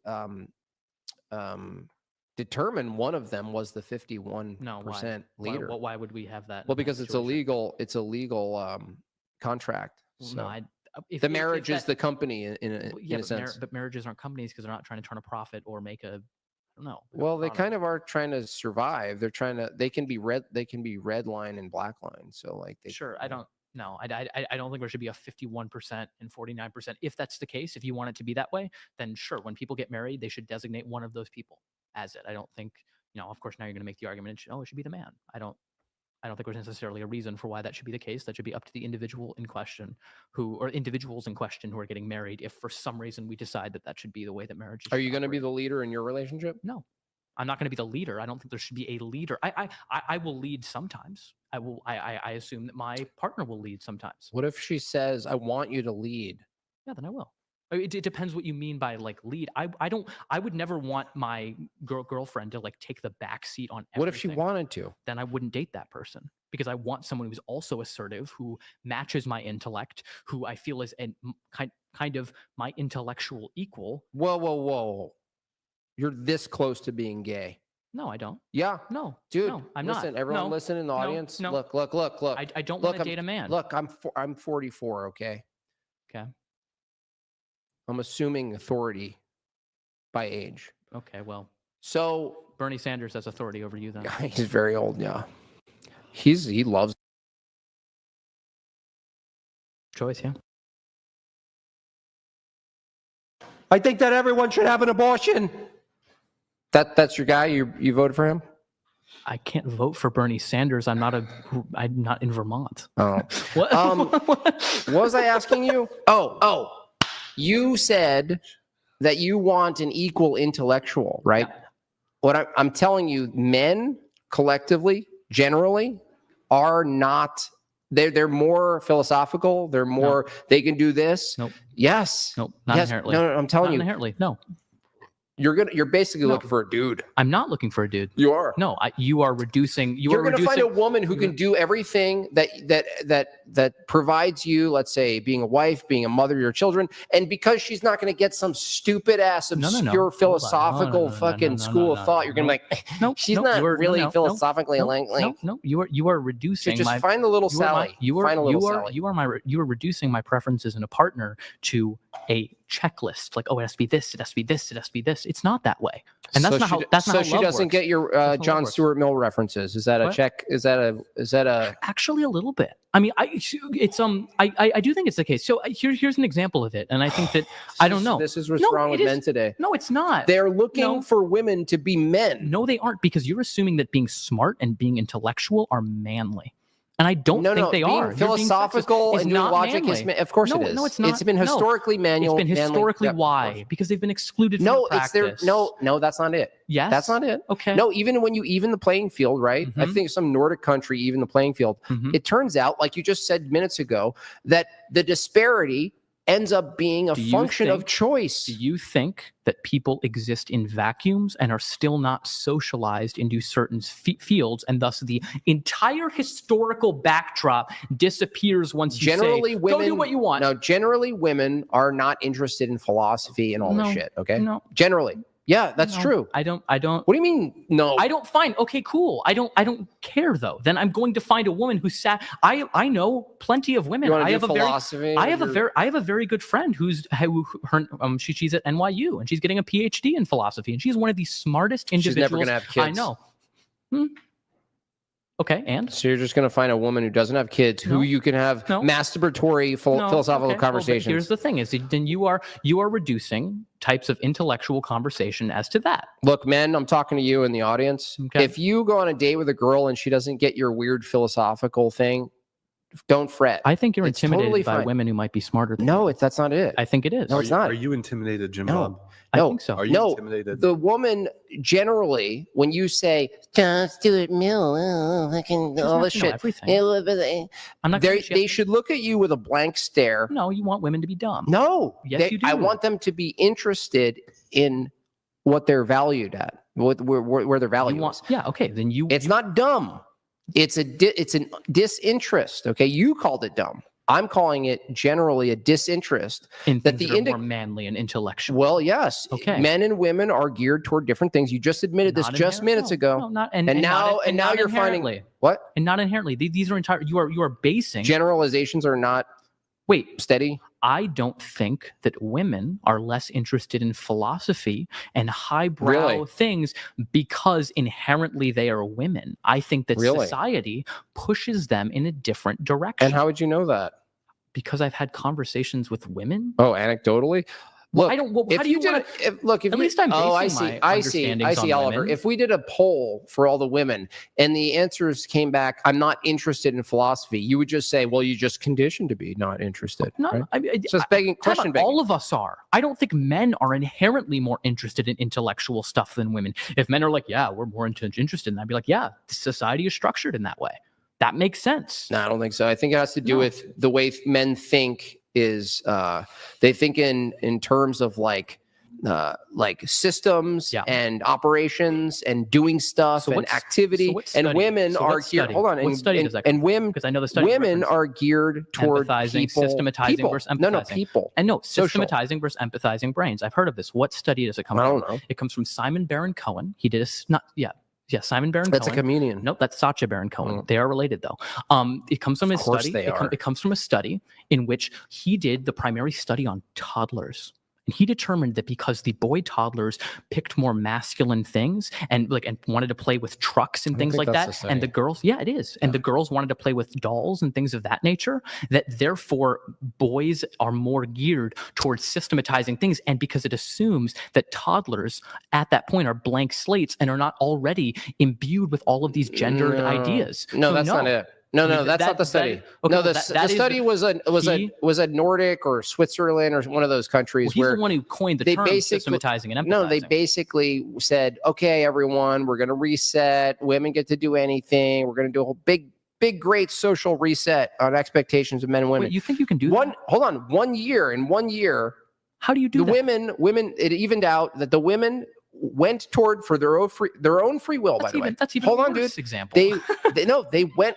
If you allow women to choose, they choose fields geared like nursing, administration, teaching, motherhood. Because their entire life. No, you're going to say their conditions. You don't know that. Because their entire because that's how our society is. Oh, you mean the history of all of humanity has it geared that women are geared toward those kind of behaviors and men are geared toward the other ones? It's just societal construction, right? Society has chosen society has chosen to codify physical realities into social realities. You can't even just prove that. Because absolutely. What do you mean? You couldn't. Wait, you agree that it is. You just think they also are biological. You think they're biological and they're social, and the social stems from the biological. Yeah, it's informed. Yeah. Okay, and I'm saying that just because something is ordered towards something, if you even want to use that word, I don't like that word because it invokes this type of Aristotelian tautology. You couldn't look. It's simple. Look, Oliver, you couldn't use the social programming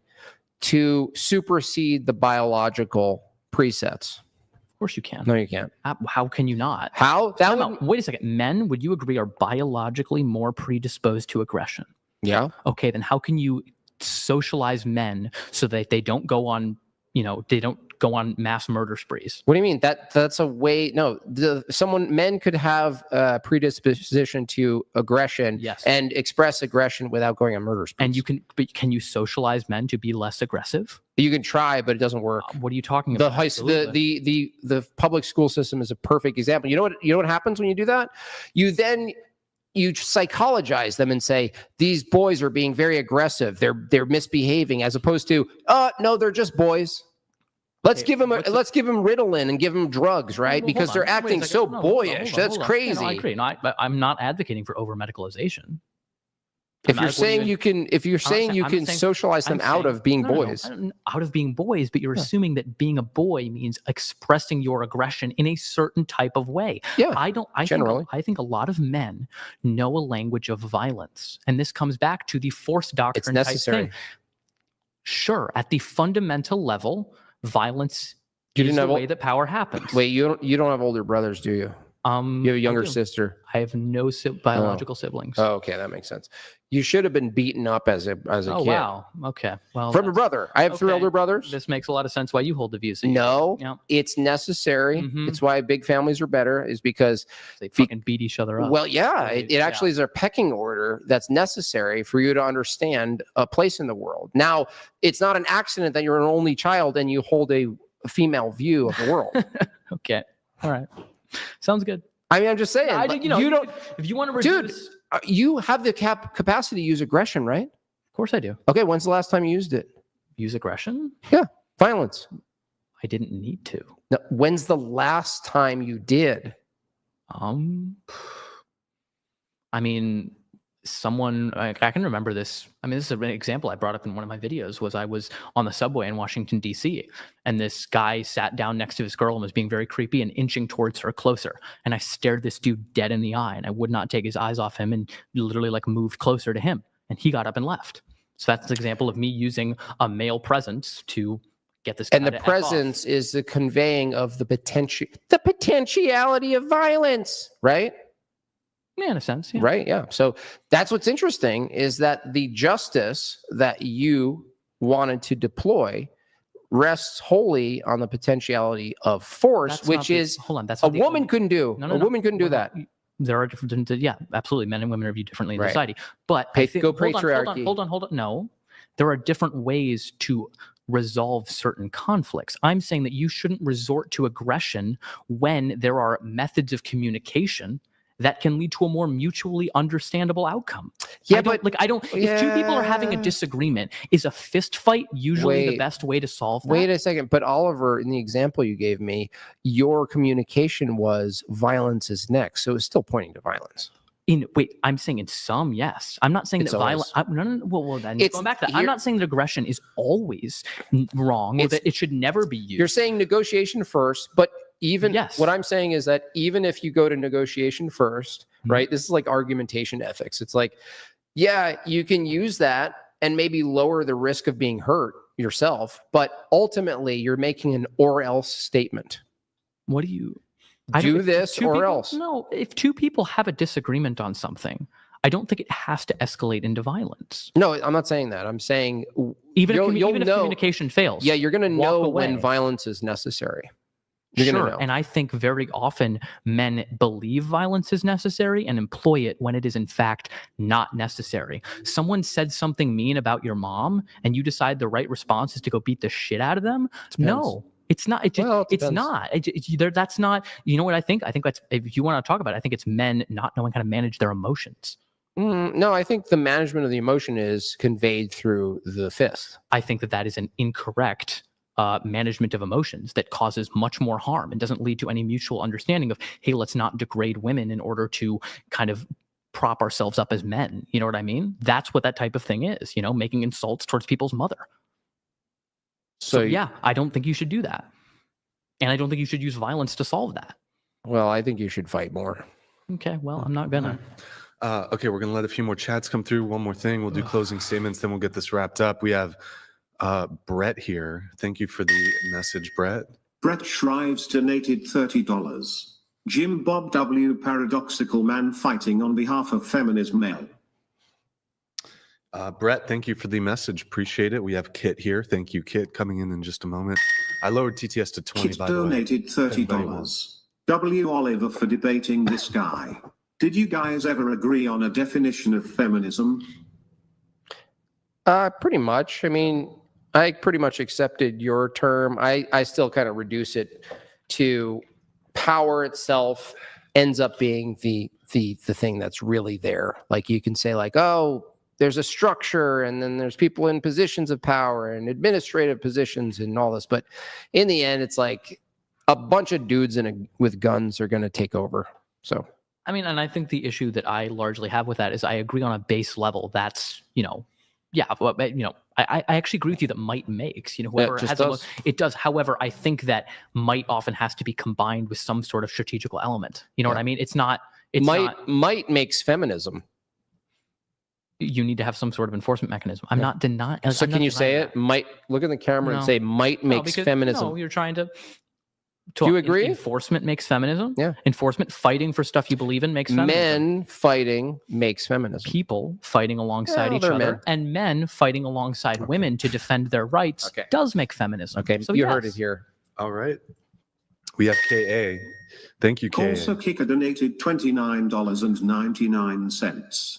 Can you honestly say feminism hasn't majorly caused gender wars, lack of meaningful relationship, and increased divorce rates?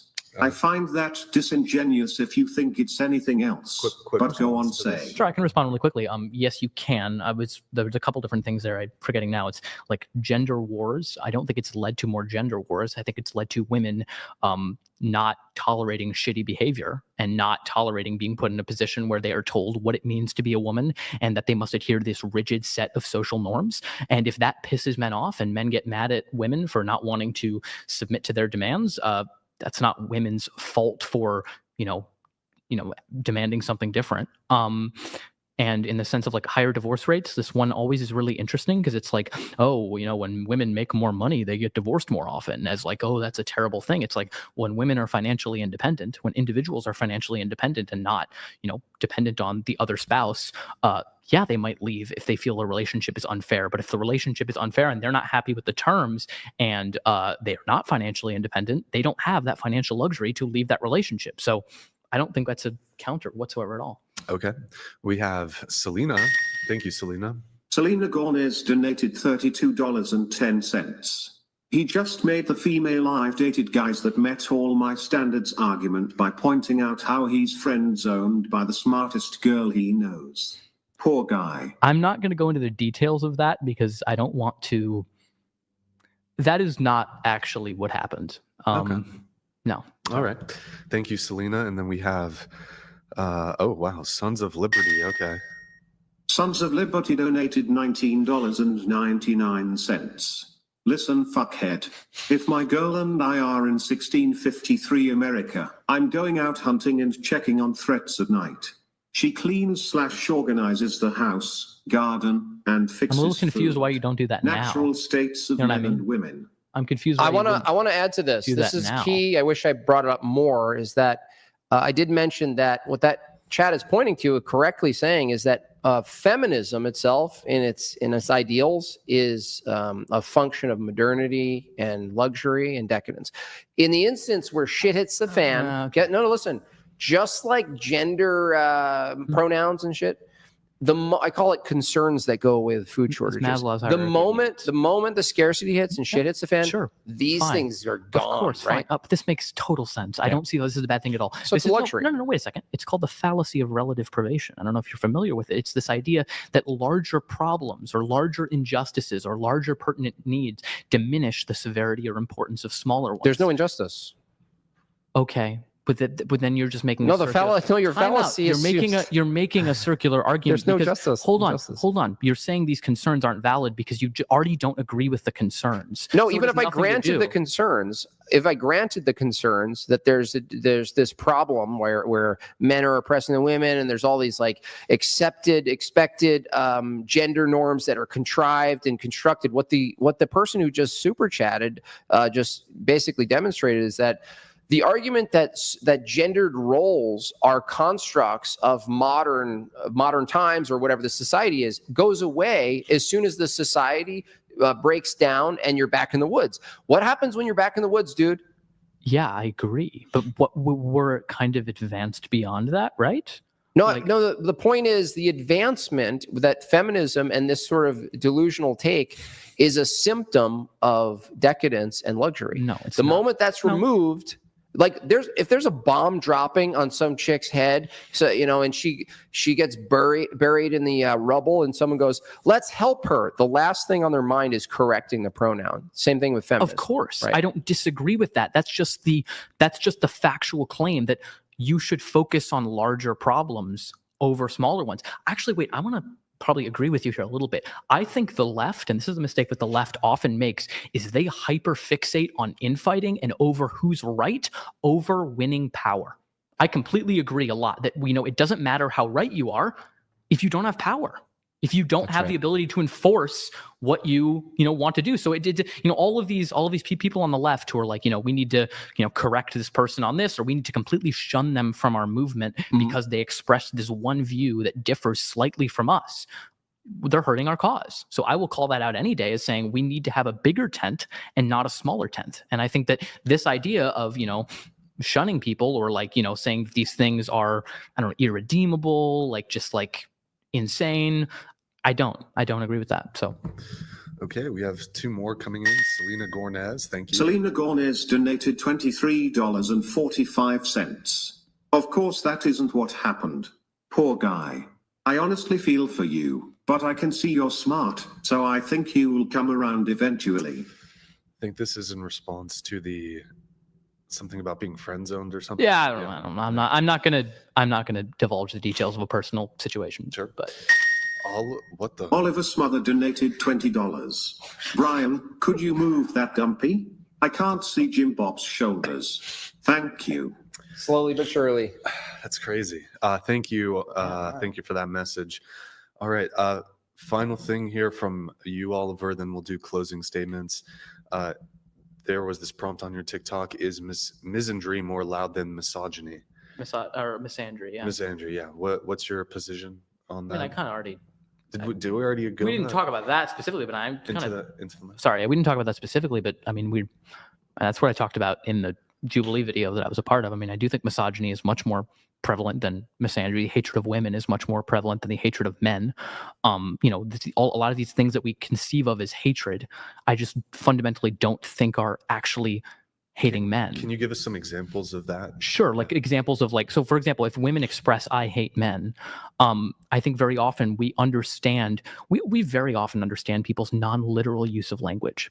So for example, if I say, "Oh my God, I'm so mad, I'm going to kill him," but you never actually kill someone, it's plausible to say you don't actually want to kill this person. Same thing with kill all men. Same thing with like I hate men. These women obviously don't hate men, considering most of them have men in their lives that they love. They have, many of them can be in relationships. When they're saying that, they're expressing a dissatisfaction with the way that society is structured and how a certain portion of men are treating them. So I don't think that is indicative of the hatred of men. It's the hatred of how men are treating them.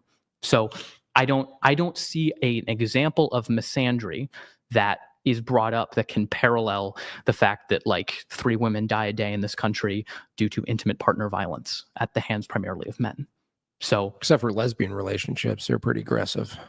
I don't know. Pretty high rate of pulling each other's hair. Okay. I have not looked into I don't have anything to comment on that because I have not looked into I kind of agree with you generally that like this term hatred of from either side is very hard to judge. I just think there's misinterpretations of how women think of men and how men think of women. I think the MGTOW thing is a little bit, you can kind of isolate that. I think exploring some of that, MGTOW, are you aware of what that is? It's like men going their own way kind of thing. I think that's a misstep for men. And like abandoned women. Yeah, it's a whole I think that's a mistake. And that's the closest thing I could get to like, misogyny as far as their rhetoric. But men who want women to be in the home, I think that's a value of women. And I think people who are, in your view, perhaps need to consider that maybe the person who's arguing for that actually thinks wholeheartedly that the best place for them, for women, is actually I think relegating a whole subset of human beings who are so diverse in their wants, desires, and needs. I don't care about their desires. Yeah, thank you for expressing that you don't care about the. Why would they? Of women. Why? Yeah, okay, no, fair dude. Enough, my own my own obligations as a father isn't based on my desires either. So it's not like men are saying we get to fulfill our desires and we don't want women to. You are fulfilling what you believe are the ideal desires of women against their wishes. Well, no, men have to do that too, because not all men don't generally wish to put themselves in the line of fire to defend this weird abstract idea of women's liberation either. What are you talking? Women expect men to hold the obligation to defend their rights. Women expect men to use the power and privilege that they have. That's right. To defend and those we who are expect, less vulnerable. and men expect women to fulfill their obligation of having children and being a mother. That's not how the obligation goes. Why not? Who says who? Hold on. No, because I don't think that there's this somehow reciprocal owedness. Because what you're saying is basically, because you are in need and I can help you, I'm going to leverage the fact that I have more power over you to get something out of you. And I think that's it's not leverage. Yeah, it is. No. It's not even used as leverage. It's basically just stating the fact. If men have the obligation and the fulfillment of using their bodies and protecting women and upholding the actual nation in its logistics and how it operates, from bridges to fuck everything else, dude. Hold on. So women get to float around in this perfect society, a Sims made just for them. It's not a perfect society. And feminists like you and other women say, well, men, you guys have to defend our rights, right? And then we go, men are obligated to be. Yeah, but what are we getting in return? You shouldn't need something in return to be a good person. So to maintain society, we shouldn't expect from women to participate in the procreation of society. They absolutely should participate in the procreation of society. Should we expect them to? I think that if a man wants to marry a woman and wants to have children, you're sexist. Absolutely. No, wait a second. I'm not at all. I'm claiming. No, wait. I'm claiming that sexist. Okay, we're gonna do this. Okay. Are you gonna let me make my point? Yeah, one more time. Okay. Sexist. Yeah, you're gonna say it again. Okay. If we're expecting men to have men are allowed to have preferences. Men are allowed to say, look, I don't want to marry a woman who doesn't want children because children are important to me. There's nothing sexist about that. There's nothing sexist what's about sexism? that. What's sexism? Define it. I'll let you have your definition of it. Sure. My definition of it, I would say that it would be contempt for, or double standards. Double standards That's on good. the basis of Sex.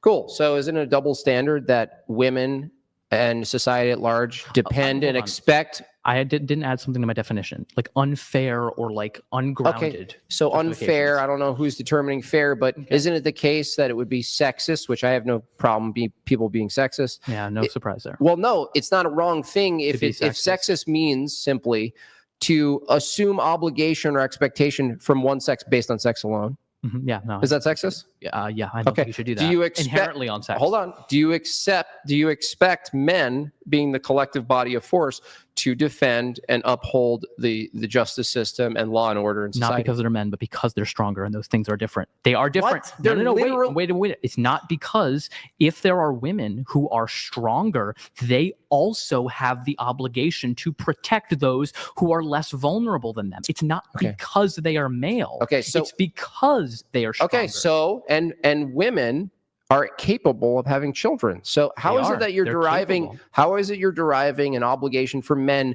and women based on their strength, which is like some characteristics of their body, and being able to have children is another characteristic of a body, but you're not applying obligations to that. Wait, I think that people in general.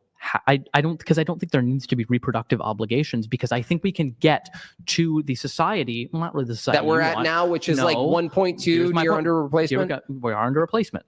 And this is some stats and stuff that I brought up. We see I closed my iPad, so I'm not going to bring up the exact stats right now. We see a large return to replacement in societies that emphasize having stronger social programs and economic programs. You mean immigration? No, not immigration. I was not even talking about immigration. I'm talking about social programs. I'm talking about making it financially more feasible to have children, having things like universal health care, making it more easy for people to receive educations and things like that. We see people willingly and voluntarily start families because it is easy to do so. So we don't have to tell women they have to be in the home. Instead, well, I've already debunked that, because there are poor people who don't have any social programs, and they're having a lot of more kids. And what happens? Is it a good thing or a bad thing? It's fine for them because they have what do you mean? Why isn't it fine for them? Is it a good or a bad thing to have? Because I assume wait, hold on. Do you think it's a problem of there being a bunch of people who are dependent on the government? Like all these people who are poor and they're having children and they're just like on welfare. You just argued, dude, you just contradicted yourself. You said, let's start a welfare system that aids people to have kids. No. And then you're saying, I point to poor people I point to poor people having more kids, and you go, yeah, but welfareism, that's not a good thing. No.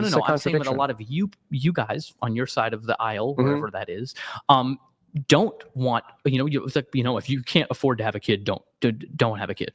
Maybe you're not arguing that. No, I had a kid when I was poor as shit. Okay. No, I don't think that like that's just a preference. It's like you think you're ready when you have money to have a kid, but having a kid isn't reduced to materialism and providing only. There's this whole other set of having a child, right? Financially take care of a child. Do you think it's responsible for them to have a child? Yeah, they can still raise a child who's poor. I grew up poor. Sure. Dude, I come from a family of 5 and we're dirt poor, so I don't understand. Okay. And do you think it on balance is better if people sometimes worse if they're rich? Okay. I think that. Were you rich? Holding all else equal. Was you rich? Trust fund? What? No trust fund. Almost. No. I mean, my dad was a trumpet player in the orchestra, so he was a musician for a long period of time. So he was poor. They make bank. Do they? The trumpet first? No, not really. Is there a first, second chair in trumpet? He was first, but you still don't get that much in the arts. Yeah, that makes sense. Yeah, this is the arts. I mean, he's a virtuoso, right? He was a very good trumpet player. Yeah. I mean, he was the only guy who got into Juilliard the year he graduated. So, good guy. Did he force you away from music? He was like, be a lawyer. He didn't force me away. It was funny. I tried to take trumpet lessons from him, and he was like, Oliver, well, why would I do this to you? Why would I teach you? No, why would I teach you trumpet lessons? You don't listen to me with other things as a parent. You don't listen to other things I say. I'm like, yeah, Dad, but when it comes to trumpet, you actually know what you're talking about. So he didn't like that. Did you learn it? Are you more of a saxophone guy? I'm not really. I mean, I did musical theater for a while, but I could see that. Performing arts. This is a type of 5,000, 7,600. You were in Rent, weren't you? 525,600. You were in it? I was not in Rent. Yes, no, you were. I was not in Rent. Cats. Nope. I do not like Cats. That is a bad show. It's interesting that you Book of have so Mormon. much, and interesting that you have interesting that you have so much knowledge of musical theater. Not much. No, just the three main ones. You're wearing a shirt. Yeah. You're wearing that shirt. Just and the and one you of- love musical theater. Just the one You're about not AIDS beating and me out. cats. That's the only Okay. one. There it is. All right. There it is. Okay, guys. We're about to have them do their closing statements. $20 TTS. I'm gonna let these come through. Then we'll do the rest if there's any after the closing statements. Base Thor, thank you, man. Based Thor donated That's $20. Brian, I'm going to report you to the California DMV for operating a dump truck without a commercial driver's license. All right, thank you for that, Base Thor. Thank you, appreciate it. We have Selena again. Selena Gornes donated $23.45. Of course, you won't divulge details. Poor guy. Also, successful women aren't leaving because they're being treated poorly. They're leaving cause they think they can do better or are doing too much. Okay, thank you, all right. Selena. Wiffa Gospel donated $20. As the eldest of 8, I can confirm, beating the shit out of your younger siblings makes them better. Jimbob is right. Interesting how we said not the youngest of 8. Oh. As the one who is doing the Eldest. beating the shit out of the people, it's well better. the thing is, I was the young. I have 3 older brothers, but I learned to be extremely aggressive back to fight them off, and it's really helpful. Nice. For what?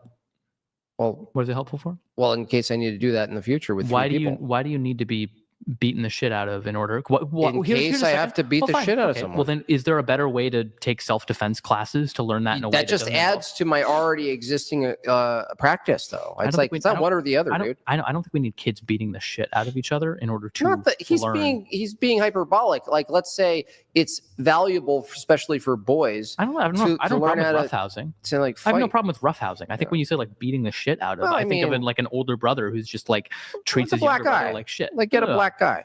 I don't- All right, we got Justin. What the heck? Justin Martins donated $20.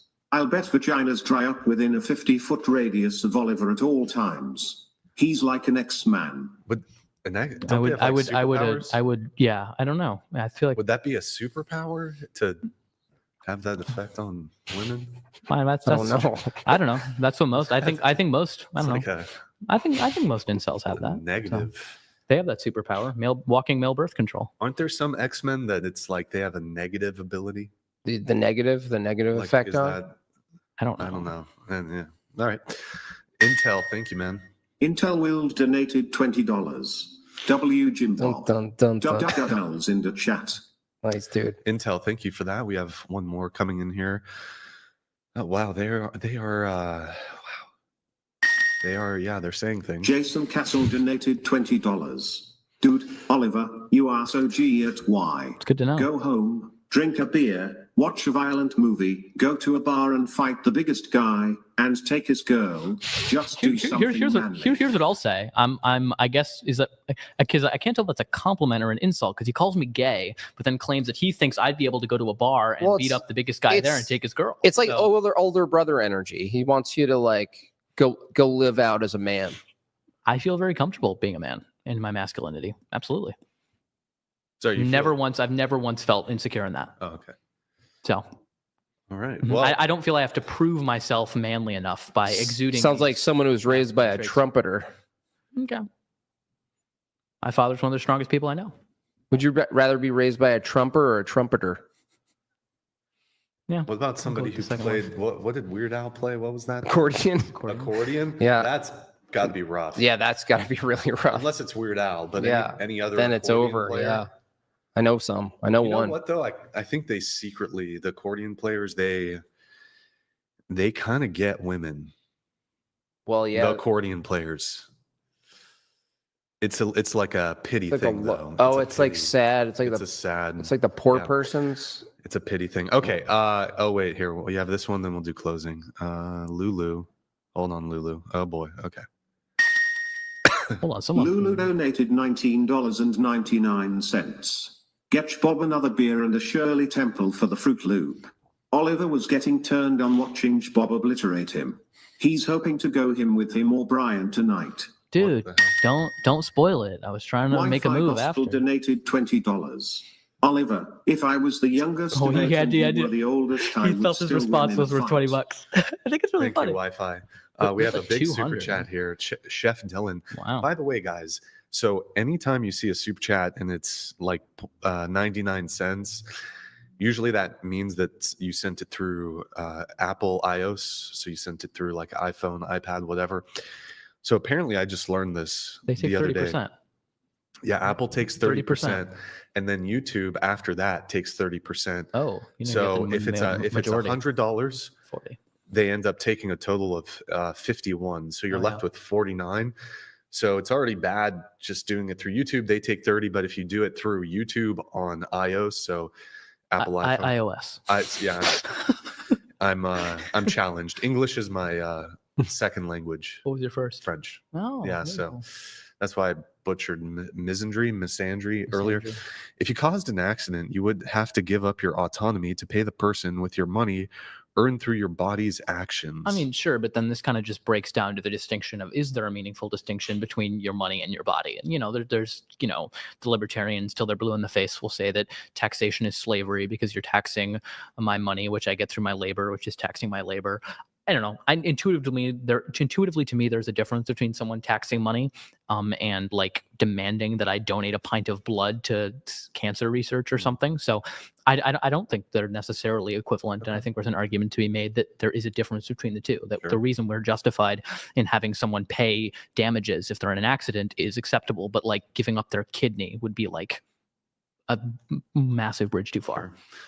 And so speaking of that, guys, if you're watching and you're using iPhone, iPad to send in the super chats, YouTube and Apple have taken $100 of this. Oof. So, you want Streamlabs, Venmo, Cash App here. You can, because, these woke megacorps, you want to support the whatever podcast. Don't give it to them, So anyways, okay.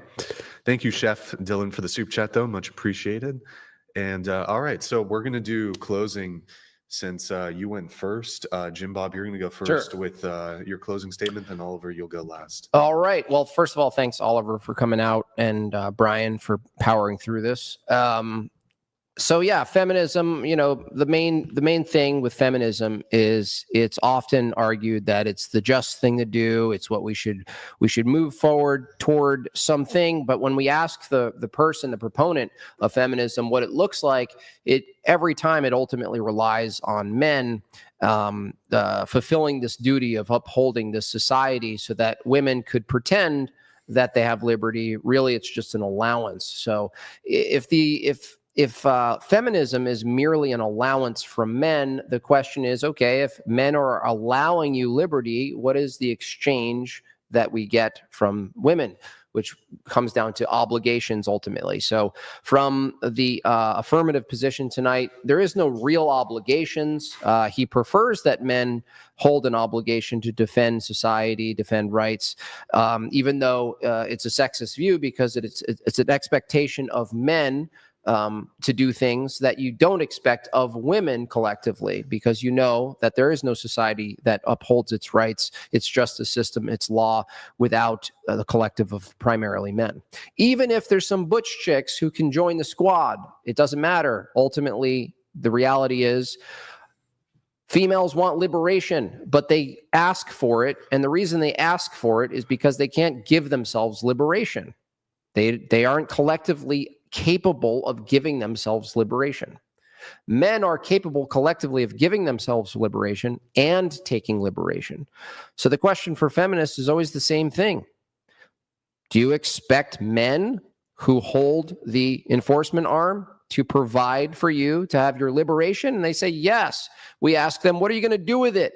They said, we're going to work for Nike and abort our own kids. That's what we get in return for giving women liberation. We're going to vote for basically expanded welfarism. We're going to turn the government into a daycare system.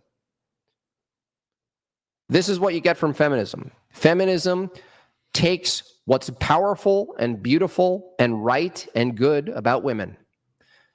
Their sex, their ability to procreate, and their ability to be mothers. It inverts it and sells it to them to waste it away in their most fertile years by starting OnlyFans account and adding their body count to upwards to 50 to 100.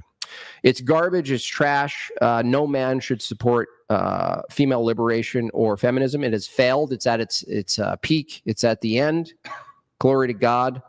And the next phase is back to the home. And no, it's not oppressive. When women were back in the home, when women were raising children, they were revered, they were protected, they were seen as the class of people that nobody messed with, and they said, "Well, against the rest of the women, can we just get ourselves into these high-rise offices and give me a lanyard? I can't wait to accrue debt. It's amazing. I'm liberated." You're not liberated. You're living a lie. Feminism is a lie. And like I said before, feminism requires the patriarchy anyway. And with that, thanks again for coming out. Okay, Oliver, go ahead. All right. Well, I had a prepared closing statement, but since this really didn't go according to any sort of a, guideline that I thought, I'll just kind of say my final thoughts here. I think there still is a massive is-ought claim that is being made. You can say till you're blue in the face that this is how society is, this is how it fundamentally will be if we're left to our own devices. But I think one of the beautiful things about humans is that we have the capacity for reason, and we have the capacity to better our society against our biological impulses. And I think that is something that feminism advocates. Feminism does not say that, denies the difference between men and women, denies that, men are on average stronger than women. It says to men, look, you do have this power. You are stronger. You ought to use it in such a way that does not hurt individuals. And there's a element of paternalism here. I mean, you heard Jimbob a lot compare, like treating women to treating children. And, I think it's a problem is these people fundamentally, and he's nodding right now, view women as infants, view women as infantilized. And I think that is why feminism is so necessary, and continue to fight against these ideas where, these people do not view women as, rational human beings. I mean, we had this whole conversation surrounding intellect, and I think that, it's really unfortunate that this is the type of ideas that are becoming more and more prevalent. And I think that as long as these ideas are continuing to be spread, it only proves the further need for feminism. I really wasn't able to get into a lot of the empirics of the good things of feminism, but there have been many advancements and benefits since the arrival of feminism, and can be directly attributed to it. Society works better when men and women work alongside each other, not one person designated to the home, one in the workplace, but alongside each other as, definitely intellectual equals, and realizing that physical reality is not determinate. It does not determine things necessarily. The strong ought not rule the weak, and the strong, even if they have the power to make others submit to their will, I think one of the most defining things about masculinity is using your power effectively, and using your power to benefit the less well off, and those who are at a disadvantage, and not using it to further oppress them. So in that sense, I think that's why feminism is necessary. And I hope that we will see more views of this nature proliferate, and less of a slide back towards this view that women, have this role that they ought to be in. So I think a society is better when we trust women, and it is in the virtue of trusting women that I affirm that feminism has caused great benefits to society and is overall a good for society. So that's all I got. All right, thank you both. Thank you to both of you for doing the debate. I thought it was really good. Oliver, we actually have you back in I think about 2 weeks. You're going to be facing up against Andrew Wilson for a sort of similar debate.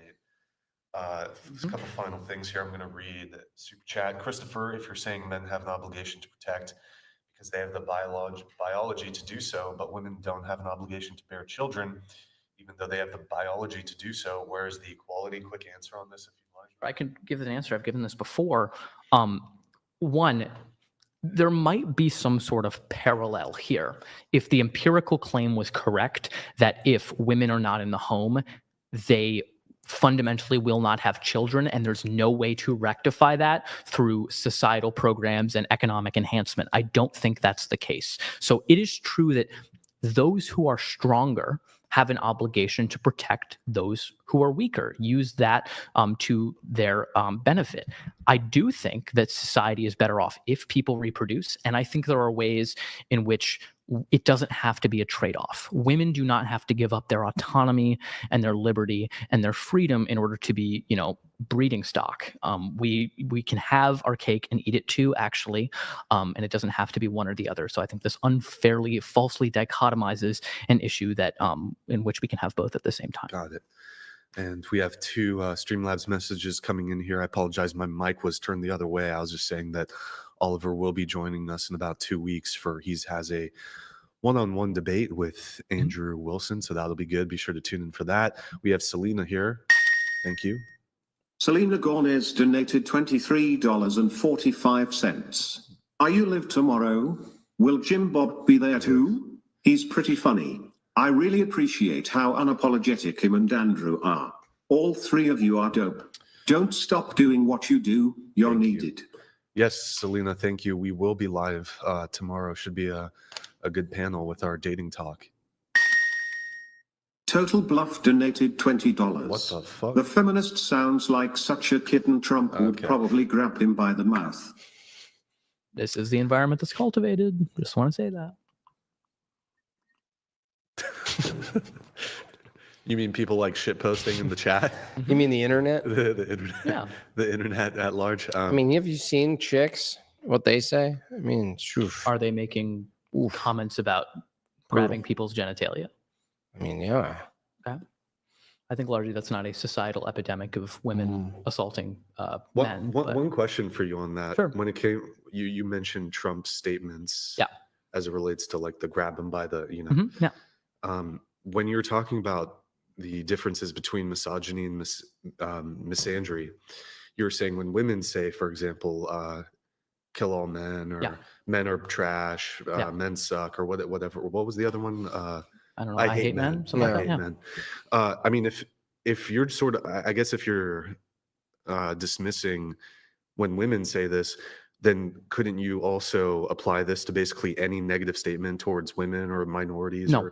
Because the power differential is not there. It's here we go. If we take a look at this in general, do you think it's kind of like, I mean, you probably will bite this bullet, but do you think it's morally equivalent when like a white person calls a black person the N-word versus when like a black person uses the word cracker to refer to a white person? Do you think those don't use that, but I can't use that word? Yeah, just say like the C word. It's okay. Just the C word is not that, but all right. Well, just fine. For the sake of the stream. Okay. It's YouTube and Twitch. Okay, fine. Did you think those two things are like like we could argue that maybe like neither of them is great, but like I think they're like historical context. Sure. The N-word was the last word that a lot of black people heard before they were like, I don't know, can I say lynched? Like I don't, lynched fine, lynched. Yeah. So like that has a much bigger societal connotation than that word, the C word, that just gets like just. Do you think sexism can exist towards men? Well, that's an idea of misandry. I think it can exist. And I think a lot of examples of misandry are almost kind of like manifestations of misogyny. So the idea is that like men can't feel emotions, or that men just have to man up, or that male victims of abuse aren't actually valid because, or like if a man is abused by a woman, it's like, oh, dude, you should feel lucky. Like I like the whole like school teacher thing. Like if a guy sleeps with his teacher, it's like, oh, he's really lucky for that. It's like, no, he's groomed. He was groomed by that. And I think that like that type of dismissiveness of male trauma could be categorized as a form of misandry, like unfair. But I think that is an example of the societal standards we have and how they negatively affect men. So, yeah. So, but just to be clear, like hateful statements said towards men, it's okay because I mean, so it's not the power dynamics. I think when we're talking about statements like I hate men, and this is, I don't know if it's something I've revised my position on. I don't know if I fully have. Is it probably ideal for people to say what they mean when they're saying stuff? I think so. I think it's probably best. Clear up confusion. You don't want like anyone to get the wrong message. However, I think people use non-literal forms of language all the time. If someone says like, oh my God, I'm going to kill him, I'm so mad. No one literally interprets that as like they're going to kill this person, especially if they've never killed anyone. Women are not in mass numbers, or even really any significant number, offing men. It's not something that's happening. Men are not a serious systemic risk of violence from women. Yeah, it might hurt some feelings, and maybe it's not like a great thing to do, especially maybe if you're trying to get people on your side. But the way that I view that type of discourse is women have been asking politely to be treated better by men for so long. Hey, we'd like it if you stop doing this. And this is actually getting men's attention. It's like, oh my God, you say you hate me? Now I'm listening. And I think in that sense, it is, somewhat like, pejorative, and it might turn them off, but it at least gets them like having their ears open instead of just complaining, oh, that stupid feminism stuff. You hate me? I'm going to listen. I'm going to listen, even if it is with a critical eye. At least they're engaged in some sort of conversation. But I mean, don't you think that in terms of there's like, I don't know if you've seen like that adolescence show. I've seen it. There's all these criticisms of, manosphere stuff, or this young boys finding an interest in Andrew Tate, for example. Yeah. Seems like this narrative of just sort of open man hatred, that's kind of pushing people in that direction. I mean, maybe. So I guess I would ask you then. I mean, this is a really interesting conversation. What are some examples of like misandry that you see, or like hatred of men that you see are like prevalent in society? I mean, just utterances. Okay. Individual utterances. I mean, yeah. And do you think that like always people's words should be understood literally? If I say, oh my God, slay, do you think I'm going to kill you? Slay, kill. I don't think that's fair, though. I think that's totally different than... Why? Well, I think there's a difference between hyperbole. That is hyperbole. I hate men. Women, do you really think that a majority of women genuinely hate all men? Of course not. Well, perhaps they don't hate all men. They don't. They have like perhaps a generalized... Well, okay, for example, if a white person said the same thing about black people, would you like take them at face value, or would it be like, they're just joking? Well, first off, the hatred of white people towards black people has historically, throughout history, been designed to like, it was not in any way like rooted in like a reality. You know what I mean? Like that's just racism. It's also a little bit like if a black, the correct response was like if a black person says like, I hate white people because of racist experiences that they'd experienced. I think that just in general. Is that okay? I think there are. Is it okay for black people to hate white people? No, black people to hate white people, Yeah, or is that okay? No, but hate. I don't think you should hate women hating all men. There is this type of like biological essentialism, which says that men, because of who they are inherently evil. I've seen this in like very few corners of the internet. That's just like, you don't want to go there. That's not a good place. That's wrong. Those women are doing something that is bad. You should not genuinely think that like men, because of their biology or their genetics or their Y chromosome, are somehow like evil.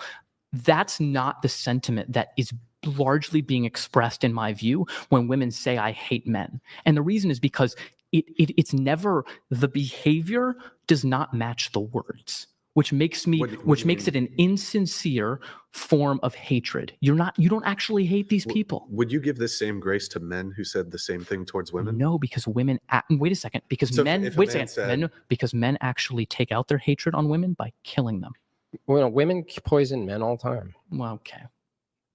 I need more examples of like, well, who do you think kills? Do you think men kill more women or women kill more men? What do you think is a more systemic, pervasive issue? Men kill more men, though. Do they hate men? No, Using the same logic? because they're men. Yeah. Because they're, do men kill men because Well, that's your they are logic. men? No, they kill women because they don't view women.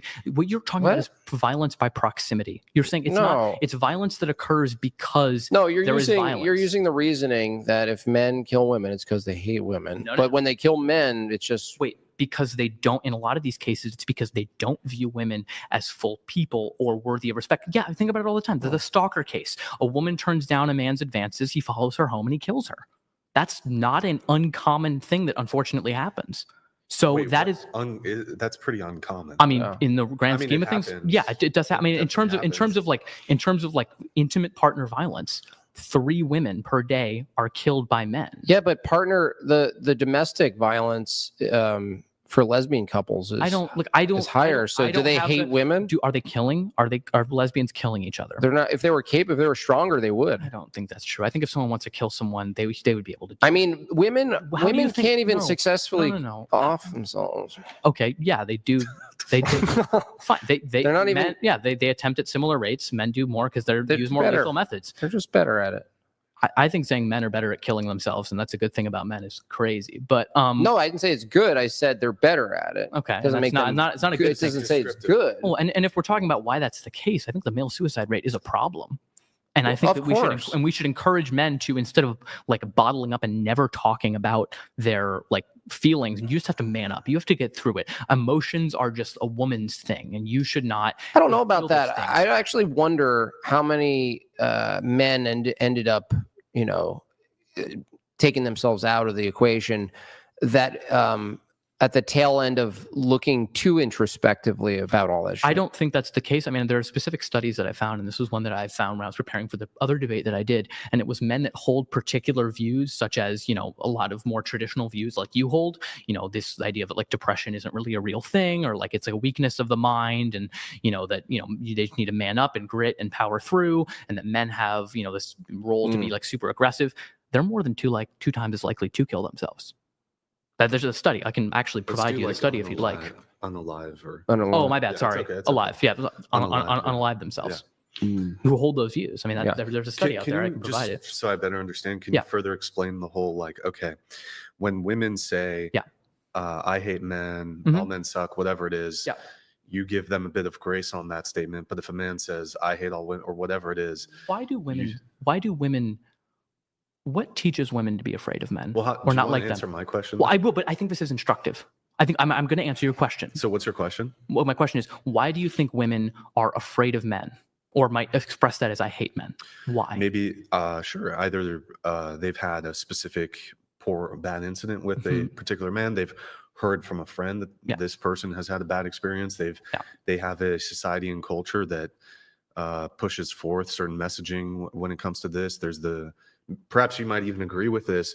The news cycle basically has people on high alert all the time because they're just hyper focusing on these otherwise pretty rare occurrences, and it's just a constant flow of like, here's a terrorist attack, here's whatever it is. So here's I mean, a crime, and from talking with the women in my lives, and like, at least from what I've heard from women I've listened to, these types of experiences, especially like, unwanted sexual encounters or sexual assault or sexual harassment, are scarily common, like really common. Like it's like I'd encourage you guys, to talk to the women in your life, just like ask them, hey, have you had this type of experience? And it's like, it's scarily common. So I think women's fear of men, and sometimes what they express as hatred, is a hatred with how they're being treated. Sure. Yeah, and I realize they're not being perfect with language. And one could argue that instead of saying I hate men, they should say I hate the way some men treat me. And I totally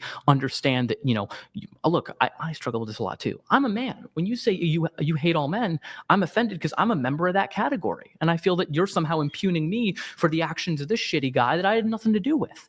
But I think what happens is when we do that, we're focusing on tone policing women more, and we're making it about ourselves in a sense. We're saying like, I hear instead of looking and listening to the message you're giving me, I'm going to immediately get on the defensive and make it about me. You know what I mean? So maybe actually, Brian, in an ideal world, you're right. Women in a perfect world, or like in a way where we're like, if I were to advise a woman, what should she say? She should say, I hate the way that some men treat me. But I think that as men, we should use our big brain reasoning ability to say that, look, okay, women say they hate men, and all those women who go to the women's marches that, Jimbob thinks are facades, and say that, we hate men, blah, blah, blah. And then they go home to men in their lives, and then they go, have men in their life that they love. They don't actually hate men. What they're doing is they're expressing a type of discontent in, albeit probably imperfect language, in language that is less than optimal whatsoever at all. But I think fixating on this idea that like this is systemic hatred of men, just like it's really I didn't make the claim it was systemic. No, my bad. Can you repeat that? Yeah. What specifically? Sorry. I was just kidding. No. You're gonna make a great lawyer. Yeah, I mean, but the thing is, though, is that I don't think I actually don't dispute that many women have had bad encounters with men. Yeah, I don't dispute this. I've had bad encounters with men. I've had bad encounters with women. Mm-hmm. I think, though, when you're going to make statements like this, it's blatantly sexist. But the other thing I would say is that, like, again, if we sort of shift things a little bit and we replace men with a racial group, you'd be like, whoa, okay. That, for example, if a white person, anecdotally, they had multiple bad experiences with a racial minority. Who in that racial minority? What do you mean?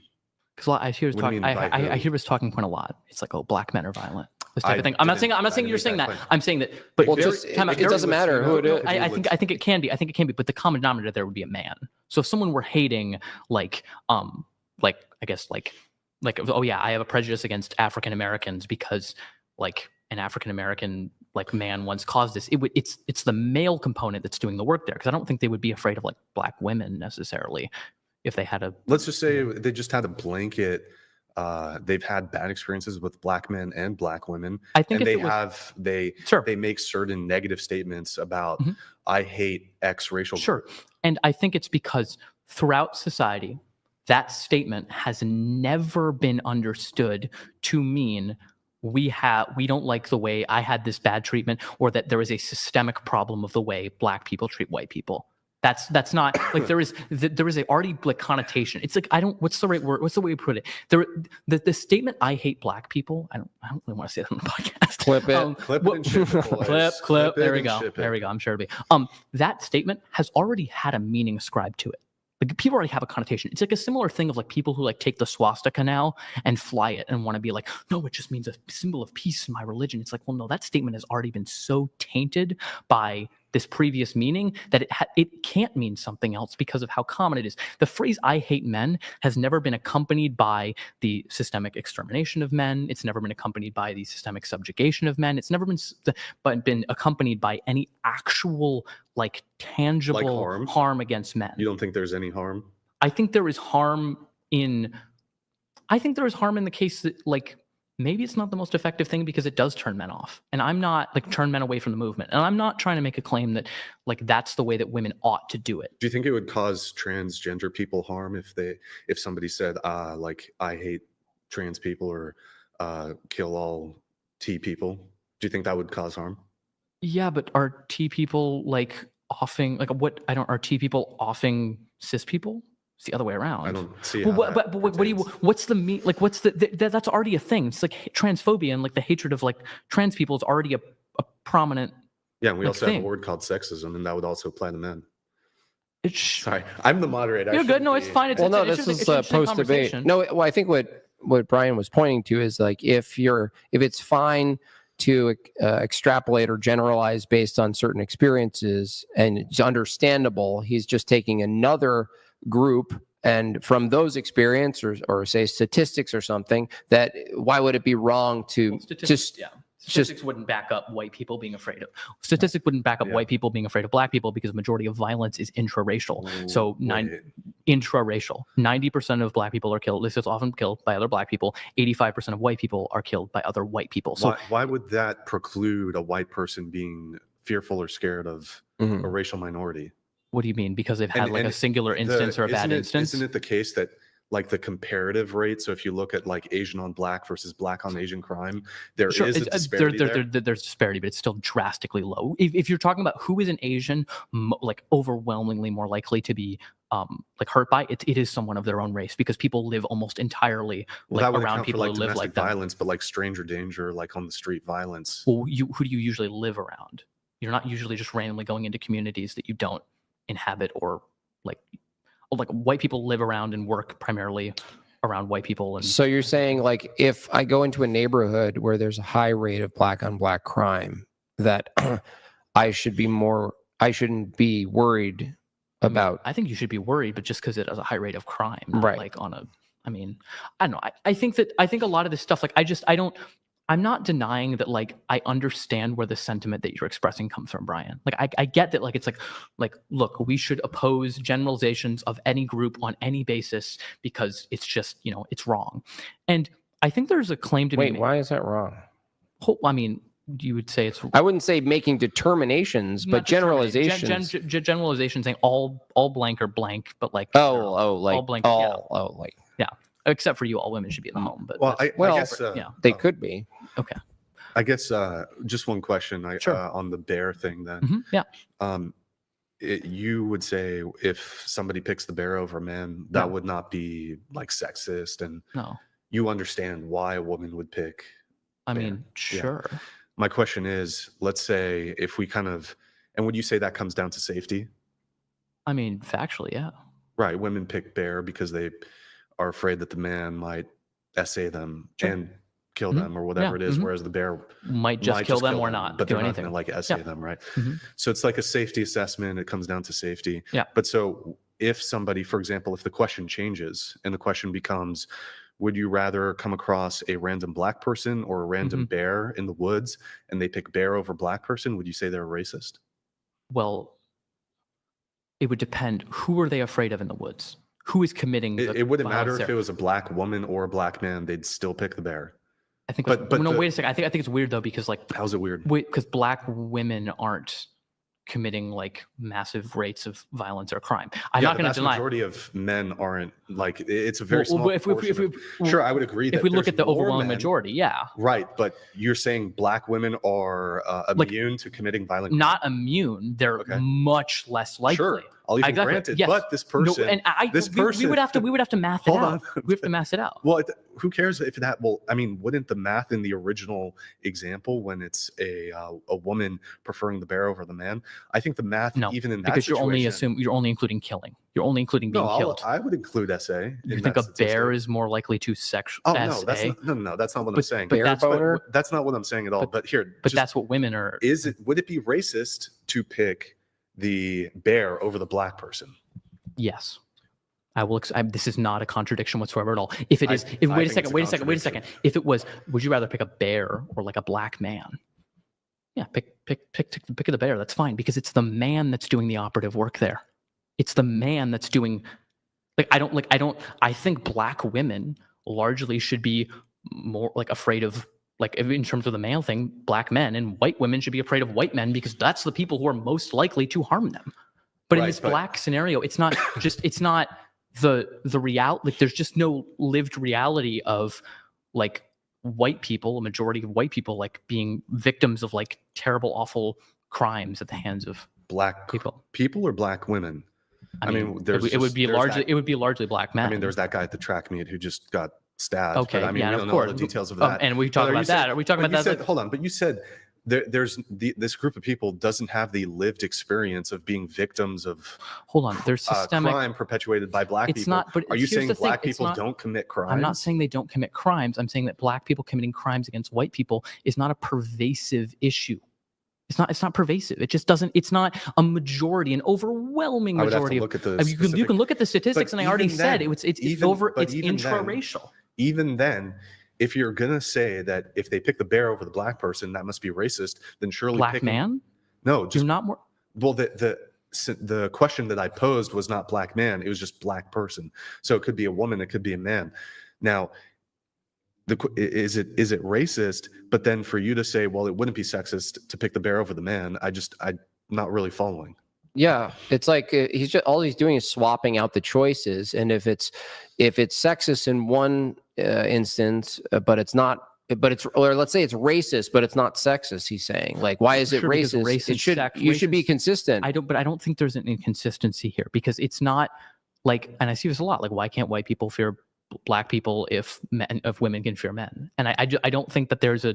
I don't think the parallel holds because the demographic committing violence, regardless of race, is men. So if you're afraid of black men over white men, you're not more likely if you want to, if let's say you oppose this as like a to like a black woman, like would you rather encounter a bear or like a black person in the woods? I mean, then maybe she'd be like, yeah, I want the bear because it might be a black man, and because men within a society are more likely, regardless of race, to be but criminals. why can't you make a subcategory? Okay, we've established men, but then why can't we just make a subcategory to say like black men? Okay, sure. There's groups between a white man and a black man. Who would you rather be in the woods with? If you're a white man, you would, or if you're a white woman, it's more likely that you are to be. It doesn't really matter. It's just a man. It's just men in general are more likely to assault. It's not on a racial demographic thing. It's just that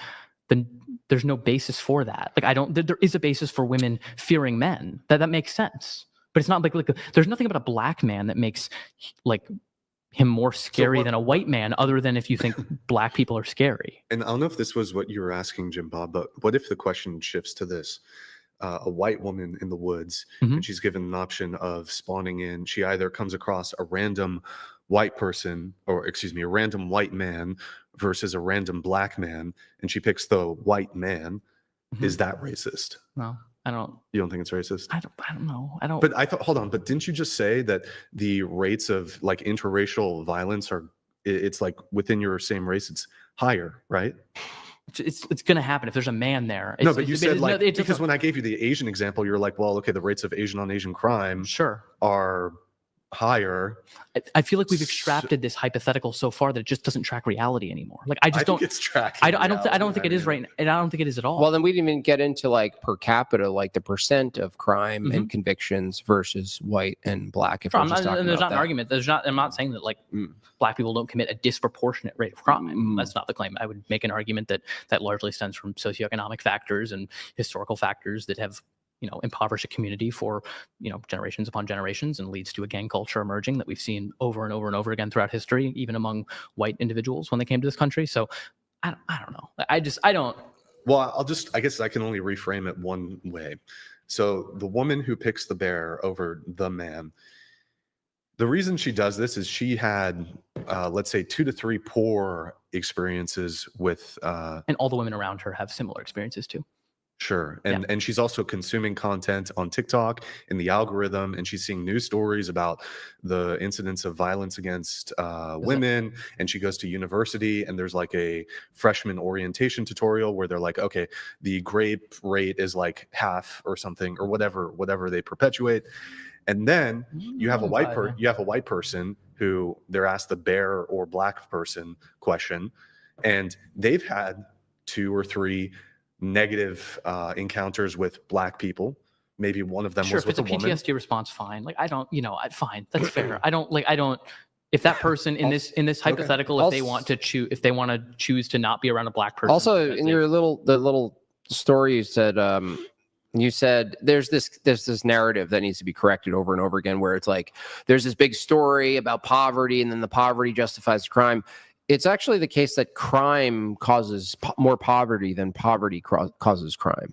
Well, sure, it's a cycle. I'm not disagreeing with you. Right, but the narrative is always it's always said in this way where it's like, oh, they're in a terrible, whoever it is, they're in a terrible position. They did what they did. It caused crime, and then it's a cycle of poverty. But there are people who don't commit crime who are in poverty. There's also rich people who commit crime. So I'm not sure what the cycle is actually blamed on. I think there's a cultural aspect when we look at crime or even any degenerate behavior itself, that there's even legal things that aren't crime that I consider degenerate, but it's all plays into it. I don't think that there's this like narrative where it's like certain groups of people, it's not their fault that they're behaving the way they're. I'm not trying to remove individual responsibility here. Absolutely. I don't I think that it is also true the majority of people who are subjected to bad conditions don't perpetuate those bad conditions. So that's just true. However, it is true that statistically they are more likely to, in general. So that's kind of the only claim that I'm trying to make. But sure. I'm going to let these chats come through, then we're going to wrap this up. Jason, thank you for the time. Jason Castle donated $20. Oliver, it's called busting balls. It's what men do, so I know you don't understand. Not a man, just apparently, trying to help you, bud. Don't worry, I'm on the developmental pathway to produce small gametes, so I am a man. Don't Wild worry. donated $20. Jimbob, cool it with anti-gay lawyer remarks. What the heck? Thank you, Intel. All right, we have about 6 more coming through. Thank you guys. Appreciate it. Christine donated $20. I will say the quiet part out loud. Bear versus man debate is a passive-aggressive way of us reminding men that we hate you. That's reminding? Wait. Oh, wow. Okay. All right. Priscilla donated $20. Oh, Priscilla. Fruity boy clearly retarded. You disgust me. All of your followers disgusts me. You are a misandrith Luth coochie woman. I hope you understand that. Thank you. Billy Bob roast this fucker. Glad you thought that was worth $20. Jason Castle donated $20. Thank you, Jason. Well, Oliver, listening to you during this debate will increase the UN aliving rate of men tonight. We to go bunnies. I'm surprised you think I'm that powerful that I can convince men to. I'm surprised you think I'm that powerful that I apparently my Airborne the words can do Animal that. donated $20. Thank you. The White Airborne. Knight is the one infantilizing women. Oh, you didn't Do specify. women hate children and the elderly as they unalive them at incredible rates? Even as parenting time has decreased, rates have increased. Okay. Jason Castle donated $20. Oliver, you're a scumbag. Brian meant any minority group, but you tried to put words in his mouth by asking if he means black people. He didn't say black people. He meant any minority group. Scumbag. Okay. Wow. Okay. Selena Gomez donated Thank you, Selena. $23.45. So, should men not fear women when they say hate all men, even though the legal system has clearly been weaponized against men for at least 50 years? I mean, believe all women, right? Yeah, I feel really oppressed. by Eric women. Vigilant donated $19.99. Thank you, Selena. Thank you, Eric. Oliver never had the markings of a varsity trumpeter. This is a. I guess the genes didn't. Sopranos- Guess the genes didn't pass down from my dad. Sopranos reference. Thank you, Eric. Stephen donated $19.99. This bear in the woods hypothetical is annoying and just shows how stupid Americans have become. We love to make problems. A bear is never the one to pick. Thank you, Stephen. Who? Just quick answer. Do you pick man or bear? For you, For me? you're in the woods. I Random mean, man, random bear. Still probably a man. Men are, Probably men, men are okay. less. Yeah. I mean, Is for it me, is yeah. it less or more? Wait, never mind. Okay, What? never mind. What? No. If it's a black bear versus a white bear. No. They do attack more. Matt, statistics show black men commit way more crimes comparatively. Okay. Well, wait a second. I do want to respond to that quickly. I'm not denying that if we look at the disparities, that the black on white crime versus white on black, there is a higher one in the former. I'm just saying, still overwhelmingly statistically, it's still intra-racial. That was my claim. I was not denying that fact. So Got it. All right, cool, guys. Well, we're gonna wrap it up there. Let me just double check, make sure. Guys, if you enjoyed the stream, please like the video. If you're watching on Twitch, drop us a follow and a Prime sub. Guys, me and Jimbob are gonna be live tomorrow with a dating talk panel. It's gonna be a good show, so be sure to tune into that. Like the video kindly on your way out, guys. I'm gonna get a quick raid going here on Twitch. Why not? And I do want to thank Jimbob. Thank you for coming. Oliver, thank you for coming. It was great to have you guys. I thought it was a really good debate. So thank you so much. Really appreciate it, guys. You're welcome. And let me just double check everything. Okay, we're good there. All right. Thank you guys for watching. 07's in the chat. We will see you guys tomorrow with a dating talk. Good night, guys.